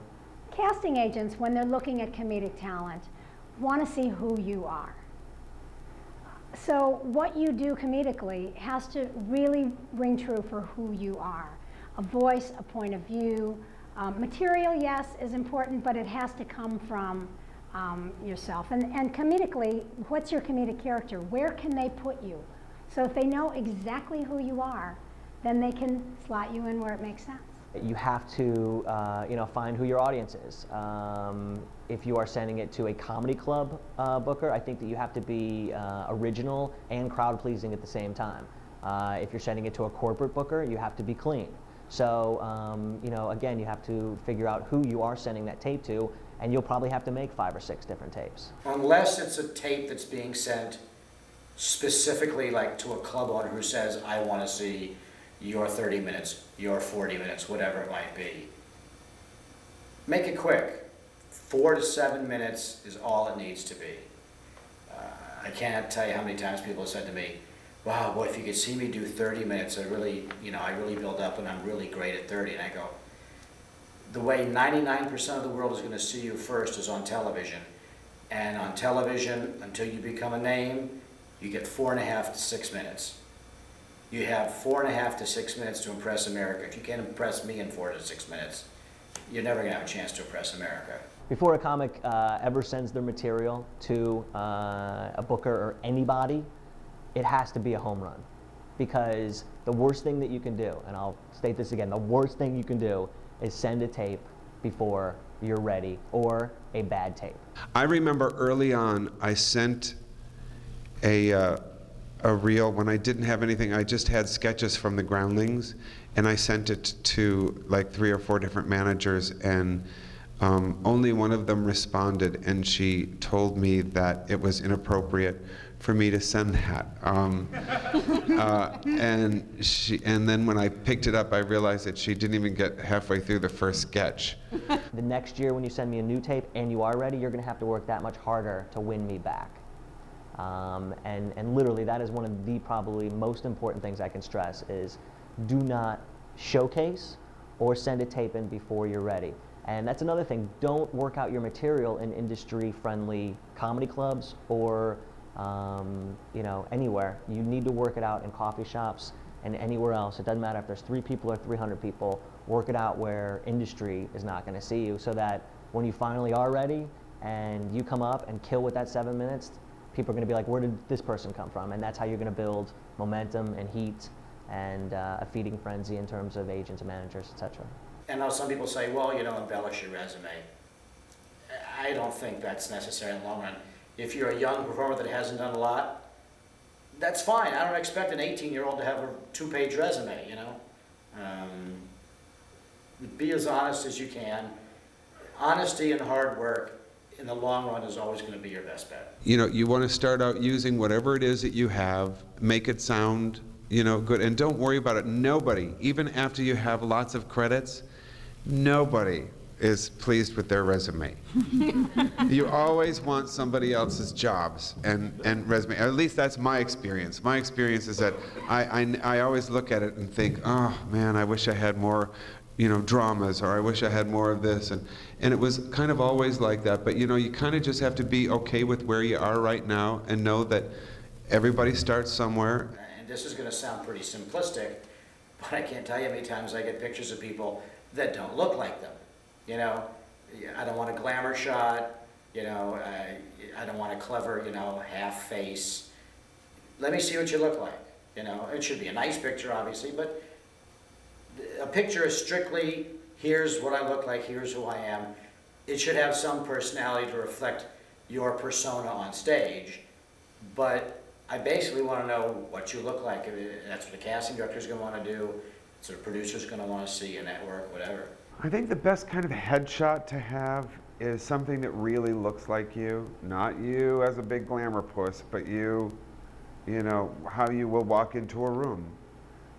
And something that's not too, bizarre or artsy, or you just want it to be you in a natural way. A funny headshot can work if all you're going to use it for is to be on the marquee of a club or something like that. I really think headshots, especially at the beginning, when people don't know you, a basic headshot that shows who you are, what you look like, and has some of your personality, whatever that might be, is the way to go. The wackier you get,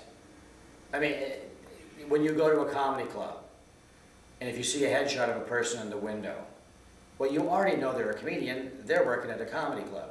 So you don't need, a wacky hat and glasses and a fake mustache to get, hey folks, I'm funny.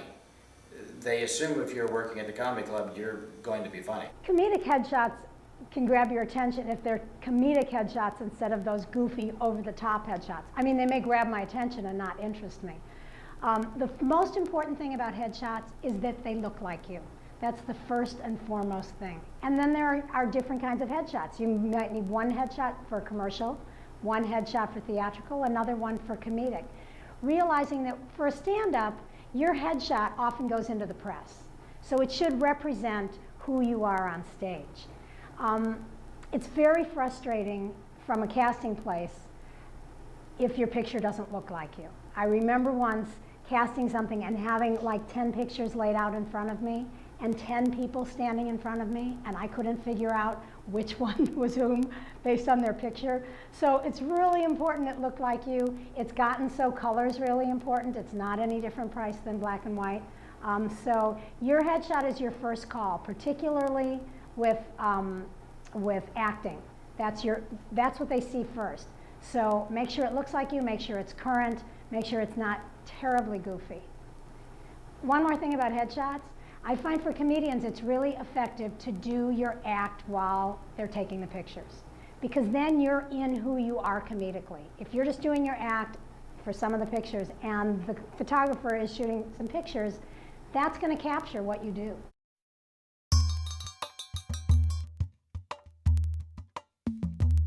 More often than not, people that we all work with will come through suggestions from other performers, from managers, from club owners, club bookers, television bookers, casting directors, what have you. That in the long run is going to always be your best entree, but that takes time to make those contacts, and the way you get those contacts, it always comes back to be the best at what you do. Keep growing, work hard, people will notice. So, especially, and the flip side of that is, if you are overly pushy and you do, push so hard that we actually do look at you or see you somewhere or look at your tape and you weren't ready, it's a long time before we look at it again. A lot of these young guys are near 40 or over, or some of them in their early 30s or late, mid 30s. They've done their time, and it's not just like, okay, I'm doing my time, is it up yet? It's really getting out there and working and doing whatever you have to do to develop.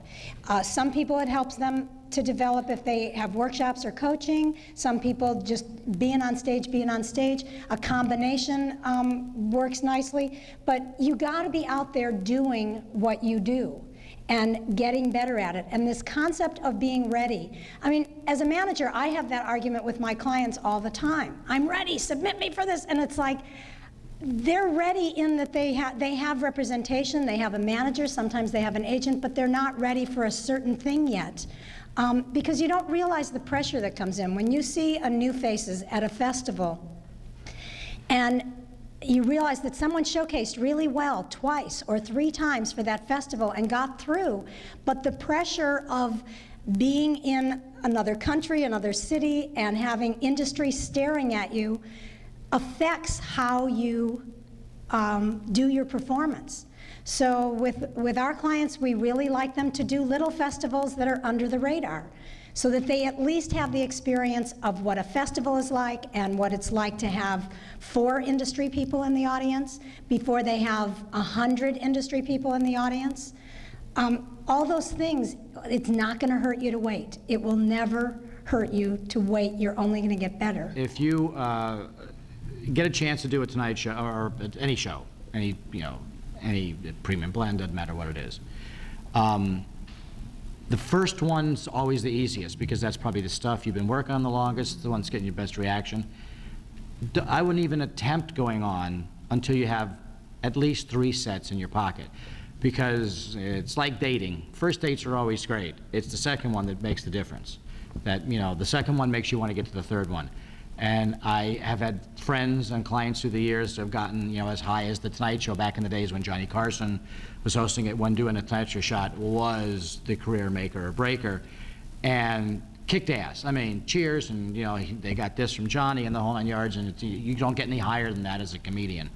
And they, come back, we'd love to have you back, but boom, boom, X few months later they come back, and it's an average set. Not bad, but average. And when you get to that level, when you're in the big leagues, average don't cut it. Mm-hmm. And they, after the show, they pat you in the back and say, thanks for coming.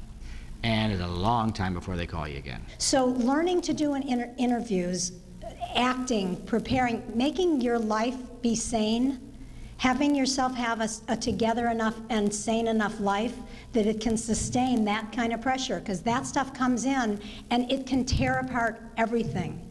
So all those things, Steve Martin once said, it's about Barb, having, yeah, Barb, stop calling. After he said, Barb, stop calling. It's about having your bags packed when the bus shows up.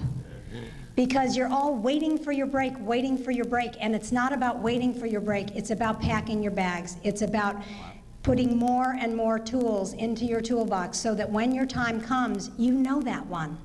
Television, the media in general, but television especially, it's a double-edged sword. It's an amazing, amazing tool. And we learn everything in the world today by television.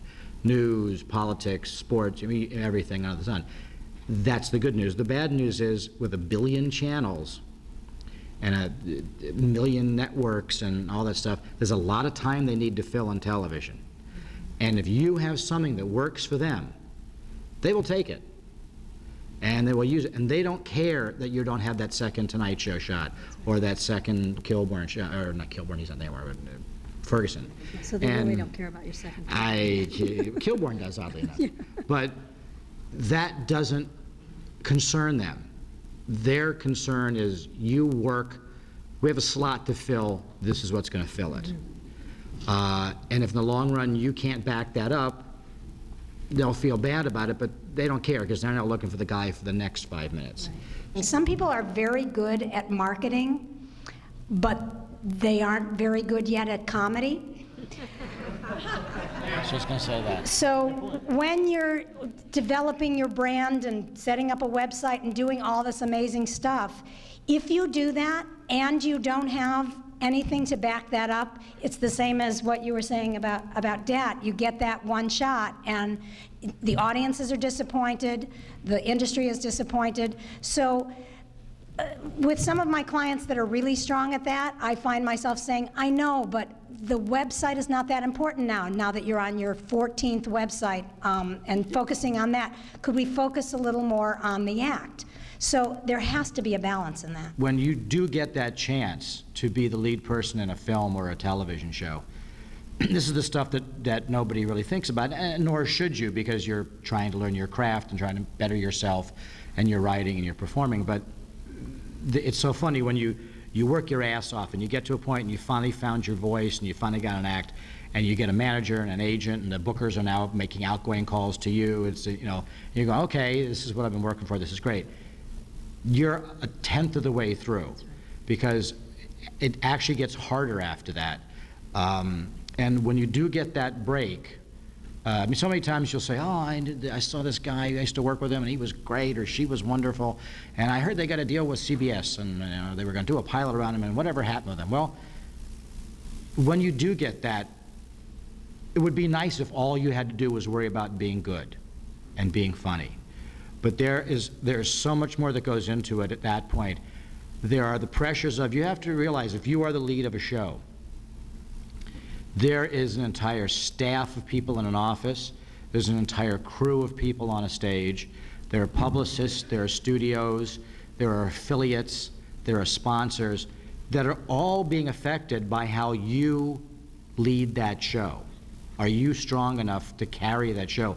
Are there going to be enough millions of people in the United States that will tune in to see this show? There are interviews you have to do. There are rewrites. There are, we like your hair a little different. We need to do a rewrite the night before you tape. There are a billion things you won't even think about that come and hit you right smack in the face. So if you do, and I can't tell you how many times I've heard it, I know Barb has heard it, and I'm sure Matt has heard it as well, that when they get that shot and it doesn't happen, they'll sit down with you a year later and go, I should have kept up with my acting lessons. I should have. You don't realize what's hitting you. It's another world. It's like spending, you know, weeks and weeks and years in a batting cage, practicing hitting the ball and playing Little League and going in the 90-mile-an-hour, you know, thing and learning how to hit a fastball, and then you stand up and Roger Clemens throws at you. You go, holy shit, this is not what I expected. It's the same kind of thing. It's there are so many things coming at you that have absolutely nothing to do with your talent.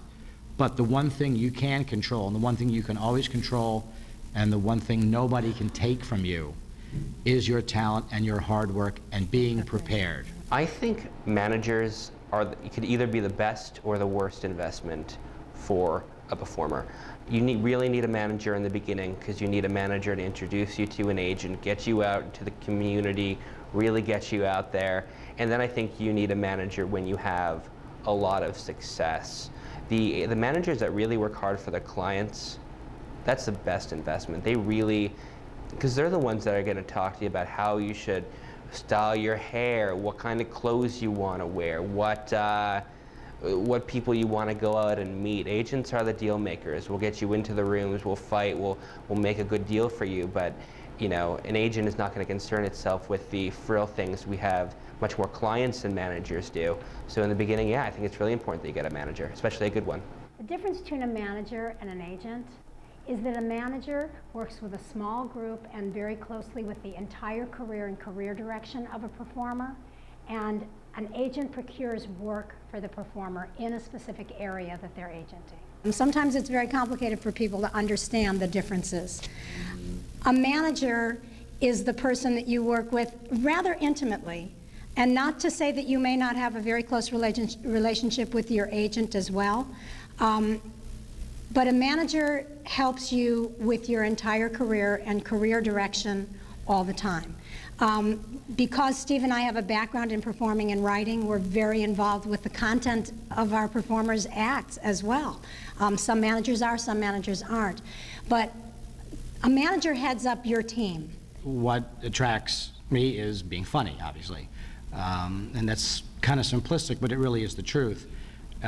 We all see a lot of talent, you know, throughout the year, and the thing that's initially gonna get you is, does someone make you laugh? I mean, it's really as simple as that. And then after that, is what they make you laugh with, something you think that can grow and that will resonate with the public. I mean, and for television or film, wherever it may want to go. We work with our clients both with the content of their act, making decisions about whether or not to take a certain gig, thinking about direction, where do we want to go next, where do we see ourselves going 10 years from now. So I guess you'd say manager is more full service, hands-on, closer knit than an agent is. Once you say, okay, they made me laugh, then it gets a little deeper into, well, what did they say? Was it meaningful? You know, can this be developed into something? Is this just really great writing, or is the performer and the writer on the same page? You know, are their writing skills as strong as their performance skills, or vice versa? And that's when it starts to, you know, go beyond that. But the initial thing that will attract any of us is, are you funny? People sometimes ask, do you need a writing agent or manager? I think once you've gotten on a show, it's good to have one, but in late night, it's not necessary to have an agent. There is no way, no patented way to get an agent or a manager. There are guidelines and there are rules, for lack of a better term, that it's always good to follow. Like I said, common courtesy is probably at the top of that list. But as anything in our industry, if there was a boilerplate of you do A, B, C, D, and E, become a star, we'd all do it. So it's such a business of timing and right place at right time or whatever. There really isn't. The best thing I could say is take advantage of whatever opportunity you have and always work to make your craft the best that it is, and your time and fate will intermingle at some point if it's meant to be. But if you don't do the hard work, you're never going to have that. The way I've met most of my clients through the years is through other artists introducing me, or other managers, or me seeing them in a performance. It's almost never come from, handshake in a hallway, A typical comedian may need a theatrical agent, a personal appearance agent, a college agent, a cruise ship agent, a voiceover agent, a hosting agent. And so many times agents cover a part of your career. Sometimes they're focused on that part, and as a manager you may see that that part growing in this direction is going to harm this part that we're trying to grow in another direction.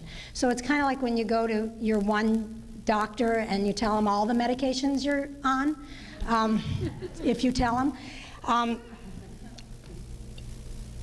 It's our job to coordinate it and to work with you, to get those in the middle of the night phone calls, to talk you through the really challenging times. And there are challenging times. This is a really hard business, even if you're doing really, really well. And there are different elements, depending on how well you're doing, that have to be dealt with. But a manager heads up your team. It's your business. You're a business partner with your manager, and that person heads up your team and works with you in your business together as a partner. I also want to echo, Danny said most of everything in terms of the things that turn you on and off, and it is always the funny is first. For me, as a manager, can we work together is really important as well. And every time we make contact, I'm deciding that. Because you take an environment like this and that invasion of space, and just thinking about things to be courteous, we're walking around with no big bags that we're carrying, and suddenly people give you tapes or give you scripts or give you things. What am I supposed to do with that? So just the courtesy of approaching someone and saying, would you mind if I sent you a tape? There's no hard and fast rule of when to approach an agent. If it's in a business setting and it seems appropriate, then it's probably okay to do it. But you will get clear signals. It really comes down to courtesy. If someone is in the middle of something or distracted or whatever, don't try to insert yourself into a situation. and if it's not a situation that is business oriented, like a social situation, like I said, a wedding or a sporting event or whatever it might be, and they're obviously there not for work.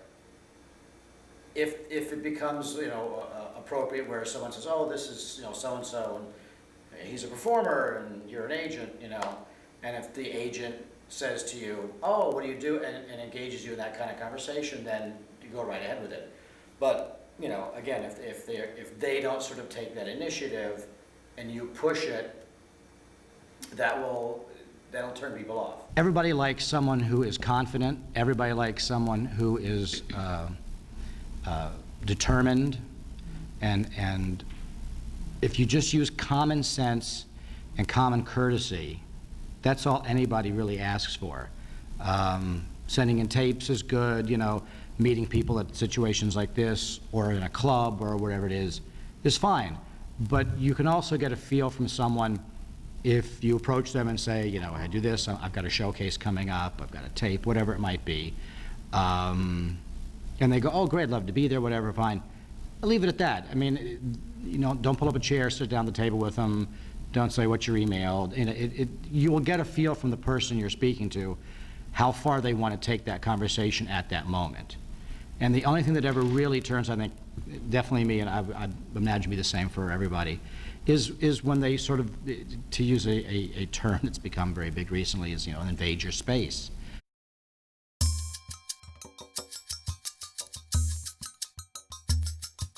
Ask any successful comic or person in showbiz how they got their first job, and chances are it's not going to be from an agent, but it's going to be from someone they know. Being a comic, you're probably a real shy person, but you'll find that the more networking you do, the more gigs you'll have. To a lot of degree, yeah, it is who you know and not what you know, because Hollywood is a town based on relationships, and it's based on hard work. And without the hard work and the relationships, you're not going to get anything done. I know a lot of people who work very hard and they don't know how to network, and they're not working. Conversely, I know people that network their butt off and are not very talented who are working quite a bit. If you do stand-up, that's a great way to network because there are a lot of writers who are stand-ups. So that puts you in a position to meet people that will put you in a position to get on a show. If you know anybody that's working in television, start there.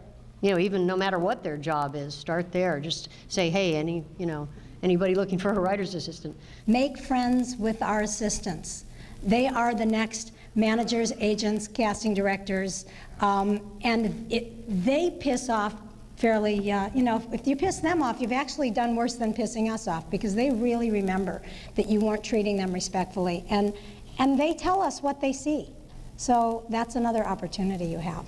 What I would do and what I wouldn't do with making contact with a booker is kind of a delicate subject, because there are no do's and don'ts. I mean, it's really tough. I think have something to say when you call a booker. Don't call a booker when you finally get them on the line and say, hey, how do I submit a tape? How do I get stage time? Go through somebody else, get that information, send in the tape, and then call and follow up and say, hey, I sent a tape, I was referred by an agent. Referrals are also a great thing to do. Try to find somebody that knows them, that you know as well, that can just put in a good word for you. A lot of times it's timing as well. If you get a tape in the office and you happen to be at lunch, you might pop it in. But if you get a tape in the office and you've got 87 things to do, you put it aside and then that person calls immediately following, that's a don't. Email is a great way to do it nowadays. Get the email of the booker and send them an email so that they can respond when they have the time. And one is, call and say Danny Robinson referred you. Make sure he did. Just as Matt said, that phone call does get made between us. Tell me about this guy you just referred to me. What? I've never heard of this guy. I think the best way to get representation is to really just put together a fantastic reel. If you don't have any television experience, any hosting experience, I say go down to the Promenade in Santa Monica, go to the mall in Minnesota, just go somewhere where there's a lot of people and interview them. Have them say really silly things. Get 2 hours of footage, put together your best 3 minutes, and mail it to every manager, every agent, every production company, because someone somewhere is going to see it, and if you've really got the talent, you're going to move forward. Essentially, the best way to get an agent is on a referral. If a producer calls me and says, there's this talent I've seen, he sent me a tape, it's fantastic, that's going to get to the top of my priority list. Rather than, coming through my office, I receive over 100 submissions a week. What's going to separate it from the pack? It's always referral. It's always getting the word out. If you really want to host, tell everyone you know.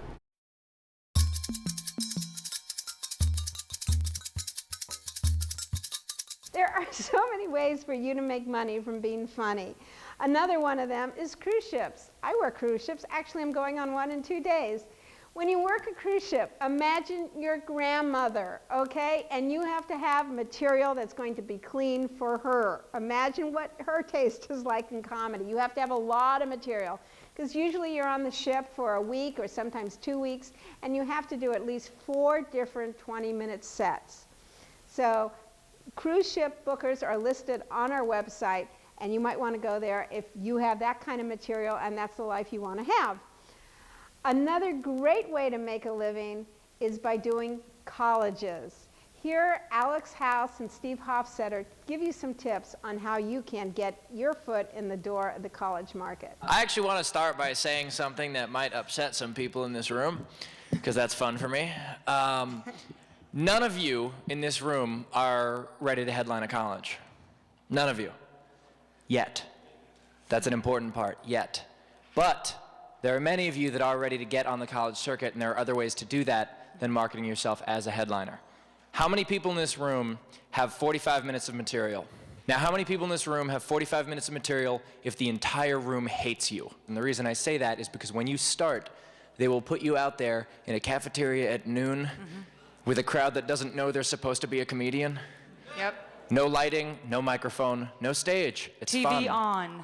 Yes, TV on. Behind you. People playing pool, making cappuccino drinks really loudly. Announcing the food orders on your microphone. Oh, that's a great time. I love when they do that.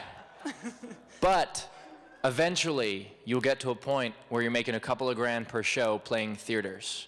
And that is why you do the college market. I did not have an hour of material. I had maybe 45 minutes at the best, but I did have the determination, and the first couple colleges I did when I was sent out was I would research. I know that's one thing that Steve was talking about in his workshops. I would research the college. I would go to that college website and I would write 15 minutes of material specifically on that college. And some of the jokes translated so that by the time I got into my 5th college, 6th college, I had done maybe 2 Catholic colleges, so I can do those jokes that I did at St. Mary's, I can do it, your sinus or wherever. And you have to want to work hard to be in this business, especially the college market. Well, here's how to get on the college market if you're not quite there yet. How many of you own a car? Bingo. How many of you know a headliner who doesn't own a car? I have a number of people who are my regular openers. Now, they have come to be my regular openers because I enjoy their company. They're good friends of mine that I've met at comedy clubs, and they weren't ready for the college circuit. Now, I live in Los Angeles. When I play the East Coast, I don't have a car. What would I rather do? Pay out of pocket to pay someone to open for me, make me look like a bigger celebrity because I have an opener, and spend time with and enjoy myself, or rent a car and drive by myself? Play a couple of colleges for free. My first 3 colleges, I paid my own way to get there. And the reason I did that is because now on my press kit it said, I've played schools such as Meredith College, Lehigh, and Columbia University. Those were my only 3. But it looked like I was playing more. The more colleges you get on your resume, the more likely you're eventually going to be asked to headline. You need to start playing a market before you can headline it. You treat the wait staff with respect. You never know who's sitting in that audience. I was doing a low-paying gig in Pennsylvania, and a 16-year-old student sitting in that audience saw my act, loved me, spoke with his student advisor at a prep school 5 minutes down the road from my in-laws, and within 6 months, I got a gig for $12,000.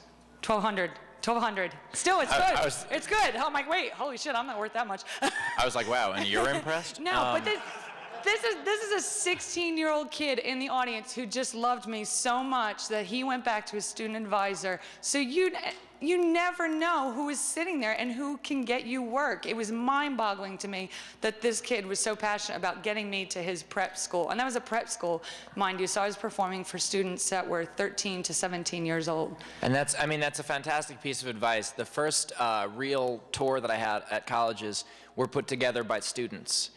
Students who had seen me at various clubs or found my stuff online or whatever it was, and I'm always very accessible to people. You know, when someone writes in and says, hey, I appreciate your stuff, I always say thank you. I always, talk to them a little bit. I don't spend too much time on it, but I then encourage them, if I see a .edu address, I encourage them. I said, hey, I do a lot of colleges, tell your advisor to bring me in.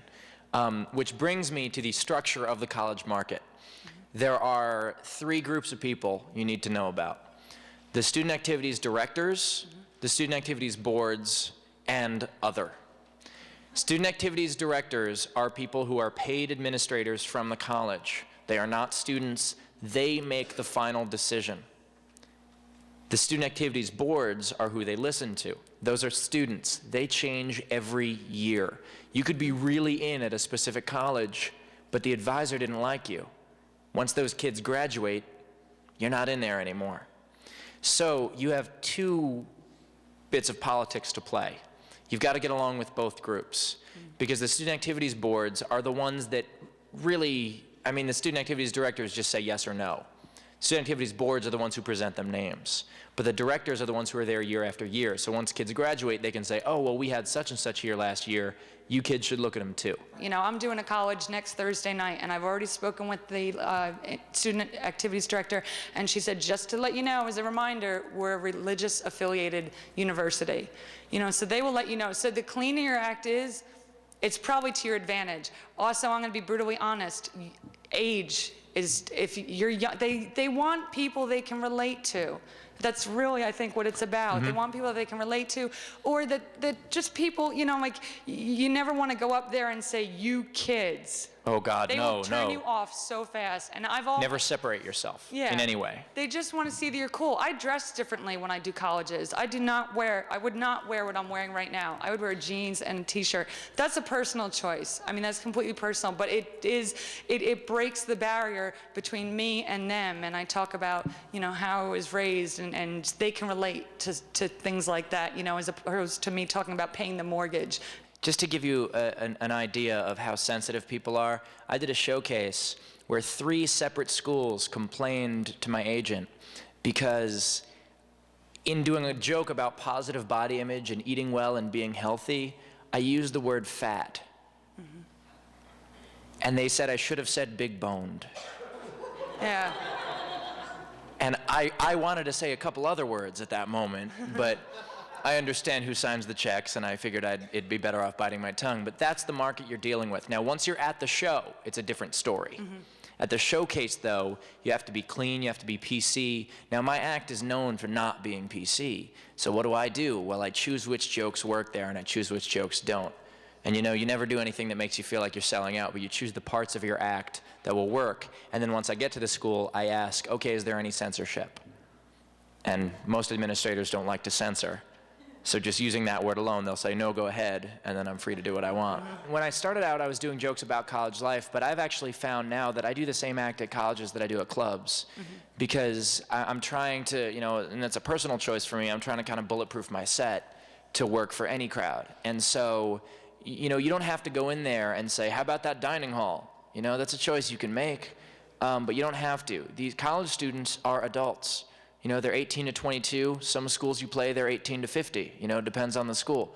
So you have to understand that these are real people like anybody else. And, in fact, if you play a lot of clubs in LA, those are college students too. NACA stands for National Association of Campus Activities, which is the largest organization that handles entertainment for colleges. And that entertainment could be anywhere from musicians to slam poets, bands. When Steve and I are submitted to NACA, we go up against everybody. We just don't go up against comedians. We go up against hypnotists and jugglers and, you know, top bands that are out there.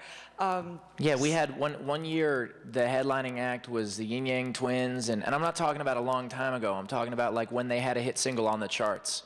Like, you're up against that. You know, you're up against, like, Blessed Union of Souls. Blessed Union of Souls played 3 out of 6 years because you can't play 2 years in a row. And so they keep going back because they know how much money is in that market. You know, these are big acts that you're up against. So if you're fortunate enough to have an agent, or I don't know how you might be able to talk about when I started out, I was self-represented, you know, and you can sign up. It's a lot of money, but you can sign up as your own agency.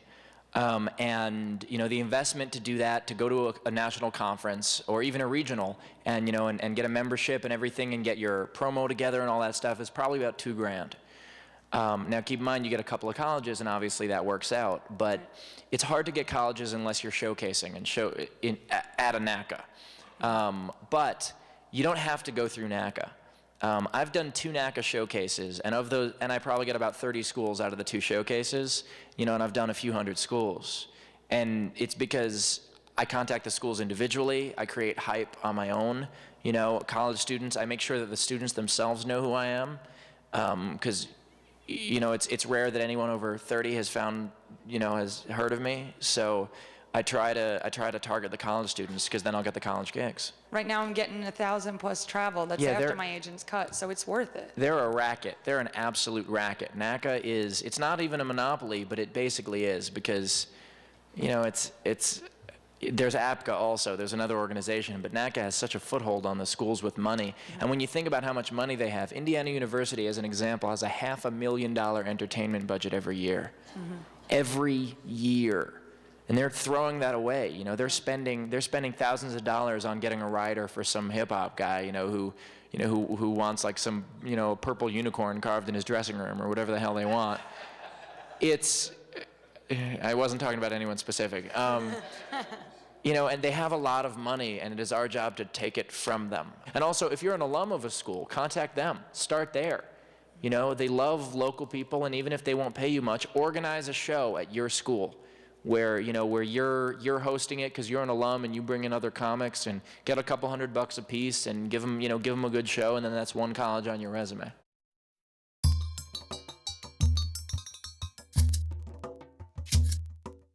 In the beginning of your career, you're going to need to know how to negotiate for yourself. Because let's say you get $700 for a gig, you'll be hard-pressed to find an agent who works for 10% to do all the logistics and paperwork for $70. So you need to negotiate for yourself. So the first thing is you want to ask them what their budget is. Let them mention it first. And if they say $700, let's say their name is Jennifer. This is a technique I use. I go, $700, Jennifer. And then I shut up. And then they'll go, oh, well, okay, $750. It's just fun. And in the beginning of your career, though, you're probably not going to get $700. You're probably going to get, well, we'll give you stage time and we don't have a budget. You could still ask for more. Negotiate for yourself. How about car fare and a turkey burger? Now, even if you're just doing it for a car fare and a turkey burger or just to get stage time, I suggest still getting a contract. Even though you're not paid as a professional right now, you can still act like one. Go to our website, www.judycarter.com. No, that's not it. www.comedyworkshops.com and download one of our free blank contracts. You can make a lot of money doing stand-up and you can make no money doing stand-up. There is not a lot of middle ground in terms of actual making money doing stand-up comedy in the clubs, 6 shows a week, getting in a day early for press. It all depends also if you're a club comic or then again if you're doing concerts. Everything is just based on if you can sell a ticket or not. And the funny thing is you don't even have to be that funny, as long as you can sell a ticket. My first tip for if you're going to negotiate your own deal, because let's be honest, in the beginning of everybody's career, 90% of the time you are going to be negotiating your own deal. Now the upside of that is that usually at that point there's really not a lot to negotiate, you're just happy to get the gig. So in that sense, it's not a big deal. But if there's a situation that comes up where you do have to negotiate your own deal and you think it's maybe a little beyond what you are capable of, then go to friends. You know, in terms of booking, there really isn't negotiation without an agent or manager, because it's $50 if you're a host, there's $100 if you're a feature, and if you don't have an agent or manager and you're headlining, you should call Danny Robinson. Because, I mean, really, I mean, you know, that's, I mean, you will have an agent or manager pretty much if you are headlining, you know, the club. So in terms of agent manager to negotiate that stuff, it is pretty cut and dry in terms of, you know, what they pay.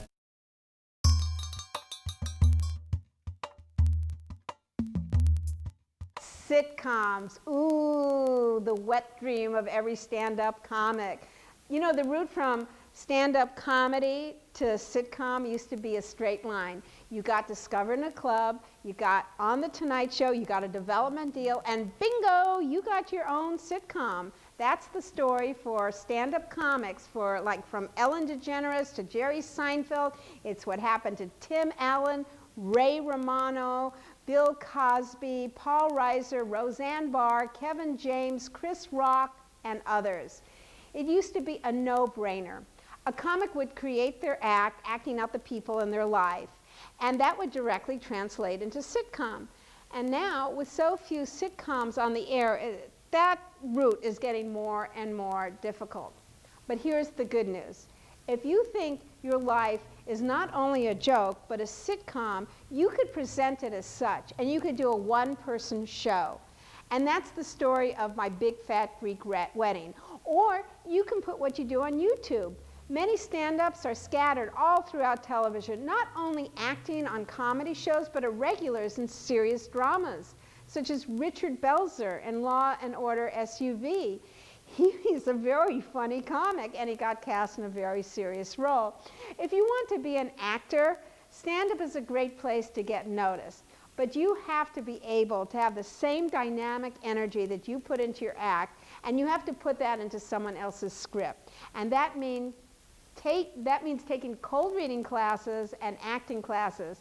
Now, here's some tips from someone who made that transition from stand-up comic to feature actor.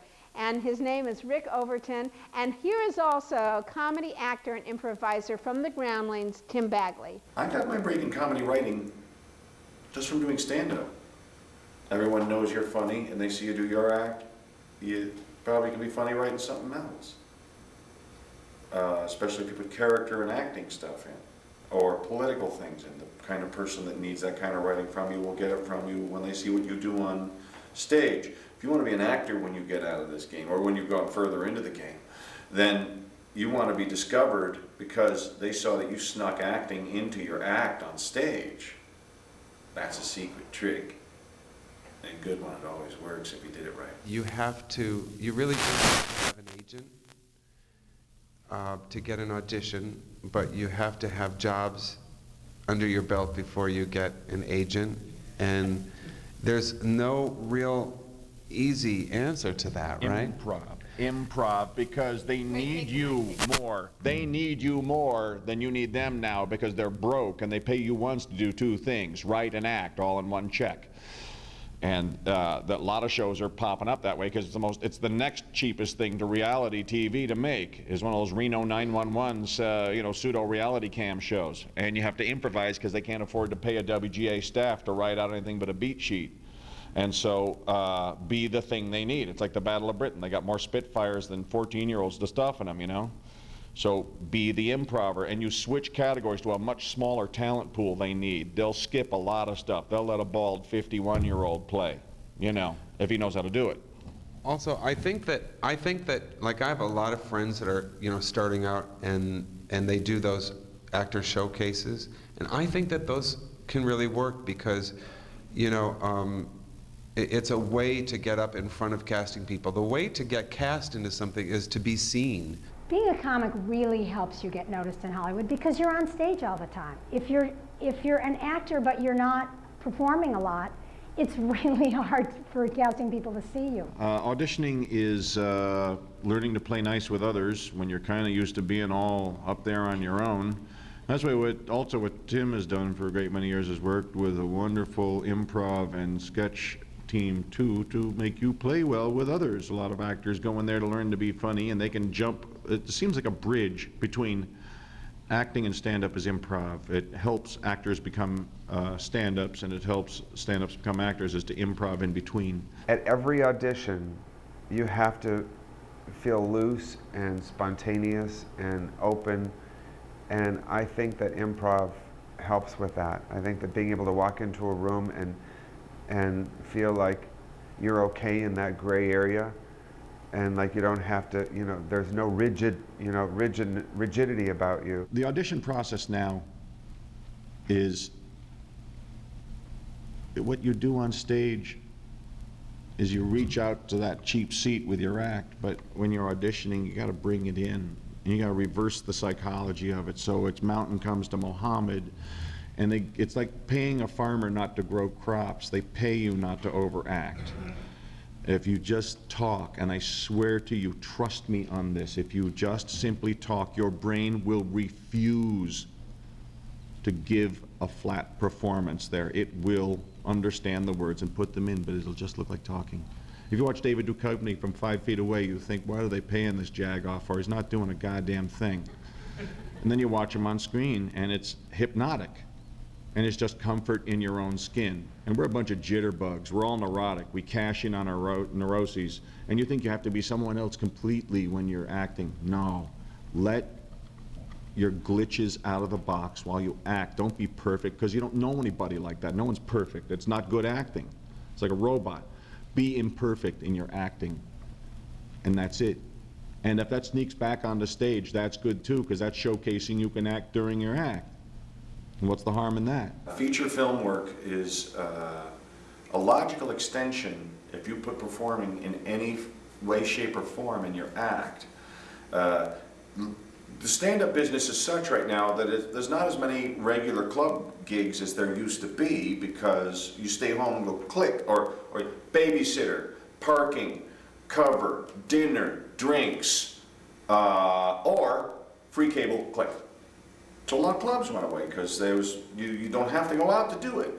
So you better start thinking in terms of what else there is. You can go on to be a writer. Certain acts, they don't put a lot into delivery, so you can see, that's a writer. They're going to jump off the stage to a keyboard.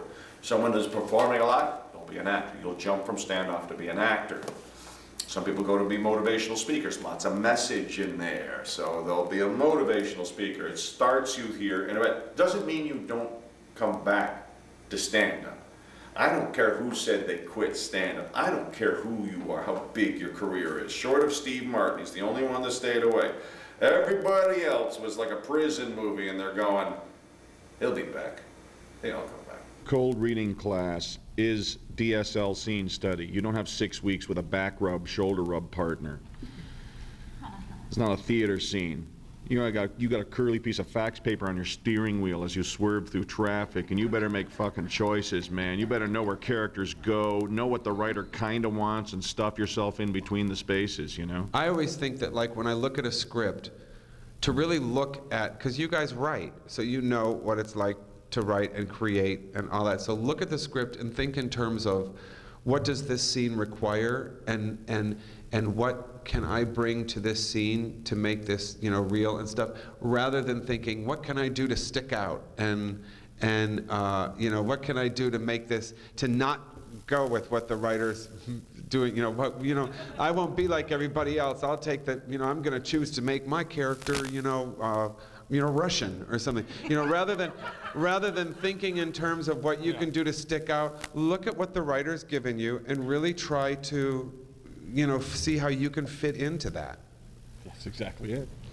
That's it. Yeah, make them happy. Be their hero. Save their day. Rescue them. They're waiting for you to save them. Make this day end. Alternatives for older comics are character acting. I do tons of it. I'm very grateful that there's a venue for someone who's my age and bald and good at acting like other people and okay at acting like himself, you know. Once you're comfortable in your skin, you can start to say any words out of it. And all you have to do, guys, all of you, listen, just talk. Trust your face to read out a proper performance. When you act, don't act. It's too big. You can't fit this into the screen. It doesn't belong anywhere. I don't have any friends who really do this. Just talk. And anyone's words can go through that, and they'll hire you. It's a shortcut. Trust Uncle Rick. Just talk.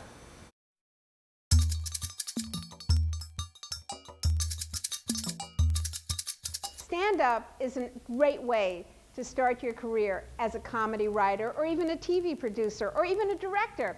Tom Shadyac, he directed Ace Ventura, Pet Detective, and Bruce Almighty, and Patch Adams. He started my stand-up class. Trey Parker started doing stand-up. Many of my students got their staff writing jobs on Leno and Letterman by showing not only their writer's packet, but their showcase tape that they made in my workshop. Rob Lauderstein, who went on to be one of the most successful sitcom TV producers in Hollywood, found that doing stand-up taught him how to write funny and authentic. Whatever you want to do in comedy, whether you want to be a stand-up, whether you want to be the star of your own sitcom, whether you want to be a writer or a producer, or write movies or anything, the basis for comedy is learning to put together your act. And if you follow Judy's guidelines and steps, you will have an act. It helps to do stand-up to get a writing job, simply because you're doing material, you're hearing your jokes, you're writing all the time, and plus you're meeting other comics who may be writing on other shows, so it's a good way to network. If you're a good writer, be a writer. You know, you don't have to be a stand-up. You can use stand-up to showcase your talents as a writer, so that, you know, if Danny comes see you or Barb comes see you, and they say, you know what, I don't see the stand-up, but great writer, I'm gonna, you know, get them to submit me a packet, and then maybe get you a staff job, you know, writing on someplace else. I was in something called looping. Anybody not know what that is? Okay, it's background voice work. You're not on camera, you're just doing background voice work in movies and television. It used to be called the Walla Group. You know, you're back, like if it's a restaurant scene that they're shooting and there's a couple sitting at a table and the camera's focusing on them, all the people in the background are extras and they're moving their mouths and they're behaving. And so later on, before they air the show, they bring in a group of improvisers to give the room some life. And that's a very lucrative job in Los Angeles. It's very hard to break into now. But I was doing that. I did it for about 10 years, along with being in the Groundlings and other things I was doing. And another looper, Jonathan Stark, who was also in the Groundlings, you know, a friend of him was one of the people that was running Cheers. And he said to John, why don't you write a spec script for Cheers? And John didn't know how to type. So he said to me, because I thought John was funny, and one day I was laughing at something he said, and he said, you want to write a script together? And I thought, oh, yes. I thought, you know, I would love to do that, and this guy's really funny, and he wants to write with me, you know. Well, I didn't realize how important all of that really was. I mean, we started working on a script for Cheers, and 2 years later actually got hired by Cheers, but not until we had written a couple of Murphy Brown specs and had a couple of other jobs under our belts. But it was pairing up with him, I'm sure, made the difference in my career. My break was when Letterman had his heart attack. I was faxing into that show, and I was doing really well, and then he had his heart attack. It's like, oh, what am I going to do? I mean, thank God he was okay. And he actually used one of my jokes where I made fun of his heart attack. But do you remember what that was? It was one of those jokes where it was really hot in New York City. He said, it was so hot, the doctors opened me up just for the breeze. But Letterman, that's one thing about writing, which I talked about in class, is knowing the voice of whom you're writing for, the talent, because he's very self-deprecating and he loves that kind of stuff.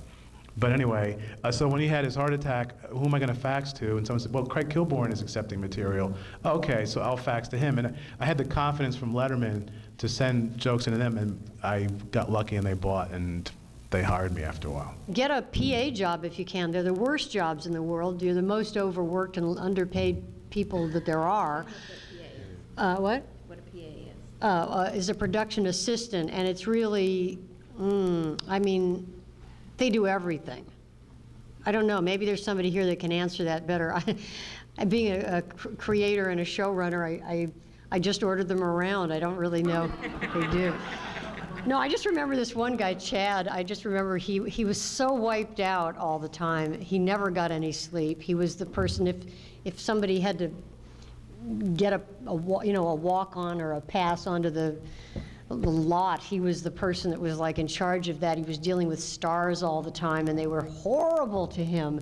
And he was just trying to find his own persona, in this area where he just was like such a low man on the totem pole. But he really, I know he observed everything. He saw the behavior of everybody behind the scenes. He saw what everybody's job was. It's a great way to, you're not going to probably move up from being a PA too often, although it does happen. There was a PA on our show that moved into the office eventually with some sort of office PA job and then became a writer's assistant, and I'm sure that eventually they'll be a writer. We always end up, anybody who stays on our shows as a writer assistant more than a year or two, and if they're funny, they'll get a script eventually. That is a great way in, but you got to really know how to type really, really fast, and you have to be able to kind of concentrate with a lot of people talking at once to type the things that matter, and as Mark said, to pay attention to where the power is sitting in the room, who's in charge, and write down everything they say. I'm standing in the writer's room of The War at Home, and this is where I work with up to a dozen other writers at any given time. And what we do here is we come up with stories and figure out what it is we're going to write about, but more importantly, this is where we come to rewrite. And when we're in the rewrites and where everyone's pitching jokes and you're always trying to make it funnier and sharper, the thing that that we do is we pitch to each other, and what happens is we become the audience for anyone. So if it's funny, we all laugh. If it's not, we don't. If it's a big laugh, the writer's assistant will sit there at the writer's assistant station, and if there's a big laugh, I'll give them this sign, which means get that down. We're going to be using that. If you're looking for a job as a writer, you're going to obviously need writing samples. If you want a job writing for late night TV, make sure you have jokes that are written in the voice of that host. You also might want to include some sketch comedy scripts. And if you want to write sitcoms, then pick a sitcom that you know is going to be on the air for a long time, and one you really like, and then you write that script. And you just know that the spec script that you write will probably not be picked up by that show. It's really used as an example of your writing and your ability to write in the voice of other people. Well, I think that taking a stand-up comedy routine and trying to turn it into a sitcom is really all about finding a really, really specific point of view. And something, hopefully that's original, hopefully. Not necessarily, by the way, but hopefully original. And strong point of view. And definable, clearly definable in one or two sentences. And, like Roseanne being a perfect example of, I'm an angry housewife who lives in the Midwest, and turns out I'm a great mother, even though, I don't know what I'm doing. I mean, that might be one way to describe that. If you want to write television, sitcoms specifically, watch them. Really watch them a lot, and choose one that you love. Like in my case, it would have been, if I was writing a spec script over the last couple years, it would have been Curb Your Enthusiasm. Choose a show you really love and write a spec script for that, and start trying to get an agent with that. Now, that's always tough. I don't know what to say about that, except you just gotta send it out there. It's really what Peter's saying. Keep yourself out there, not just in stand-up, but in whatever you write. Get it out there. Get it to agents. But immediately start writing your next one, too. Treat it like you're already a writer and like you're already doing it. I have one friend, he's a very successful television writer. He wrote 11 spec scripts before he got his first job that lasted a couple of weeks. I think the show was canceled. But I mean, really, you just have to pretend you're doing, or not pretend, but actually be doing it already. Just start writing. If you want to write, then just write spec sitcoms and keep sending them out. you know, you can't be denied after a while. And as I said in both the classes, the only way to fail is to quit. Here's the thing. It takes a long time to make it in this business. There's no such thing as an overnight success, and I think I'm the best example I know of that. But the thing that everyone that I know who has been successful in comedy has in common is they didn't give up. You got to be in it to win it. My advice to people who want to break into late night is to start where you are in terms of writing. If you're lucky enough to get on a fax team, you can fax from wherever you are. And I would not move to LA or New York before you get a job. I wouldn't really hire just a stand-up without a script, unless I was hiring him or her for a one-day-a-week consultant job, which, by the way, is a great way to make a living. Shows are different in terms of what they require. If you're going to make a submission or an audition for the show, sometimes they want a page of monologue jokes, sometimes they want 10 to 15 ideas. There are some shows that will take freelance material, and well, first you can contact the writer's assistant for the show that you want to write for and sort of get the guidelines to first ask if they do accept material. When I was doing it, I was able to fax into 3 or 4 shows at the same time. How do I get jokes in front of Leno, Letterman, or at The Daily Show? What I would do is contact the writer's assistant. The way they hire is if you make, usually through submissions, if you do a stand-up routine, that's not going to get you hired as a staff writer unless you have a contact and they see your tape, but basically it's writing samples. May I just tell you that the main thing about hiring people to work on a staff in a sitcom is somebody that you think you want somebody you think you can spend the whole day with, especially if it's going to be a 12-hour day. So if it's a frenetic comic, even though they're funny, they may not get the job. That job is probably going to go to somebody who's a little easier to take, who's also funny. Because face it, there's plenty of funny people around who aren't going to drive you crazy. Some of the shows will pay between $75 and $100 per joke that they use. So it's very frustrating. You could go, I remember faxing to Leno when I started. I sold 2 jokes right off the bat, and then I went 6 months without selling anything, and I faxed every single week. And it sort of took me that long to get his voice. I accidentally sold a couple of jokes. I didn't know what I was doing.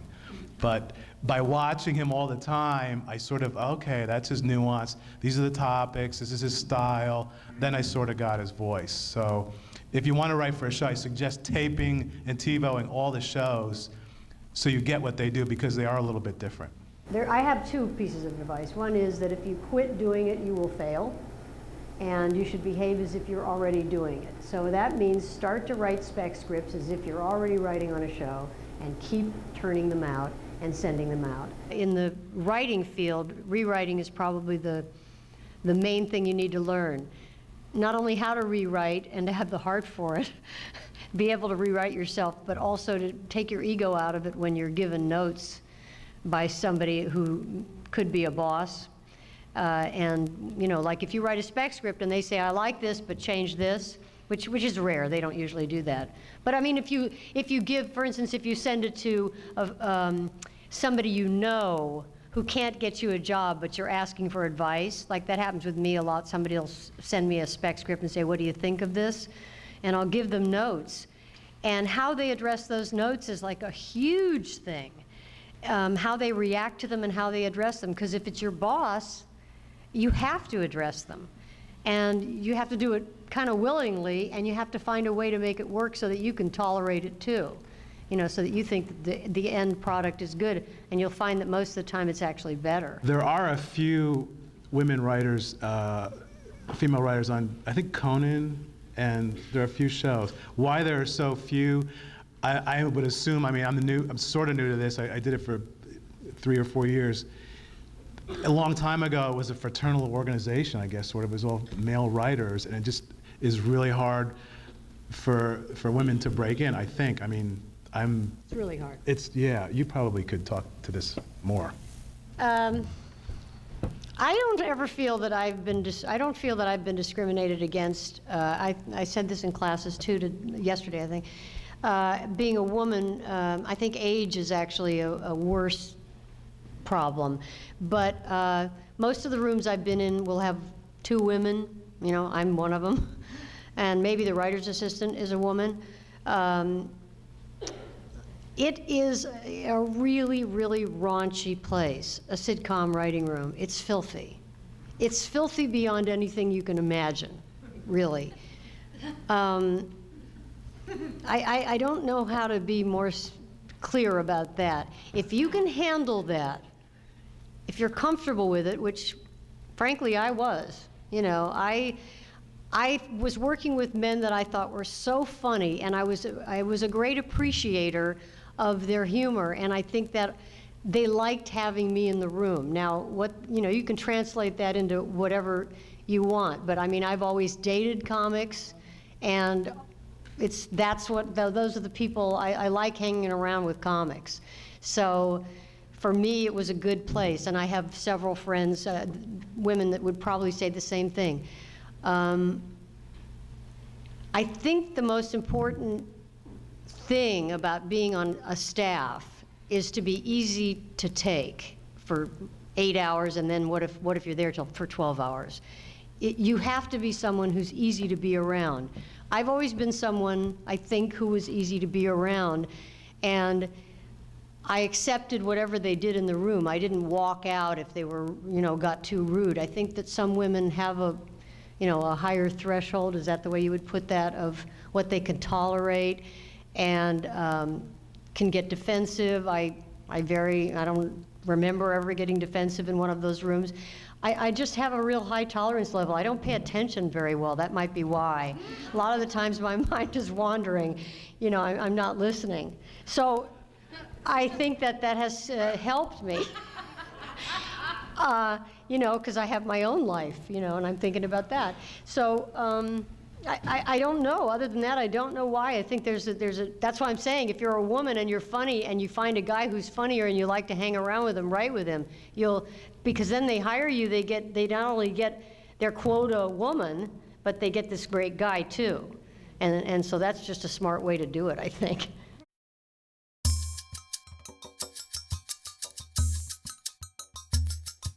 Reality TV, it's here to stay. These shows are cheap to produce, so they will always be on TV. And they were always looking for funny contestants and funny people to host the show. Here, casting director Tina Weiss, reality show executive producer Gina Rubenstein, and hosting agent Mark Hamler shows you about how you can get your foot in the door of this industry. On a little cable show, there's no prize. You're doing it to go through the process. So you should try to choose a show well and make sure you're going through a process that you want to be a part of. And on a show that has a big prize, your chances of winning are still very low, so you should pick a show with a big prize where you want to go through the process. You do Survivor for the life experience, not for the $1 million. I think that from a performer's standpoint, you need to understand that reality TV is still, in a way, scripted, even though it may be scripted after it's shot, because there's a story arc and there's something going on. And if you're going to be involved with reality TV, know that they're looking for the moments. So if you've just done something, if you've blown up at somebody, that's what's going to make it on air.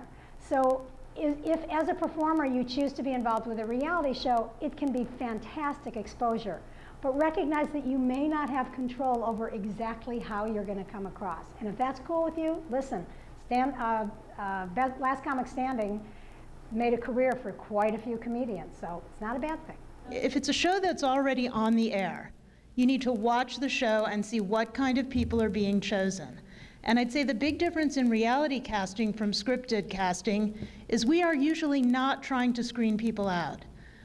Even for shows like The Apprentice, I work with one of the casting people, and she said they've had an open call where 60 people show up. It's not always 1 million people trying to get those slots. So you need to be genuine, just like everyone's been saying about, being real, being true to yourself, being a genuine character. We need to see the real you. And you need to know as much about the show as you can, so you're kind of giving them what they want. We try to tell you, the casting people on reality shows want to help you. We want to get the show cast. We're very proactive. On a lot of shows, it's basically going out and following people, what they do. And very often there really isn't a clear story while it's going on. And it's the job of the writer to kind of find that story so that it is something that someone wants to watch. It's also, they will shoot, God, I don't know, we shoot like 30, 40 hours of tape. So you have to pick the best sound bites. You need voiceover that links the story. You want that to be clever, you want it to be funny, you want it to be in your host's voice. So there's a lot of shaping that has to be done. You write scripts, and then a lot of it also goes on in the edit bay when you're really putting it together. But it's very story-based, because it's a lot of just footage, and you could make it go in a lot of different ways, so it's finding the most interesting point of view. You either have it or you don't. Unlike acting, it's sort of being yourself. You're selling you as a person, as an individual. So the person who can really be on camera and be themselves, a larger extended version of themselves, are the people that are quite successful. I mean, Ryan Seacrest is a great example. He's just himself. He's a little strange, but he's himself, and he works. One of my producers a few years ago brought a young host to the Food Network, and the Food Network said, this guy will never, ever be on television. He's lousy, he's not very interesting, and he should be on the radio, and that was Ryan. I also think on a reality, you don't want to be on a reality show and be a host as well, because it's confusing. If you're on Survivor and you're with Jeff Probst is the host. He's running the show. It's his game. You as a contestant are just a pea in that pot. It doesn't help you. It doesn't hone your skills. It doesn't make the audience like you or want to listen to you any more or less. You need to do the work. You need to understand the copy and the material. And at the end of the day, if you have all of that, that's what you're going to be better off doing. I was just an assistant when this happened, but the way Ryan Seacrest got the job on American Idol is he had done a Gong Show pilot, a Gong Show remake pilot, like probably a crappy little basic cable kind of show that nobody wanted to do. And when he did it, he was a great guy. And he was easy to work with, and he went with the flow, and he did everything everyone asked. And when time came to cast Idol, they brought him back because they knew it was going to be a tough situation, and he was a great guy to work with.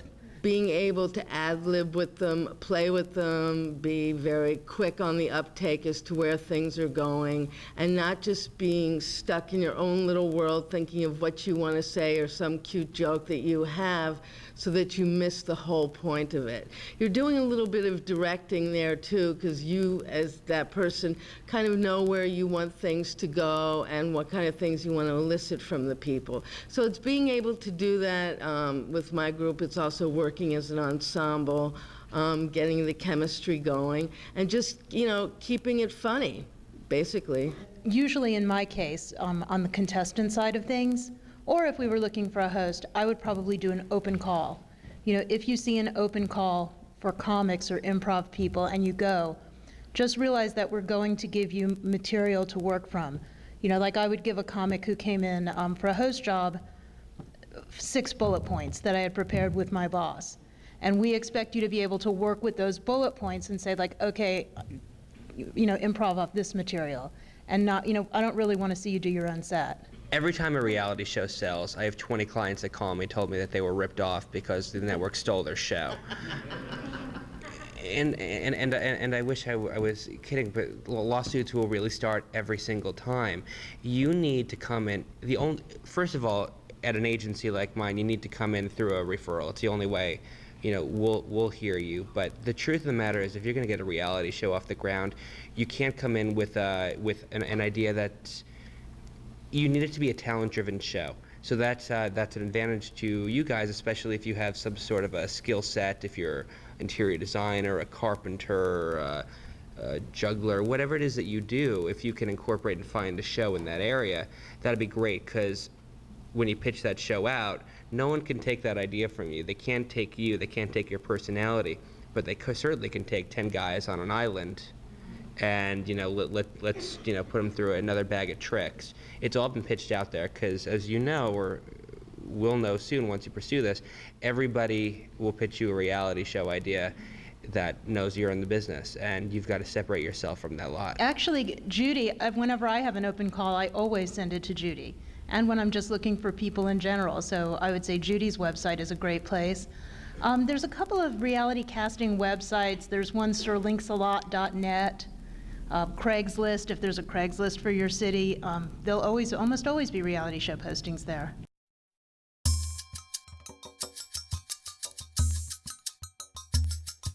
Corporate comedy. I currently am what you call a motivational humorist. I no longer work comedy clubs. I worked them for 17 years. And now what I do is that corporations hire me to show them how they can use humor to deal with stress and change.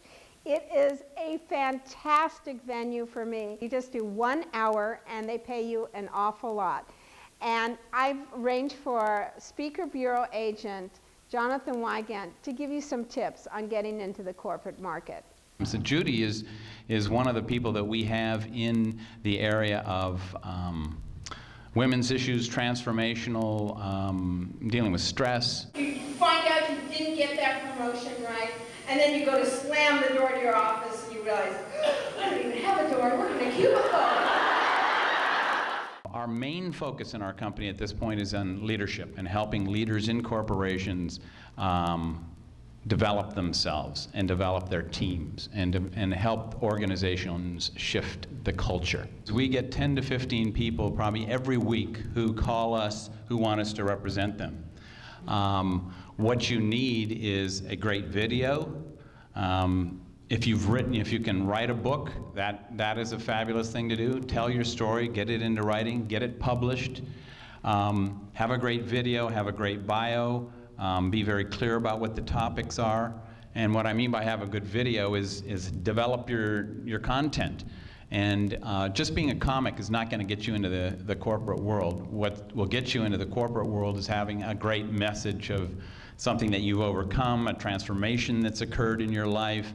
The biggest issues where I get calls every day from corporations, or our team, I should say, gets calls, is around team building, change management. How do we deal with fast-paced change? How do we build effective teams? How do we get people to be more accountable, productive? How do we deal with life balance issues? How do we support our people in having a real life in addition to, cranking out the widgets that they're doing every day here? Innovation. How do we create a culture where new ideas are actually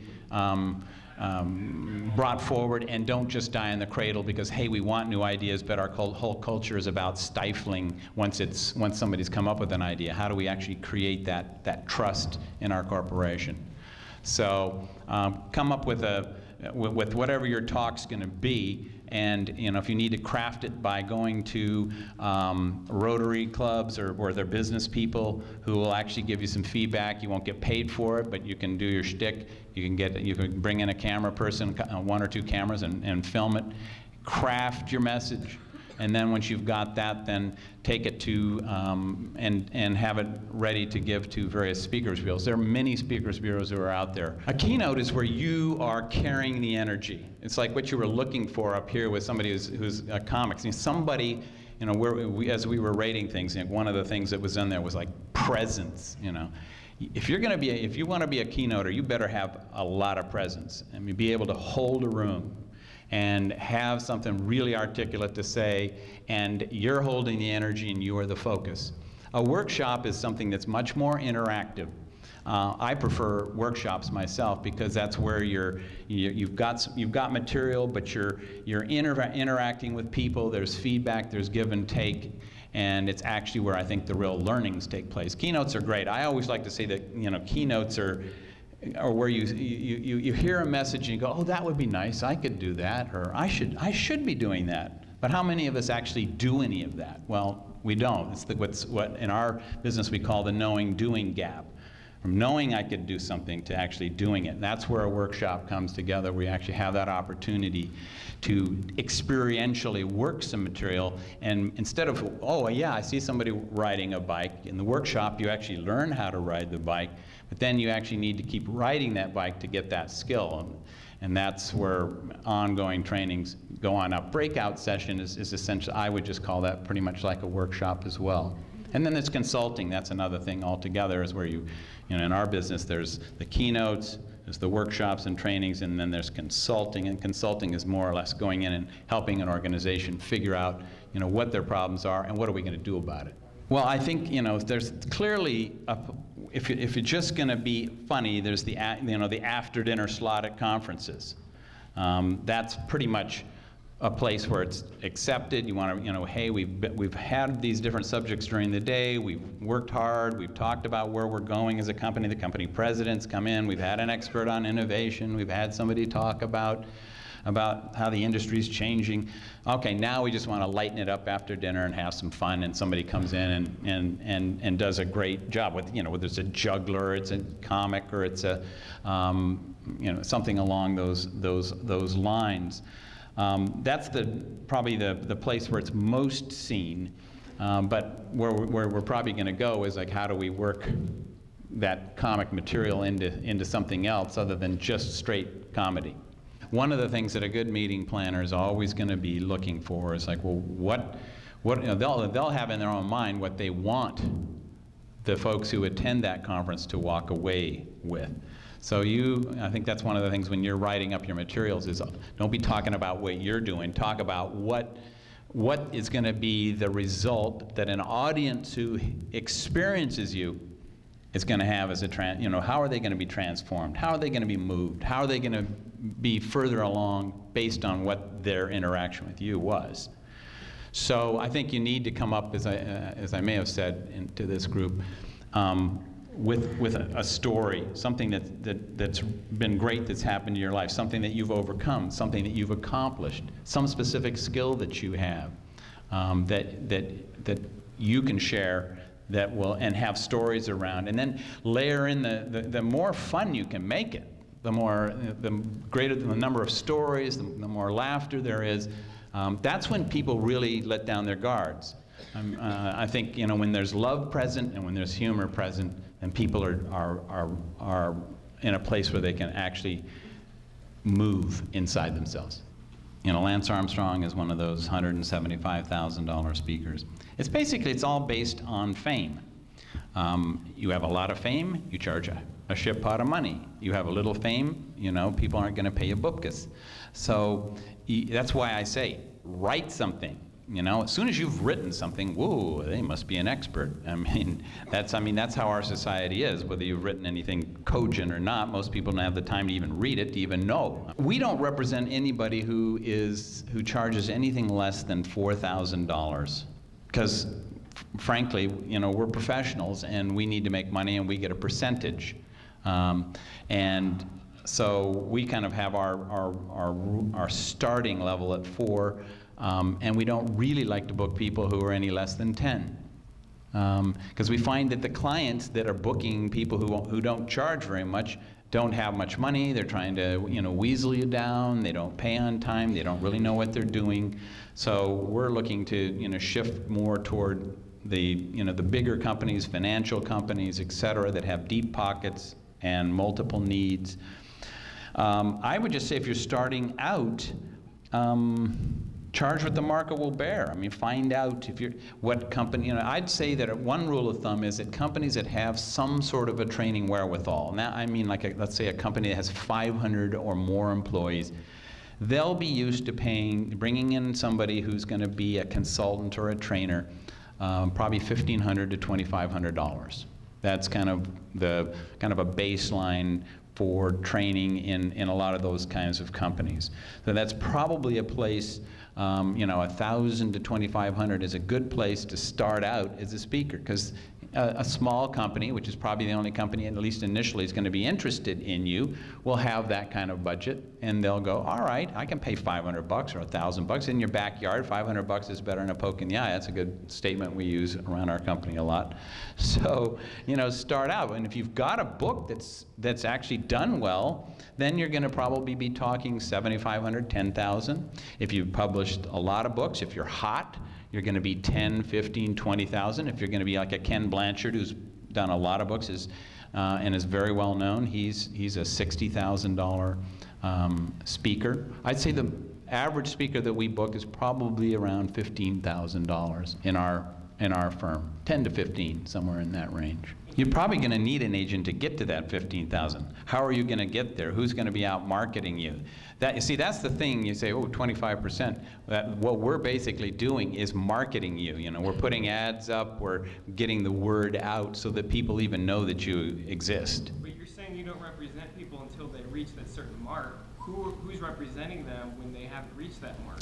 There are certainly bureaus out there that there's one guy out of Ohio, I can't remember the name, but he specializes in people that are around $3,500. And how much business he gets them, he has, you know. There's just to clarify, can you talk about that it's not like showbiz where you sign with one agent, you work with a lot of speakers. Right, these are not people who are signed with us. We have 2 or 3 or 4 people who are exclusive to our firm.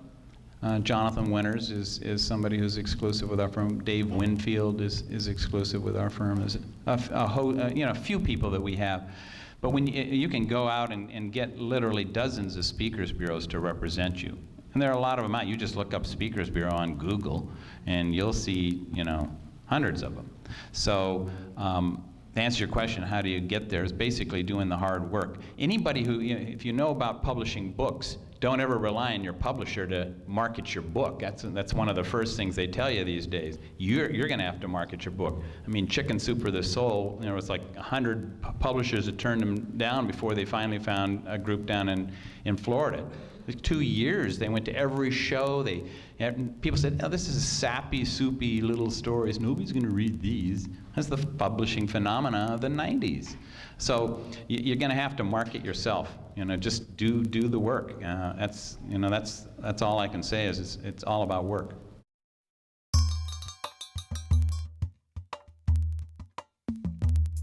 Another way you can get your career going is on radio. But now with satellite and internet radio, there's no reason why you can't get your materials out there on a regular basis. Here, Kent Emmons, owner and director of National Lampoon Radio, talks about his radio network. You know, to me, radio seems like a great way to get into showbiz. It actually is a great way to get into showbiz because you can go on, you can do your comedy.